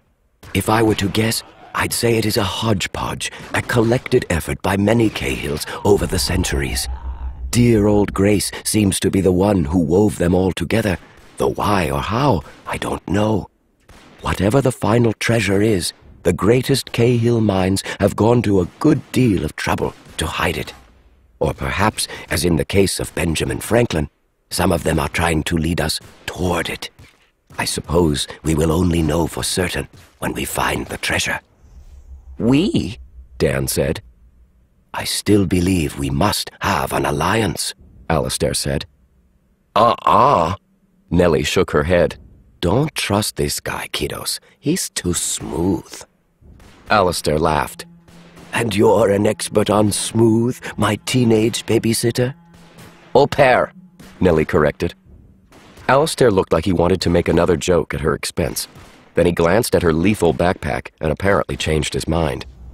The point is, children, our competitors have decided you are the team to beat. But why us? Amy demanded. Alistair shrugged. You've been ahead of the game so far. You have escaped every trap. You are always Grace's favorites. His eyes glittered like a starving man looking at a Big Mac. Let's be honest, eh? We all believe Grace gave you inside information. She must have. Tell me what it is, and I can help you. Dan clenched his fists. He remembered that video of Grace, how stunned he'd felt when she'd announced the contest. Grace should have given them inside information. If she'd really loved them, she wouldn't have left them in the dark. The other teams were after them now because they thought Amy and Dan were Grace's favorites. But apparently Grace hadn't cared about them. They were just another team in this big, cruel game she'd cooked up. The more he thought about it, the more betrayed he felt. He looked at the jade necklace around Amy's neck. He wanted to yank it off and throw it away. His eyes started to burn. We don't have inside information, he mumbled. Come now, my boy, Alistair said. You are in danger. I could protect you. We could search the catacombs together. We'll search by ourselves, Dan said. As you wish, my boy. But be aware, the catacombs are huge. There are miles of tunnels. Most aren't even mapped. You can easily get lost down there. Special police patrol it to keep out trespassers. Some of the tunnels are flooded. Others collapse from time to time. Searching for Franklin's clue in the catacombs will be dangerous and futile, unless... He leaned forward and raised his eyebrows. Unless you do know something you haven't told me. The almanac had a note in the margin. It mentioned coordinates in a box. You wouldn't happen to know what this box might be. Even if we knew, Dan said, we wouldn't tell you. Amy touched the jade necklace at her collar. Sorry, Uncle Alistair. I see. Alistair sat back. I admire your spirit. But what if I were to trade information? I'm sure you are wondering about those notes your mother made. I knew your parents. I could explain a few things. Dan felt as if the air had turned to glass. He was afraid to move or he might get cut. What few things? Alistair smiled like he knew he'd hooked them. Your mother's interest in the clues, perhaps. Or what your father really did for a living. He was a math professor, Amy said. Alistair's smile was so irritating, Dan was tempted to tell Nellie to whack him with the backpack again. Maybe you'd like to know about the night they died? The turkey and cheese sandwich churned in Dan's stomach. What do you know about that? Many years ago, your mother... Alistair stopped abruptly, his eyes fixed on something across the street. Children, we must continue this later. I believe you should look in the catacombs by yourselves. I'll stay behind as a show of good faith. What do you mean? Dan demanded. Alistair pointed with his cane. 100 yards down the street, Ian and Natalie Cabra were pushing through the crowd, hurrying toward the catacombs entrance. I'll hold them off as long as I can, Alistair promised. Now get underground, quickly.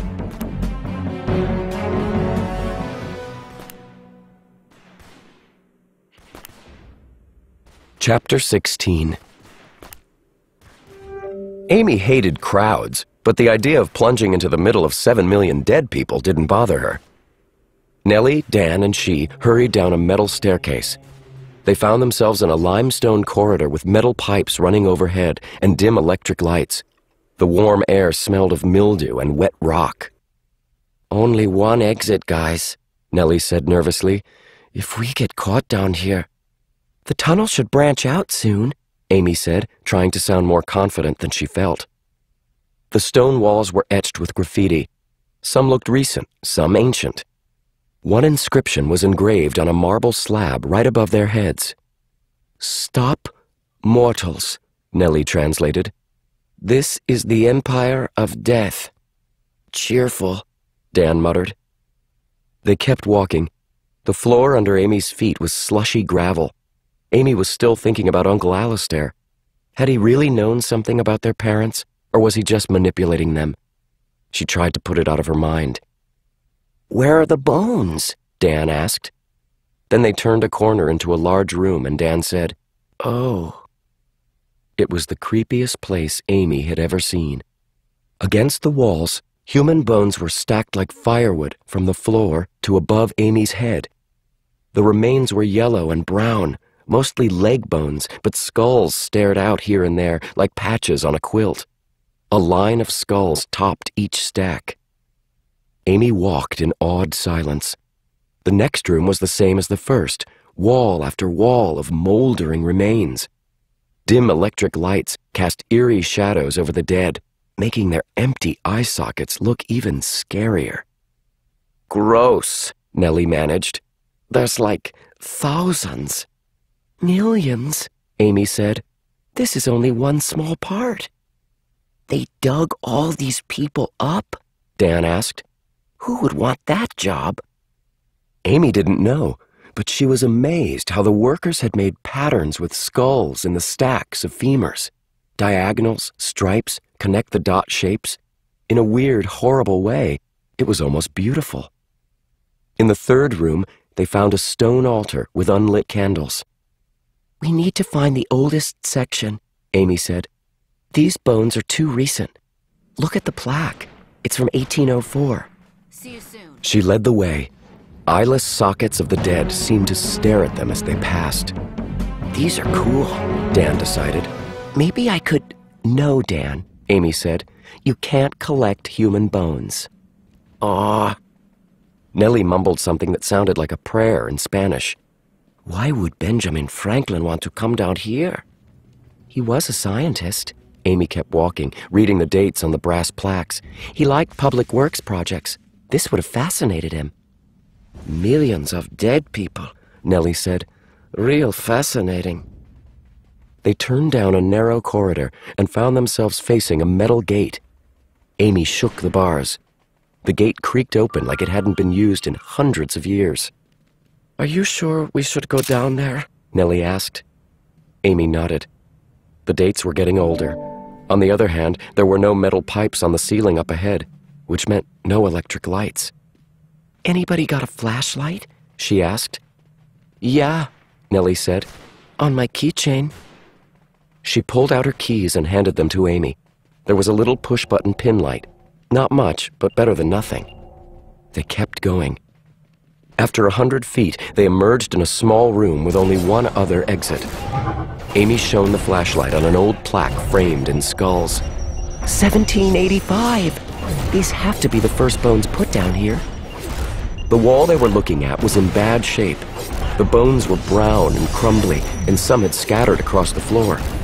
The skulls along the top had been crushed, though the ones quilted into the wall looked fairly intact. They were done in a square pattern, nothing exciting. "Search around," Amy said. "It has to be here." Dan stuck his hands into some of the gaps in the bone wall. Nellie checked the top of the stack.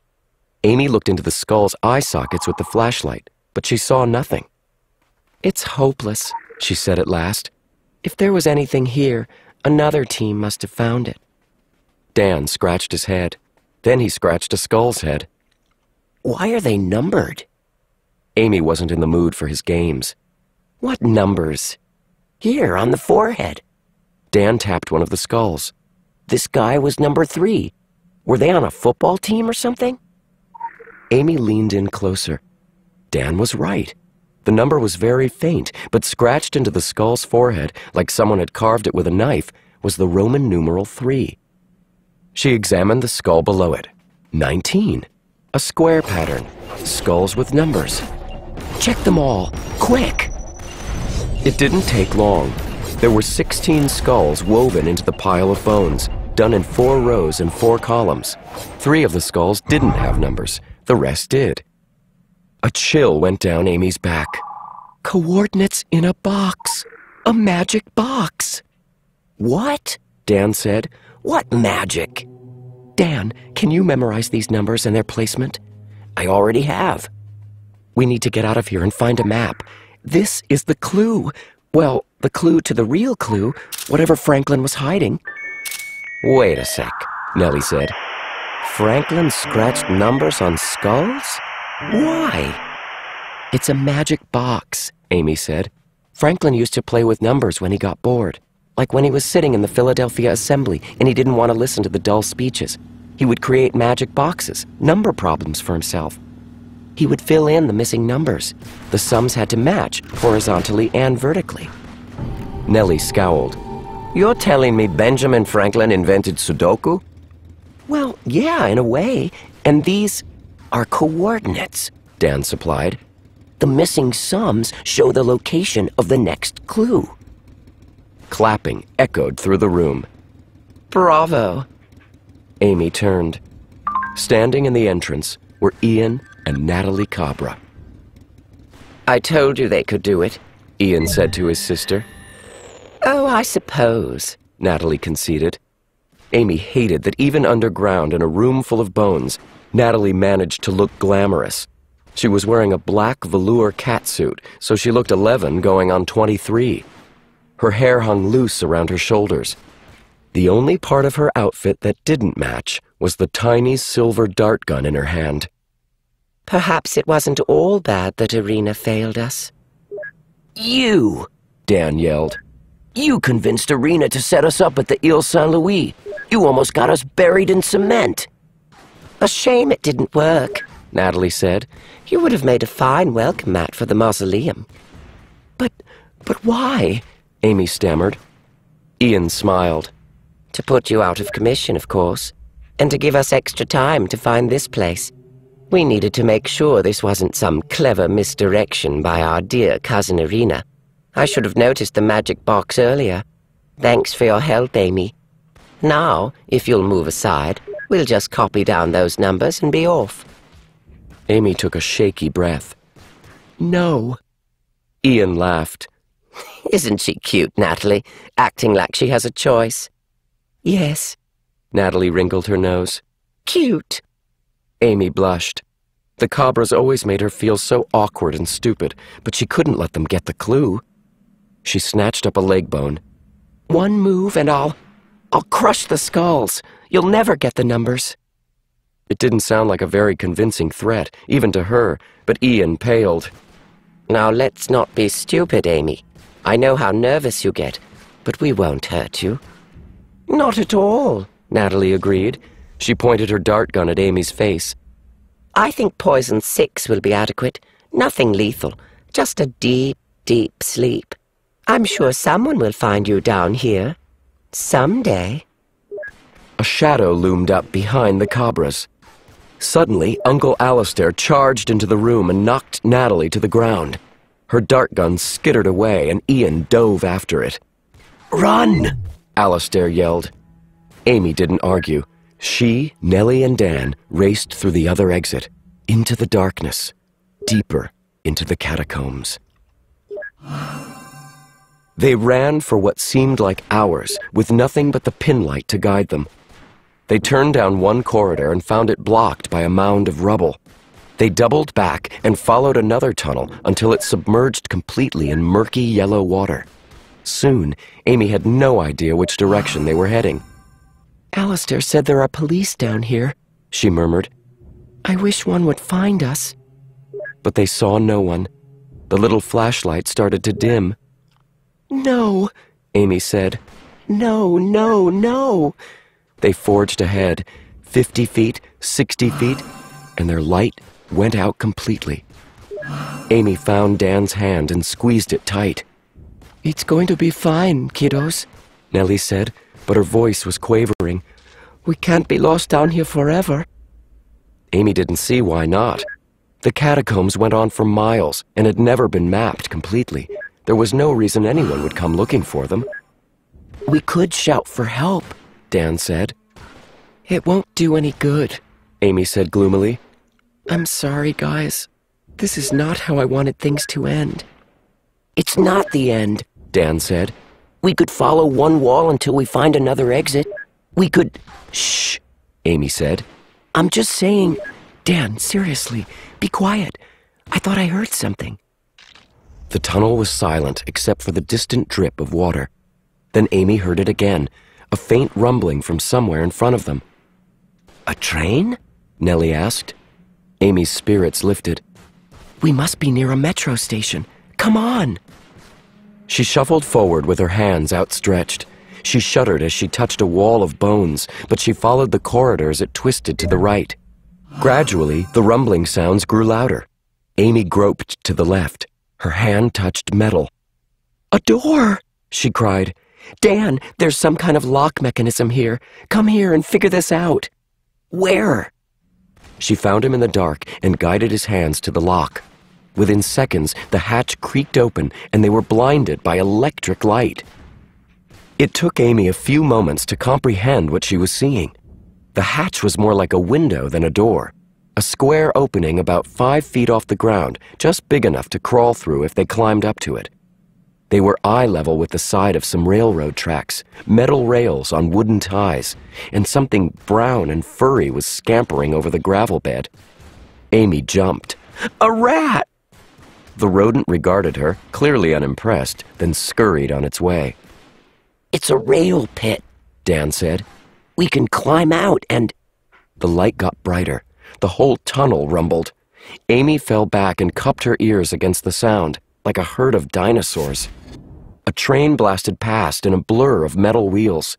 It sucked the air right out of their tunnel, pulling her clothes and hair toward the hatch.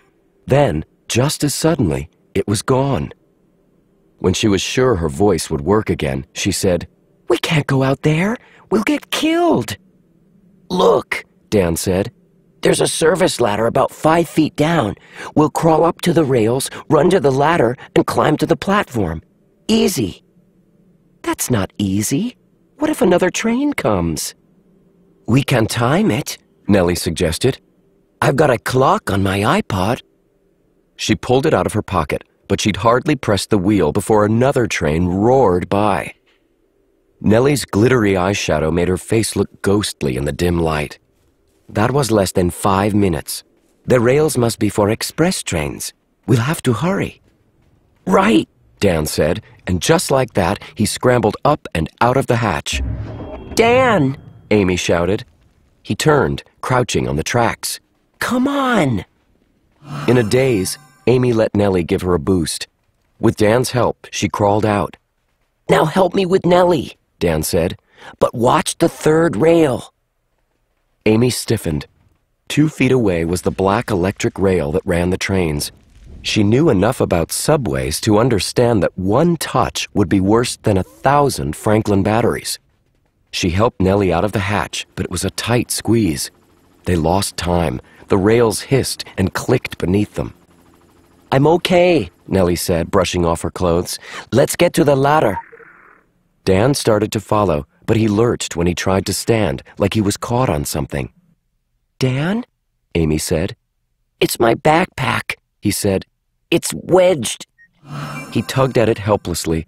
Somehow, one strap had gotten looped around a metal rail, and the rail had shifted, clamping the pack into place. Leave it, Amy cried. Nellie was already at the ladder, yelling at them to hurry. Passengers on the platform were starting to notice them too. They were yelling in alarm, shouting in French. Dan slipped the backpack off his shoulder, but it was still stuck to the rail. He tugged at it and tried to open it, but he wasn't having any luck. Now! Nellie yelled. Amy could feel a faint rumbling in the tracks at her feet. Dan, she pleaded, it's not important. I can get it just another second. Dan, no, it's just a backpack. It won't open. The far end of the tunnel lit up. Nellie was right above them on the platform, reaching out her hand. A lot of other passengers were doing the same, imploring them to grab hold. Amy, Nellie cried, you first. She didn't want to, but maybe if she went first, Dan would see reason. She grabbed Nellie's hand, and Nellie hauled her from the rail pit. Immediately, Amy turned and stuck her hand out to Dan. Dan, please, she called. Now! The train's headlight flashed into sight. Wind rushed through the tunnel. The ground trembled. Dan gave the backpack another tug, but it wouldn't budge. He looked at the train, and Amy saw he was crying. She didn't understand why. Dan, take my hand.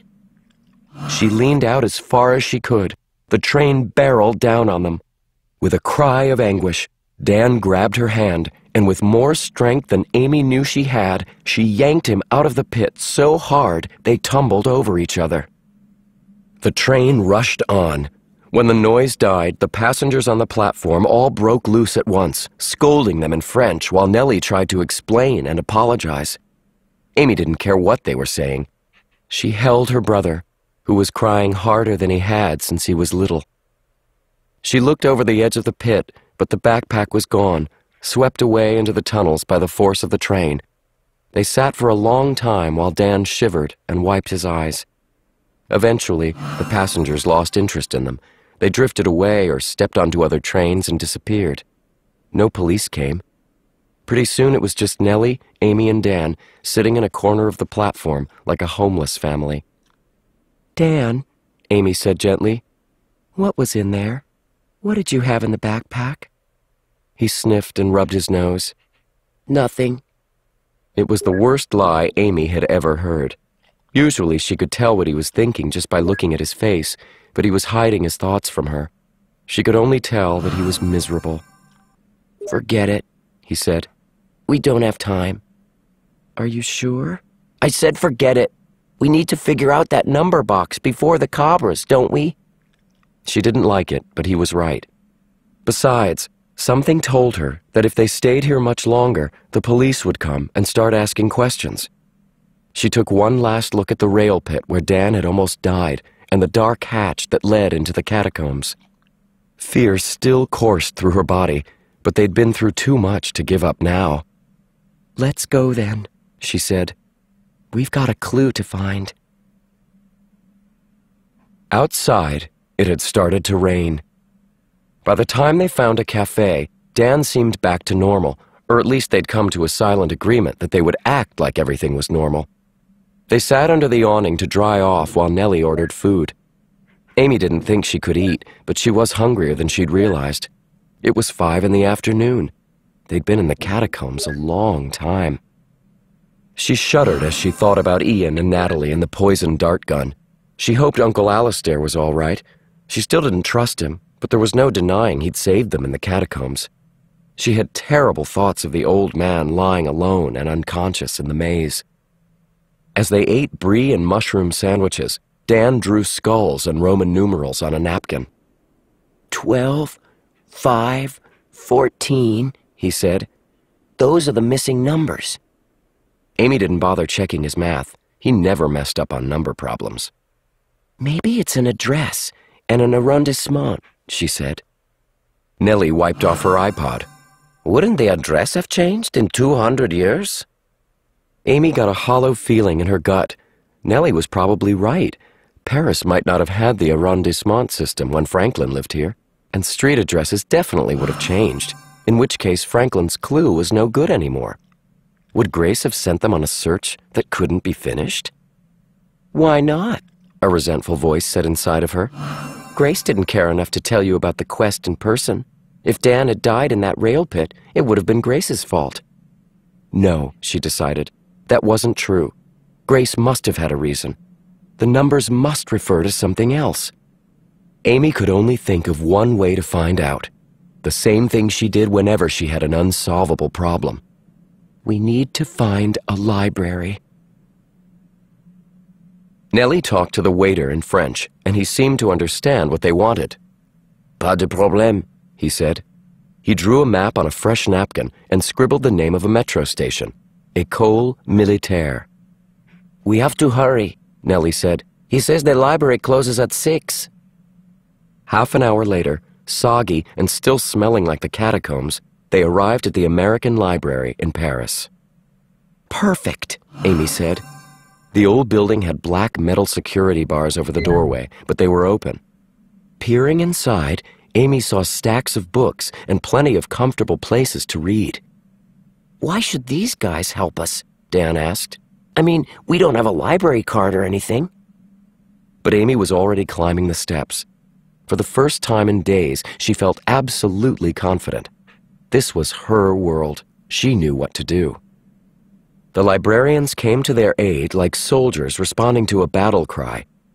Amy told them she was researching Benjamin Franklin, and within minutes, Amy, Dan, and Nellie were sitting at a table in a conference room examining reproductions of Franklin documents. Some so rare, the librarians told her, the only copies existed in Paris. Yeah, here's a rare grocery list, Dan muttered. Wow. He was about to toss it aside when Amy grabbed his wrist. Dan, you never know what's important. Back then there weren't many stores. If you wanted to buy something, you had to send the merchant an order and have your stuff shipped. What did Franklin buy? Dan sighed. Please to send the following. 3. Treatise on cider making by Cave. 2. Nelson on the Government of Children, 8 volumes by Dodsley. 1 quantity iron solute, letters from a Russian officer. Hold it, Amy said. Iron solute. Where have I heard that before? It was on that other list, Dan said without hesitation, in one of the letters we saw in Philadelphia. Amy frowned. But iron solute isn't a book. This whole list is books except for that. What's iron solute anyway? Dan asked. Oh, guys, I know this, Nellie chimed in. She held up her hands and closed her eyes like she was remembering the answer for a test. It's like a chemical solution, right? They use it for metalworking and printing and a bunch of other stuff. Amy stared at her. How did you know that? Hey, I took chemistry last semester. I remember because the professor was talking about like how they make high-end cooking equipment. Franklin probably used iron solute for his ink when he was a printer. That's great, Dan muttered, except for the fact that it's completely unimportant. Now can we get back to the magic box coordinates? Amy still felt something nagging in the back of her head, like she was missing a connection, but she rifled through the rest of the papers. Finally, she unfolded a huge yellowing document that turned out to be an old-fashioned map of Paris. Her eyes widened. This is it. Amy put her finger proudly over a spot on the map. A church. Saint-Pierre de Montmartre. That's where we need to go. How can you be sure? Nellie asked. The numbers form a grid, see? She pointed to the margins. This is an old surveyor's map by a couple of French scientists, Comte de Buffon and Thomas François Dalibard. I remember reading about them. They were the first to test Franklin's lightning rod theories. After they proved the rods worked, King Louis XVI ordered them to draw up a plan to outfit all the major buildings in Paris. That church was the 14th installation at coordinates 5 by 12. Franklin would have known about the work. He was really proud of how the French took to his ideas. That has to be it. I'll bet you a box of French chocolate we'll find an entrance to the catacombs at the church. Dan looked doubtful. Outside, the rain was really coming down. Thunder shook the windows of the library. What if the Cabras get there first? We have to make sure that doesn't happen, Amy said. Come on. Chapter 17. Dan felt like one of the catacomb skulls, hollowed out inside. He was determined not to show it. He was embarrassed enough that he'd cried on the train platform, but he kept reaching for his backpack and it wasn't there. He couldn't stop thinking about his parents' picture, whisked away and lost in the metro tunnels. Maybe it had been ripped to shreds, or maybe his parents would be smiling in the darkness forever, with no company but the rats. All he'd wanted to do was make them proud. Now he didn't know if his parents would ever forgive him. The rain was still coming down. Thunder boomed across the sky. Every few minutes, a flash of lightning would illuminate the Paris skyline. If Dan had been in a better mood, he would have wanted to explore Montmartre. It looked like a cool neighborhood. The whole area was one big hill, topped with a massive white-domed church that glowed in the rain. That's where we're going? Dan asked. Amy shook her head. That's the Sacré-Cœur Basilica. The smaller church, Saint-Pierre, is just below it. You can't see it from here. 2 churches right together? Yeah. Why wouldn't Franklin choose the big fancy one? Amy shrugged. Wasn't his style. He liked simple architecture. He would have thought it amusing to choose a small, plain church in the shadow of a big fancy one. That didn't make much sense to Dan, but he was too wet and tired to argue. They hiked up the narrow streets, passing nightclubs with music blaring and neon signs that gleamed against the wet pavement. I used to have a nightlife, Nellie sighed. As they climbed toward the top of the hill, Amy told them what she knew about the neighborhood. How famous artists used to live here, like Picasso, Vincent van Gogh, and Salvador Dali.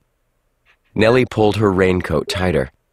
My mom told me another story, why it's called Montmartre, the Hill of the Martyr. She said Saint Denis was beheaded at the summit, right where we're going. That didn't sound like a very good omen. Dan wondered if they still kept the head in the church and whether saints' heads really had halos. A few minutes later, they stood in a muddy graveyard, looking up at the dark silhouette of Saint-Pierre de Montmartre. The church was probably taller than it seemed, but with the white basilica towering on the hill behind it, Saint-Pierre looked short. It was made of gray stone slabs. A single square bell tower rose from the left-hand side, topped with a lightning rod and cross. Dan thought the building looked angry and resentful. If churches could frown, this one would. How do we know where to look? He asked. Inside the sanctuary? Nellie asked hopefully. At least we'd be out of the rain. Boom! Thunder rolled across the rooftops, lightning flashed, and in that second, Dan saw something. There, he said. That tombstone. Dan, Amy complained, this is no time for your collection. But he ran to a marble marker. If he hadn't been a tombstone admirer, he never would have noticed it. There were no dates, no name. At first, Dan thought the figure carved at the top was an angel, but the shape was wrong. It was weathered and worn, but he could still tell. Entwined serpents, Amy gasped. The Lucian crest. And there... She knelt and traced an arrow carved at the base of the marker, an arrow pointing down into the earth. Amy and Dan looked at each other and nodded. Oh, you're kidding, Nellie said. You're not really going to dig up a grave, Dan said. They found a tool shed around the side of the church. They borrowed a shovel, a couple of gardening spades, and a flashlight that actually worked. Soon they were back at the graveside, digging in the mud. The rain made it hard going. In no time, they were completely filthy. It reminded Dan of the good old days when Amy and he were young. They used to have mud battles, and their au pair would shriek in horror and make them spend the evening in a bubble bath getting cleaned up. Dan didn't think Nellie was going to make them a bubble bath tonight. Slowly, the hole got deeper. It kept filling with water, but finally Dan's shovel struck stone. He scraped away the mud and found a marble slab about 4 feet long by 3 feet wide. Too small for a coffin, Amy said. Unless it's for a kid, Dan said. I could fit in there. Don't say that. Dan wiped the mud off his face, which just made it muddier. only one way to find out. He worked the spade under the edge of the slab until he found a crack and then started to pry. I need help. Amy joined him. Nellie got the shovel into the crack and together they heaved the slab aside. Beneath was a square hole, but it wasn't a grave. Stairs led down into the darkness of the catacombs. As soon as they reached the bottom, Dan swept the flashlight around the room. It was a square chamber hewn from limestone with a tunnel exiting to the left and the right. There were no stacks of bones, but the walls were painted with faded murals. In the center was an ornately carved stone pedestal about 3 feet high. On the top sat a porcelain vase. Don't touch it, Amy said. It might be booby-trapped. Dan edged closer to the vase. It's decorated with little Franklins. He could make out Ben holding a kite in a storm, Ben in a fur cap, Ben waving a cane over the ocean like he was doing some kind of magic trick. It's a souvenir vase, Amy said. The kind they made in the 1700s to celebrate Franklin's arrival in Paris. $20 says something's inside, Dan offered. No bet, Amy said. Guys, Nellie said, look at this. She was standing at the back wall.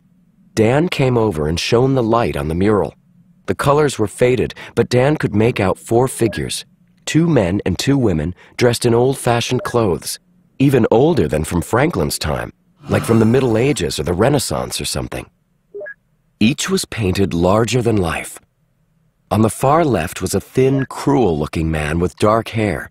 He held a dagger that was almost hidden in his sleeve. Faded black letters at his feet read, L. Cahill. Next to him stood a young lady with short blonde hair and intelligent eyes. She held an old-fashioned mechanism with bronze gears, like a navigation instrument or a clock. The inscription under the hem of her brown dress read K. Cahill. To her right was a huge dude with a thick neck and bushy eyebrows. He had a sword at his side. His jaw and his fists were clenched, like he was getting ready to slam his head into a brick wall. The inscription read, T. Cahill. Finally, on the far right, was a woman in a gold dress. Her red hair was gathered in a braid over one shoulder.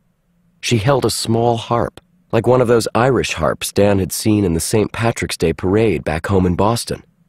Her inscription read, J. Cahill. Dan got the strangest feeling all 4 were watching him. They seemed angry, like he'd just interrupted them in the middle of a fight. But that was stupid. How could he tell that just from a wall painting? Who are they? Nellie asked. Amy touched the figure of L. Cahill, the man with the knife. L? For Lucian? Yeah, Dan said. He wasn't sure how, but he knew immediately that Amy was right. It was like he could read the expressions of the painted figures, the way he could sometimes do with Amy. Lucian Branch. That guy was the first. And K. Cahill. Amy moved to the lady with the mechanical device. Maybe K stood for Katrina or Catherine, like a Katerina branch? Maybe. Dan looked at the guy with the sword. Then T for Thomas?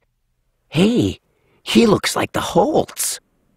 The picture of T. Cahill seemed to glare at him.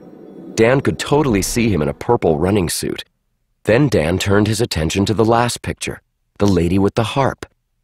And J for Janice. You think her name was Jane? Amy nodded. Could be. The first of the Janice. Look, she's got Jonah Wizard's eyes, Dan said. The resemblance was eerie. These 4, Amy said, they look almost like brothers and sisters, Dan said. It wasn't just their similar features. It was their postures, their expressions. Dan had been in enough fights with Amy to recognize the look. These guys were siblings who'd spent years annoying each other. The way they were standing, like they knew each other intimately, but were also trying really hard not to throttle each other. Something must have happened between them, Amy said. Something... Her eyes widened. She moved to the middle of the mural and brushed away some cobwebs between K and T Cahill. There, small but clear on the painted horizon, was a burning house and a dark figure running away from it, someone shrouded in a black cloak. A fire! Amy clutched her jade necklace. Like Grace's mansion. Like what happened to our parents. We haven't changed in all these centuries. We're still trying to destroy each other. Dan ran his fingers across the mural. It made no sense that they could know who these people were, but he was sure Amy was right. He just knew it somewhere inside. He was looking at 4 siblings, the beginnings of the Cahill branches. He studied their faces the way he used to do with his parents' photograph, wondering who he resembled most. But what happened? Nellie said. What was in that house? Dan turned toward the stone pedestal. I don't know, but I'm thinking it's time to open that vase. Dan volunteered. Amy and Nellie stood back as he slowly lifted the vase off the pedestal. No poison arrows flew out, no spikes shot from the ceiling, and no snake pits opened up, which Dan found kind of disappointing. He was about to open the lid when Amy said, Wait! She pointed to the base of the pedestal. Dan had noticed the carvings, but he hadn't realized exactly what they were. Is that sheet music? He asked. Amy nodded. Notes, lines, and stanzas were etched in the rock, a complicated song. It brought back bad memories of Dan's piano teacher, Mrs. Harsh, who'd quit giving him lessons last year after he painted her minor keys with crazy glue. What does it mean? He asked. I don't know, Amy said. Franklin liked music. Probably just decoration, Dan said impatiently. Something was rattling around inside the vase, and he was itching to open it. He put his hand on the lid. Dan, no, Amy said. But he opened it. Nothing bad happened. Dan reached inside and pulled out a corked glass cylinder wrapped in paper. What is that? Amy asked. Liquid, Dan said. A vial of something. He untied the paper and tossed it aside. Hey, Amy said, that could be important. It's just a wrapper. She picked it up and unfolded it. She scanned whatever was on it and quickly tucked it in her shirt pocket. Dan didn't care about that. He was trying to decipher the words etched on the glass vial. Inside was a thick green liquid, like the slime he used to play with and throw at his friends. The inscription read, Sa Othu Girch Sith Os I Girch Ethe Su Yit Solsolki Het Earthat Ot Ephre. What is that? Nellie said. German? Amy asked. Nellie said. That's no language I've ever seen. Suddenly, Dan's whole body tingled. The letters started rearranging themselves in his head. It's one of those word puzzles, he announced, where they scramble the letters. An anagram? Amy said. How can you tell? Dan couldn't explain. It just made sense to him, the same way numbers did, or locks, or baseball card stats. Give me a piece of paper and a pen. Amy fished around in her bag. The only paper she could find was a piece of cream cardstock, their original clue about poor Richard, but Dan didn't care. He gave Amy the vial and took the paper. He turned it over and wrote on the back, unscrambling the anagram word by word. As thou charge this, so I charge thee. Use thy skills, the truth, to free. Nellie whistled. Okay, I'm impressed. It's the second clue, Dan said. The second big one. This has to be it. Amy frowned doubtfully. Maybe, but what does it mean? As thou charge this? Suddenly, light flooded the room. Good job, cuz. At the foot of the stairs, dripping wet but looking quite pleased with himself, was Jonah Wizard. His father stood behind him with a video camera. Man, this'll make great TV. Jonah smiled wickedly. This is the part where I swoop in, bust the lightweights, and gank the clue. Chapter 18. A rush of desperate energy filled Amy's body, like it had when she'd pulled Dan out of the rail pit. She hadn't come all this way to deal with a conceited jerk like Jonah Wizard. She imagined Grace's voice in her head, speaking with total confidence. You will make me proud, Amy. She raised the vial. Back off, Jonah, or I'll smash it. He laughed. You wouldn't. But he sounded nervous. Awesome footage, Jonah's dad said. Keep it rolling, son. Great chemistry. And put down that camera, Amy shouted. Dan and Nellie stared at her in amazement, but Amy didn't care. She didn't care how valuable the vial might be either. She'd had enough of the Cahill family's backstabbing. She was so angry she did feel like throwing the glass cylinder against the floor. Apparently, Jonah sensed it too. All right, cuz, take it easy. We're all friends here, right? the camera. Amy stepped forward like she was going to charge him. Jonah flinched. Dad, stop the camera. But son, just do it. Reluctantly, Jonah's dad stopped filming. Okay, Amy. Jonah put on his dazzling smile. We're good now, right? You know that's the second clue. If you destroy it, the whole quest ends. Nobody gets anything. That what you want? Back up, she ordered. into the corner. Go stand by Jane.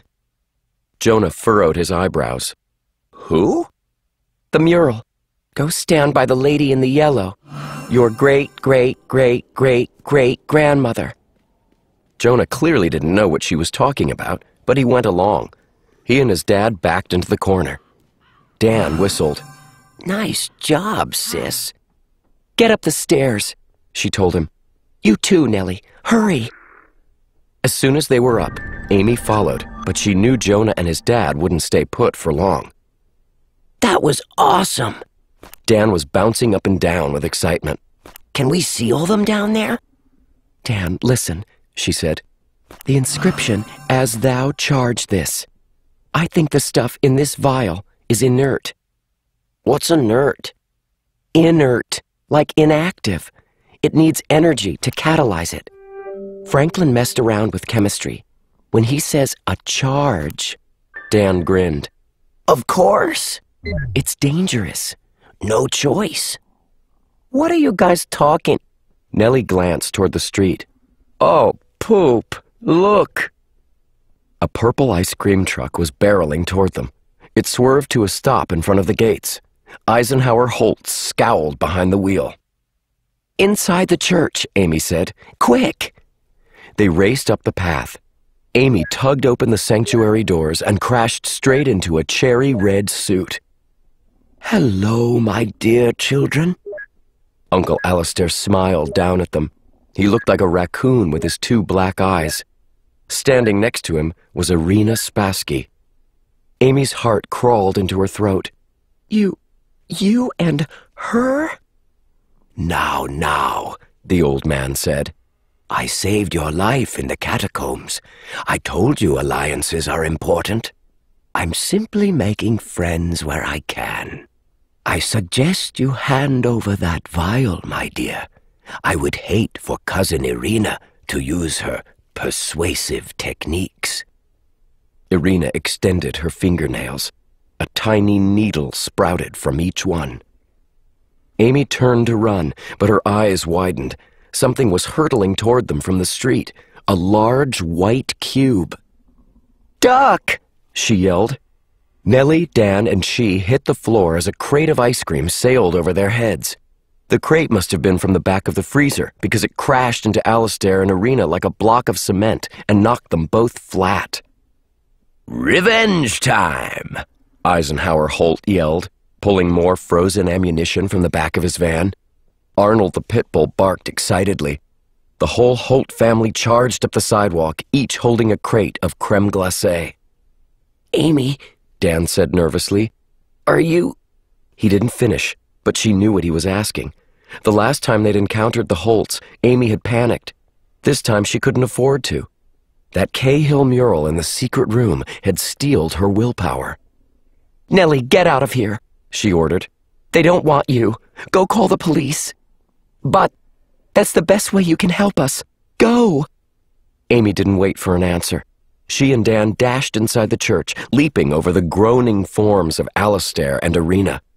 They ran toward the back of the sanctuary. Amy didn't have time to admire the church, but she felt like she'd plunged into the Middle Ages. Gray stone columns soared up to a vaulted ceiling. Endless rows of wooden pews faced the altar, and stained glass windows glinted in the dim light of prayer candles.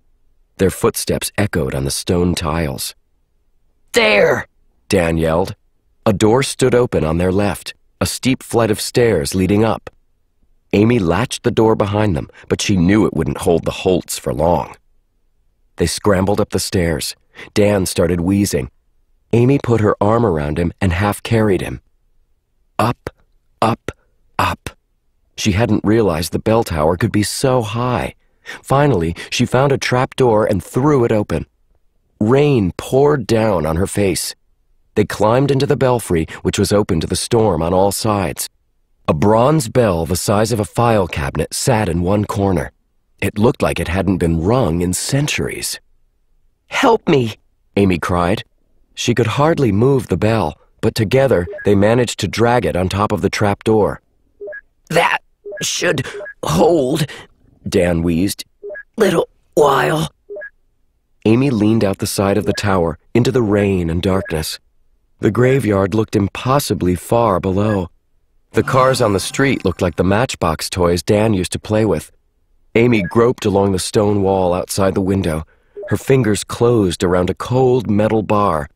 A tiny set of rungs was embedded in the side of the tower, leading up to the steeple, about 10 feet above her.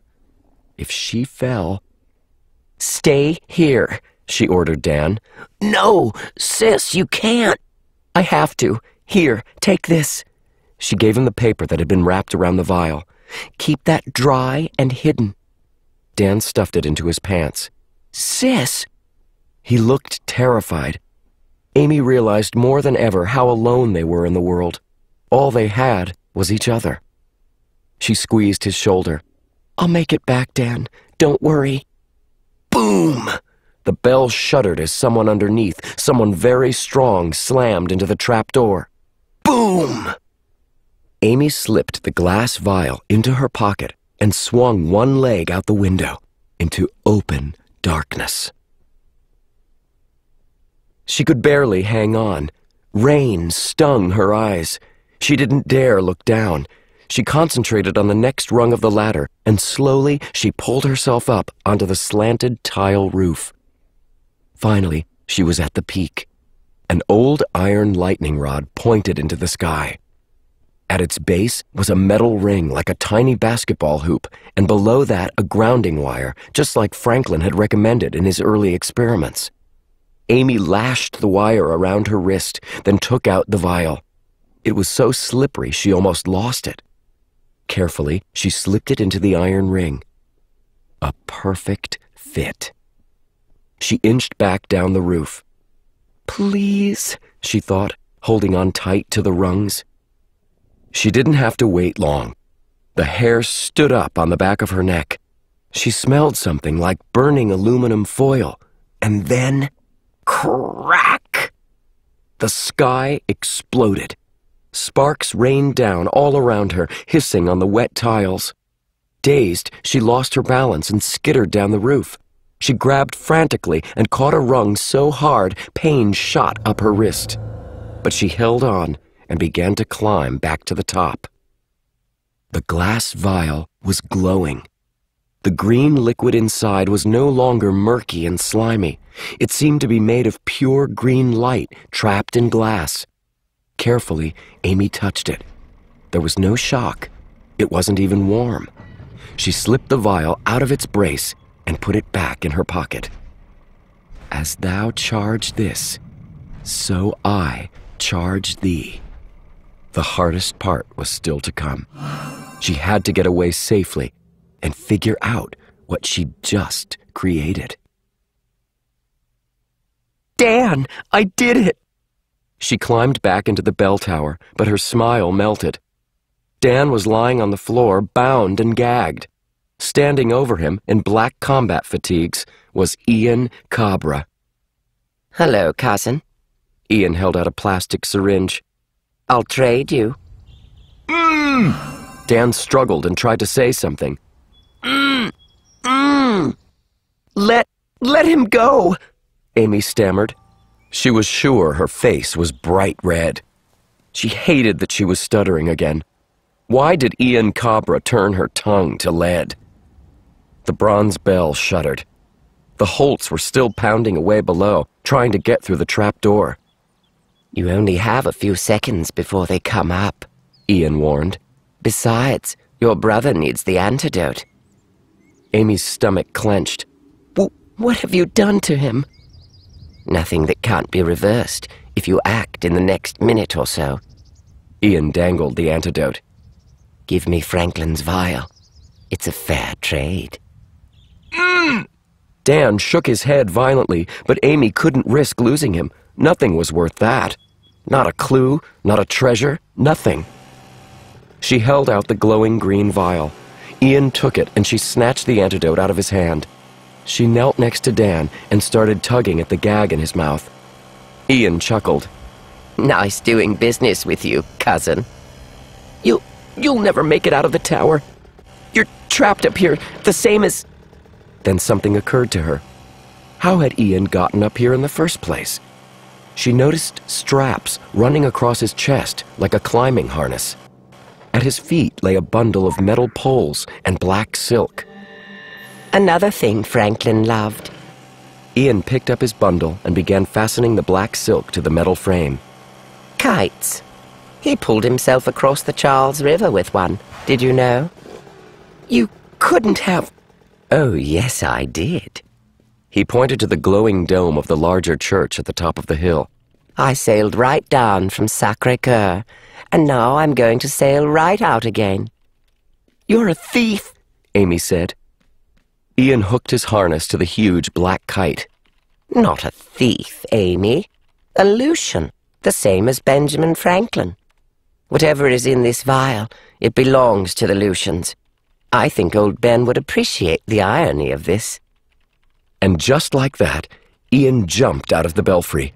The wind took him. The kite must have been specially designed to support a human's weight because Ian sailed smoothly down over the graveyard and fence and landed at a controlled run on the sidewalk. Somewhere out in the storm, police sirens screamed. The bell shuddered as the Holt family pounded against the trapdoor. Dan! Amy had completely forgotten him. She ripped off his gag. Ow! He complained. Just hold still. I've got the antidote.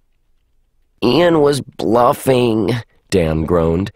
I was trying to tell you. He didn't give me anything. I'm not poisoned. Are you sure? Positive. That stuff he gave you is useless. Or maybe it's poison. Disgusted with herself for being so stupid, Amy threw down the syringe. She untied Dan and helped him stand. The bronze bell shuddered once more and lurched aside. The trap door burst open. Eisenhower Holt climbed into the belfry. You're too late, Dan told him. Ian took it. He pointed toward the street. A cab had just pulled up with Natalie Cabra in back. Ian climbed in, and they took off through the streets of Montmartre. Mr. Holt growled. I'll make you both pay for this. Sirens wailed louder. The first police car appeared around the corner, blue lights flashing. Dad! Reagan's voice called up from the stairs. What's going on? A second police car appeared, racing toward the church. We're leaving, Eisenhower decided. He shouted down to his family, Everybody, about face! He took one last look at Amy and Dan. Next time! He let the threat hang in the air and left Amy and Dan alone in the tower. Amy looked out into the rain. She spotted Uncle Alistair hobbling away down a side street, a fudgesicle stuck to the back of his cherry red suit. Irina Spassky staggered out the front of the church, saw the police, and broke into a run. Arrêtez! A policeman cried, and 2 of them started after her. Nellie was standing on the sidewalk with a few more officers. She was yelling frantically in French, pointing to the church. Despite all the chaos, Amy felt strangely calm. Dan was alive. They'd survived the night. She'd done exactly what she needed to do. A smile crept over her face. Why are you so happy? Dan complained. We lost the second big clue. We failed. No, Amy said. We haven't. Dan stared at her. Did that lightning fry your brain? Dan, the vial wasn't the clue, she said. That was just, well, I'm not sure what it was. A gift from Benjamin Franklin. Something to help in the search. But the real clue is that piece of paper you stuffed in your pants. Chapter 19. Dan was thrilled that the second clue had been safely smuggled out of the church in his pants. So, really, I saved the day, he decided. Wait a minute, Amy said. I climbed onto the roof in the middle of a thunderstorm. Yeah, but the clue was in my pants. Amy rolled her eyes. You're right, Dan. You are the real hero. Nellie cracked a smile. You both did pretty good, if you ask me. They were sitting together at a cafe on the Champs-Élysées, watching the pedestrians and enjoying more pain au chocolat. It was the morning after the storm. The sky was blue. They'd already packed their bags and checked out of the Maison des Gardons. All things considered, Dan felt lucky. He'd still had some doubts about what they'd gone through. In particular, he didn't like that Ian and Natalie had gotten away. He'd hated being tied up, and he wanted to get back at Ian. But it could have been worse. At least they hadn't gotten lost forever in the catacombs or slammed in the face with a box of ice cream. I still want to know what was in that vial, though, he said. Amy twirled her hair thoughtfully. Whatever it is, it's supposed to give one team an advantage, freeing the truth. That has to mean the final treasure of the contest. Since Ian and Natalie have the vial, well, I've got a bad feeling we'll find out what it does pretty quick. If these Lucian dudes created it, Nellie said, chewing on her croissant, maybe it's like some special kind of poison. They seem to love poisons. Maybe, Dan said, though the answer felt wrong. He still didn't like the idea that Ben Franklin was related to Ian and Natalie. He'd started to admire Franklin, what with the fart essays and the lightning and all. Now he wasn't sure if old Ben was a good guy or a bad guy. But what would poison have to do with a piece of sheet music? Amy took the parchment out of her backpack and spread it on the table. Dan had already studied it a dozen times. He knew it was an exact copy of the song they'd seen engraved on the stone pedestal in the secret room, but he didn't know why it was important. When he'd woken up that morning, Amy had already been researching on his laptop. Usually she didn't like the internet. For some weird reason, she said books were better, so Dan knew she must have been really desperate for information. I found it online, Amy said. How? Dan said. I did a search for Benjamin Franklin plus music. It came up right away. That's an adagio for harmonica. Ben Franklin's instrument, Dan remembered. The water on the glass rims thing. Yeah, but I have a feeling this is more than a musical score. Amy sat forward. Her eyes were bright, like she knew a secret. We found the song and downloaded it. Listen. Nellie handed over her iPod. Not my kind of music, but whatever. Dan listened. He felt like he was being filled with helium. The music was so familiar and beautiful, it made him want to float across Paris, but it also confused him. Usually he had no trouble remembering things, but he could not recall where he'd heard this music before. I know this song.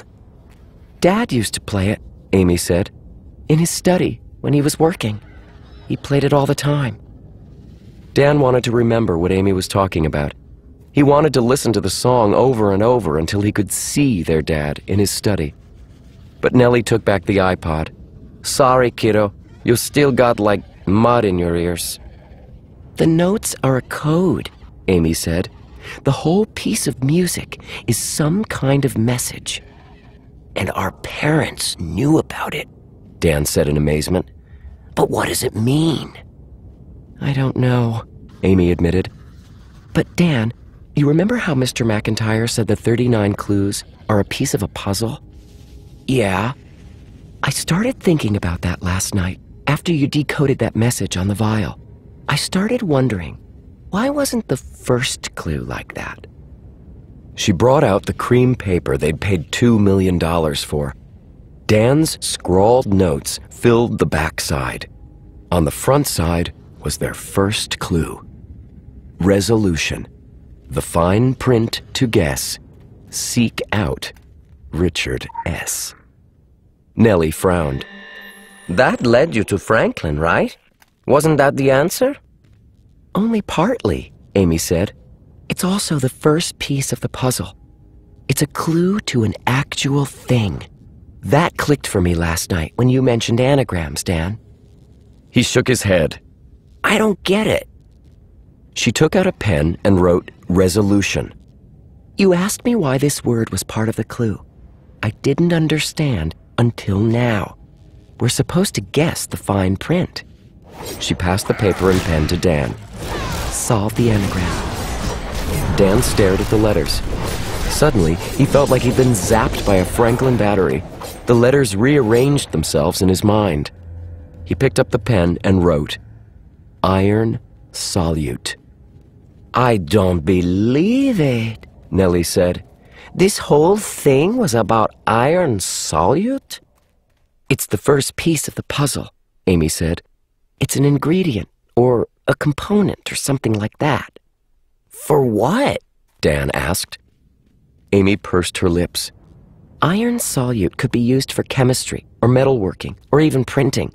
There's no way to tell yet, and we don't know how much we're supposed to use. Every time Franklin mentioned iron solute, he just wrote one quantity. We've got to find out. We will, Amy promised. And the sheet music. She spread her hands over the Adagio score. It's an ingredient too? Nellie guessed. I think so, Amy said. That's how you can tell the big clues. They give you an actual ingredient. We just don't know how to read this one yet. But how do we find out? Dan protested. The same way we did with Franklin. We find out about the person who wrote it. The composer was... Amy stopped abruptly. Coming down the street was a familiar figure. A thin, balding man in a gray suit, carrying a cloth suitcase. Mr. McIntyre! Dan cried.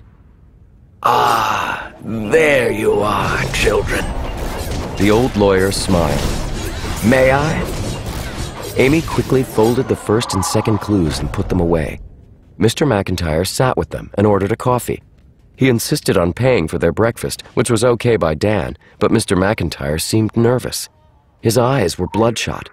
He kept glancing across the Champs-Élysées as if he was afraid he was being watched. I heard about last night, he said. I'm so sorry. It's no big deal, Dan said. Indeed. I'm sure you'll be able to backtrack. But is it true? Did the Cabras really steal the second clue from under your noses? Dan got annoyed all over again. He wanted to brag about the sheet music they'd found and the iron solute thing, but Amy cut in. It's true, she said. We have no idea where to go next. Alas, Mr. McIntyre sighed. I fear you can't go home. Social services are still on alert. Your aunt has hired a private detective to find you, and you cannot stay here. Paris is such an expensive city. His eyes fixed on Amy's necklace. My dear, I do have friends in the city.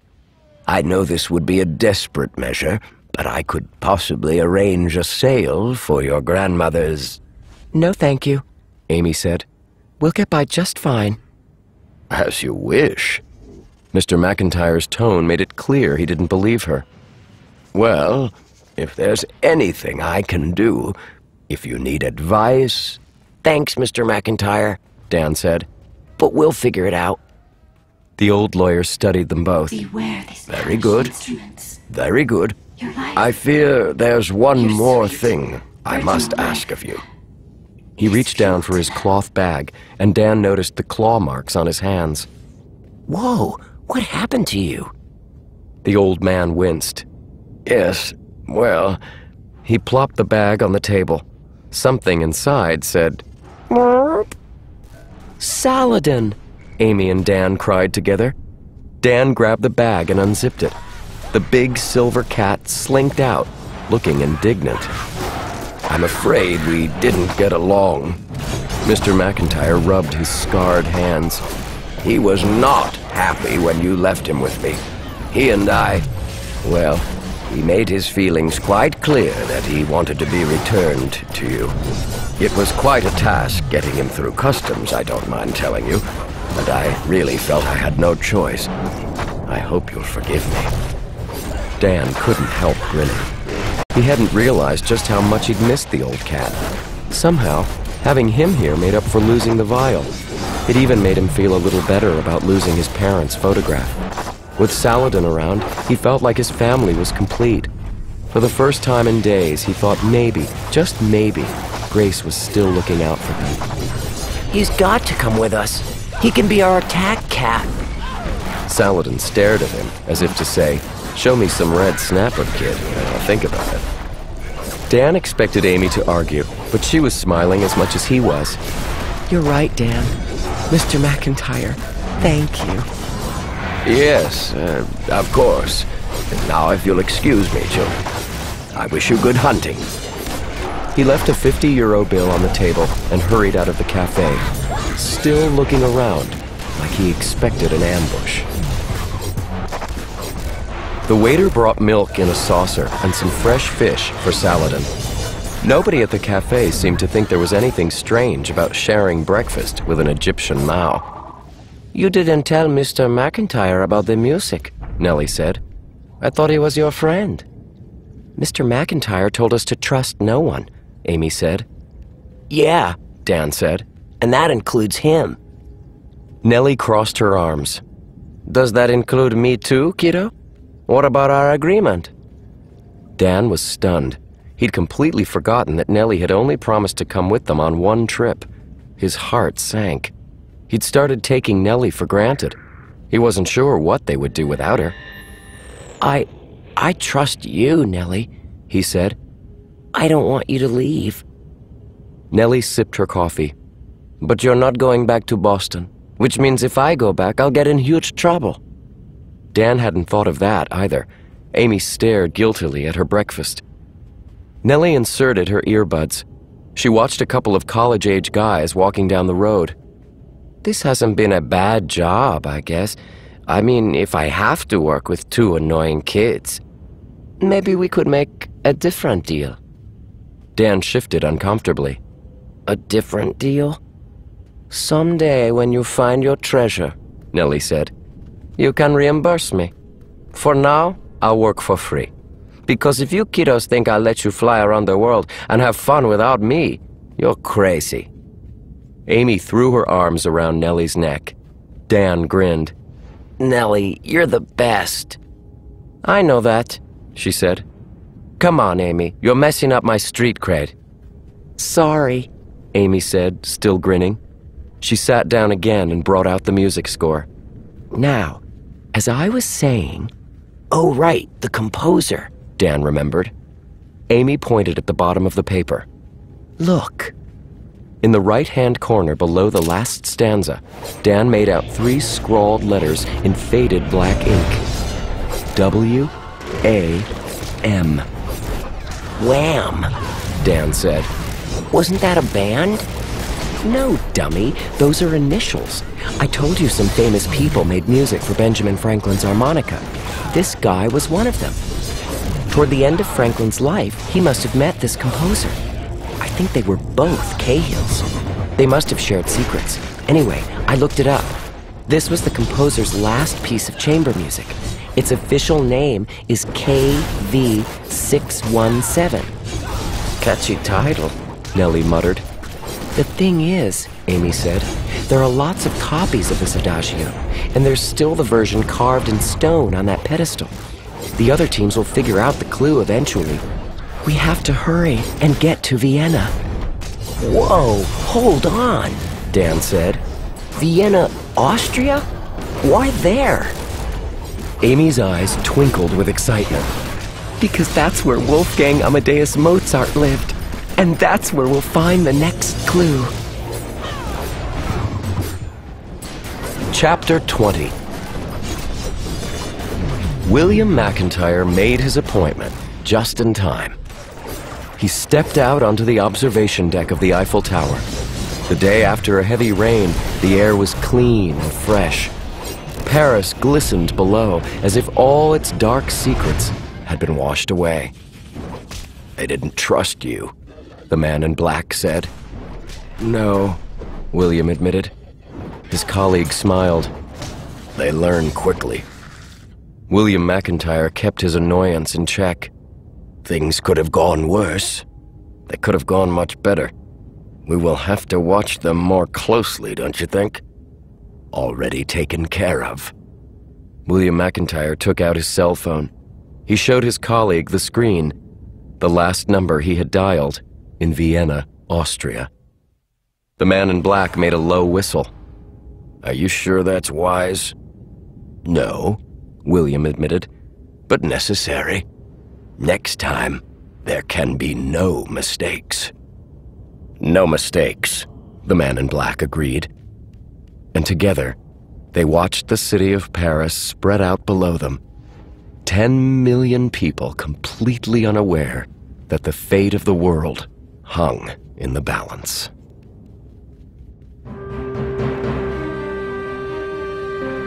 G328 Alpha Tango Charlie. This is Inverness Tower. You're cleared for flight level 10. N288 Zulu Bravo. This is Inverness Tower. You are cleared for... Hey, Jim, there's an unidentified plane on the panel. There's no information? Just a tail number. 5R618GC, but no destination or pilot name. It's probably just an oversight, but get the pilot on the radio. 618 Golf Charlie. 618 Golf Charlie. This is Inverness Control. Please respond on 122.6. Try again. 618 Golf Charlie. 618 Golf Charlie. Respond immediately on 122.6. Inverness Control. This is 618 Golf Charlie. 618 Golf Charlie. Please squawk your transponder. You need to reset it so all your information appears. We can't identify you. It's for the best. Who is this? Simon, check who the plane is registered to. I got it. N618GC is registered to a Grace M. Cahill. The plane is called the Flying Lemur. Is this Grace Cahill? Yes, but you really can't tell anyone you spoke to me. If the ECATs find out, we'll all be in trouble. What's an ECAT? All you need to know is that they have a talent for making people disappear. Have you ever heard of the Bermuda Triangle? Miss Cahill, I'm beginning to lose my patience. Simon, call security. Tell them we have code... Wait! If this gets out, it's going to end badly for you. I know how they operate. I urge you not to call security. We can't let an unidentified plane wander in and out of our airspace. Tell me your destination, and we can try to work this out. Are you recording this conversation? It's standard procedure. Then I really can't say. You have no idea what kind of people will be after you. Does this have anything to do with the Mafia? Hardly. My family is much more dangerous. How much damage can one old lady's family really do? My family's been behind every major assassination in the past 400 years. Are you taking a mickey? Jim, maybe we should call that therapist they bring in during hostage situations. I'm only 20 miles away from my destination. By the time you contact anyone, I'll be long gone. You're not staying in Scotland? I'm dropping a package off for a friend, and then I'm on my way. You flew your own plane to Scotland to hand-deliver a package? What is it? Something I can't declare on the customs form at the post office. Fine. 618 Golf Charlie. Please commence a holding pattern while flight control decides how to proceed. I can't do that.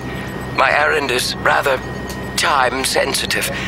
I have to leave my package and get out before anyone realizes that I was here. You have no idea what's at stake. You Cahill seem to keep a lot of secrets. Hello? Come in, 618 Golf Charlie. 618 Golf Charlie. Please respond. I was too late. They knew what I was doing. What? Who? Those ECAT people? Or the Lucians. What's a Lucian? They did something to my plane. Oh no! The flying lemur has dropped below 10,000 feet. Way below. 618 Golf Charlie. 618 Golf Charlie. You are cleared for emergency landing. Proceed immediately to runway 4B. It's too late. I can't believe it's going to end like this. They don't have a chance. They're going to destroy each other. Who's going to destroy each other? You have to cover up my crash. No one can investigate it. No one's crashing. Just tell us what's going on then. There goes the landing gear. Drat those ECATs. Simon, call James. Tell him we've got a code. Don't tell anyone. Oh, that might just work. Woohoo! 618 Golf Charlie. Are you there? 618 Golf Charlie. 618 Golf Charlie. Respond on 122.6. That's not good. Her transponder went off. Where could she have gone? I'm not sure. 618 Golf Charlie. Come in. 618 Golf Charlie. Do you copy? 618 Golf Charlie.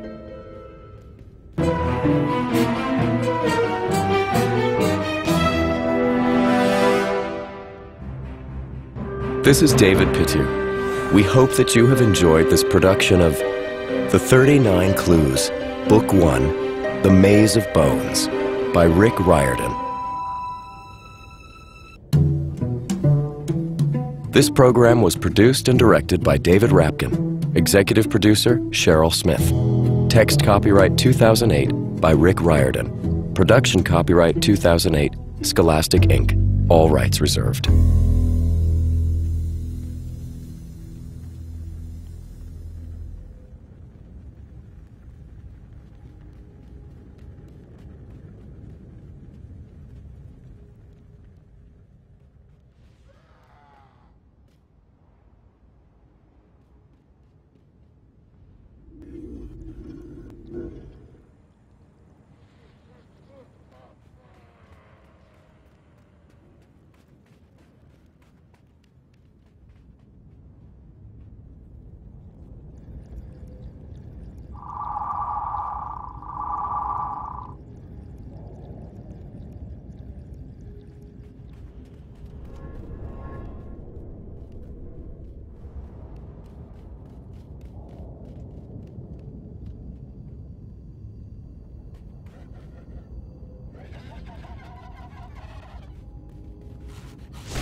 the heat of the slag pit, the foundry brute is king.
Hurry! Come to me. Before the demon army sends you out, they loathe all Wicker has done. And you also.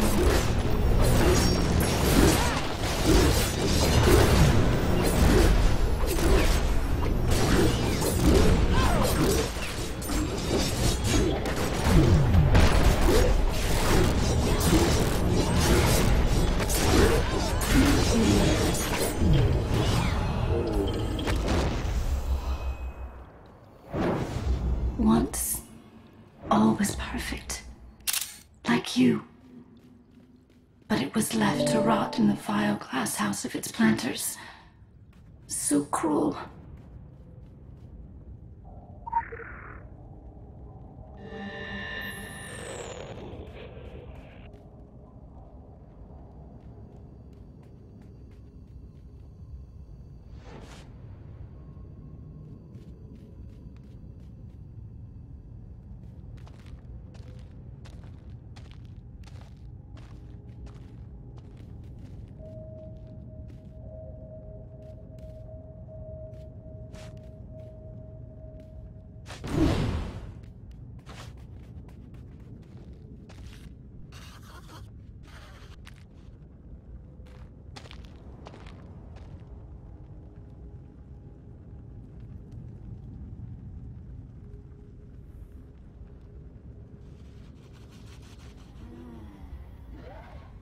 Spiteful tart. Nuclear mistress. This one's eunuchs are taught to crave an explosive union.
Your world is bleeding.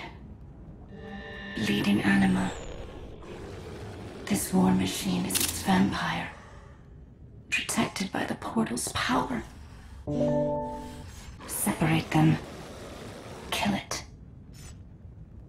Be our savior. Be our savior.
He was raised by foxes and ran away to join the A circus. For sure.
You want to know what will make this even better? Ten down!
Bagahi laka bachahe.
Over here. Oh, wait, you're not... Never mind.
Oh, you're a brave one. Come...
the news these days? All the weather reports. Oh, Lord, the weather.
Come along, come along.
Best foot forward, what?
Initiating world simulation.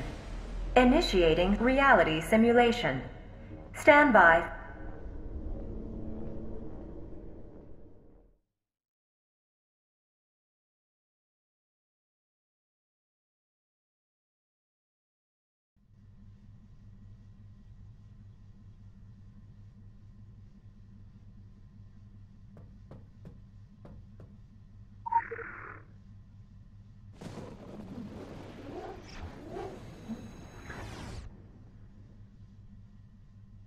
Welcome to this virtual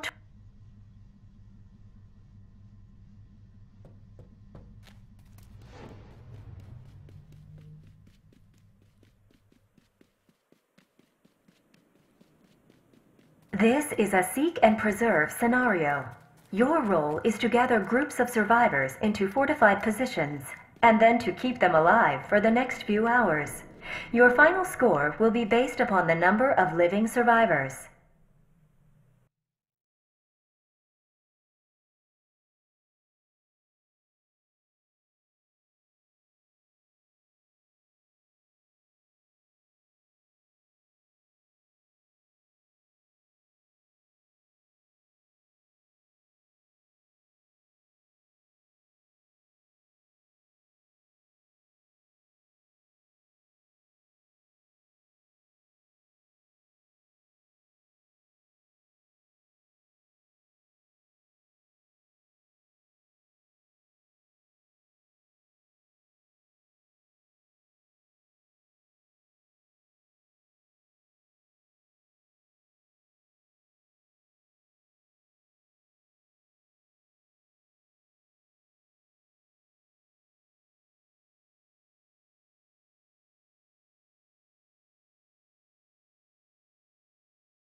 Target found. Destroy it.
Another job well executed.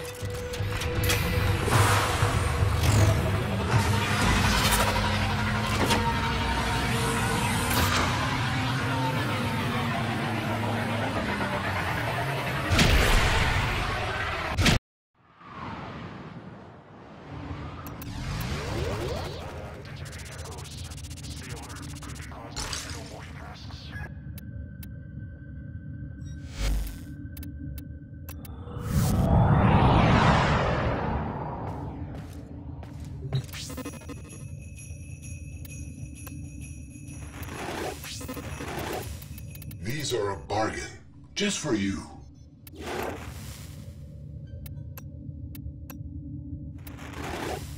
Your humanity.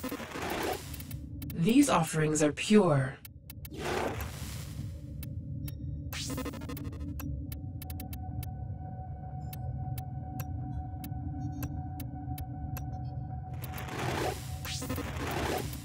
These will feed the fire.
All ships hold.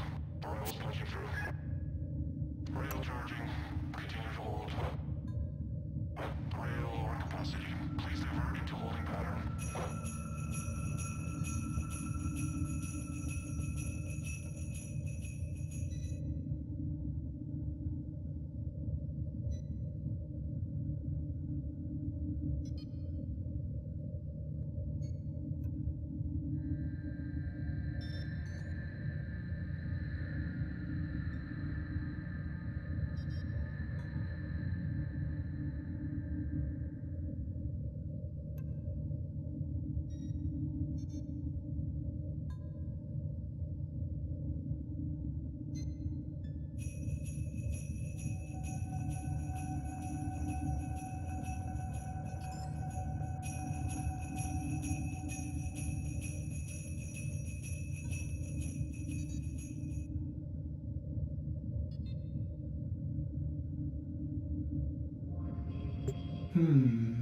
Ordis thought the orbiter compartment was much larger than this.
talking about? Baby, what I'm saying is don't worry.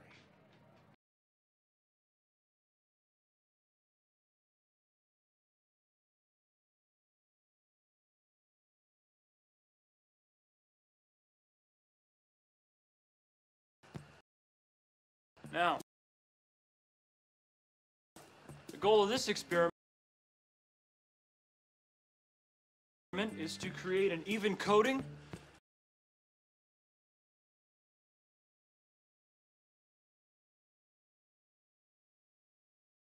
no excess charring, and no cold spots. So, what's the sit rep? It's good that you're here. And remember, don't stare in the flame for too long, because it will steal your soul.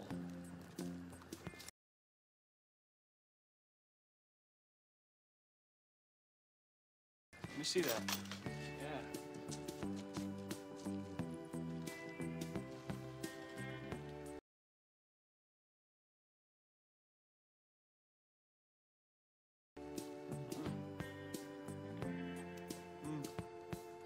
That is close to perfection.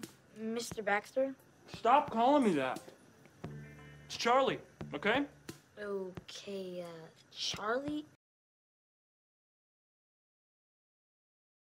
Why do all our experiments involve making food?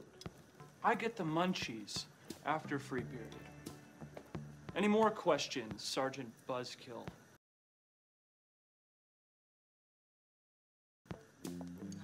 Just keep your distance, Rogue, and we'll get Charlie. along fine. My 6th grade basketball coach just quit. You interested in the position? I'm sorry, do I look like someone with free time on his hands? It's an extra 100 a week.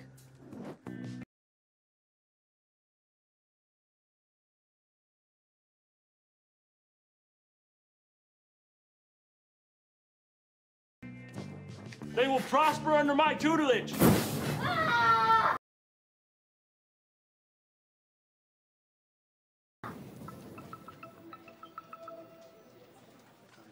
Tanya Seller.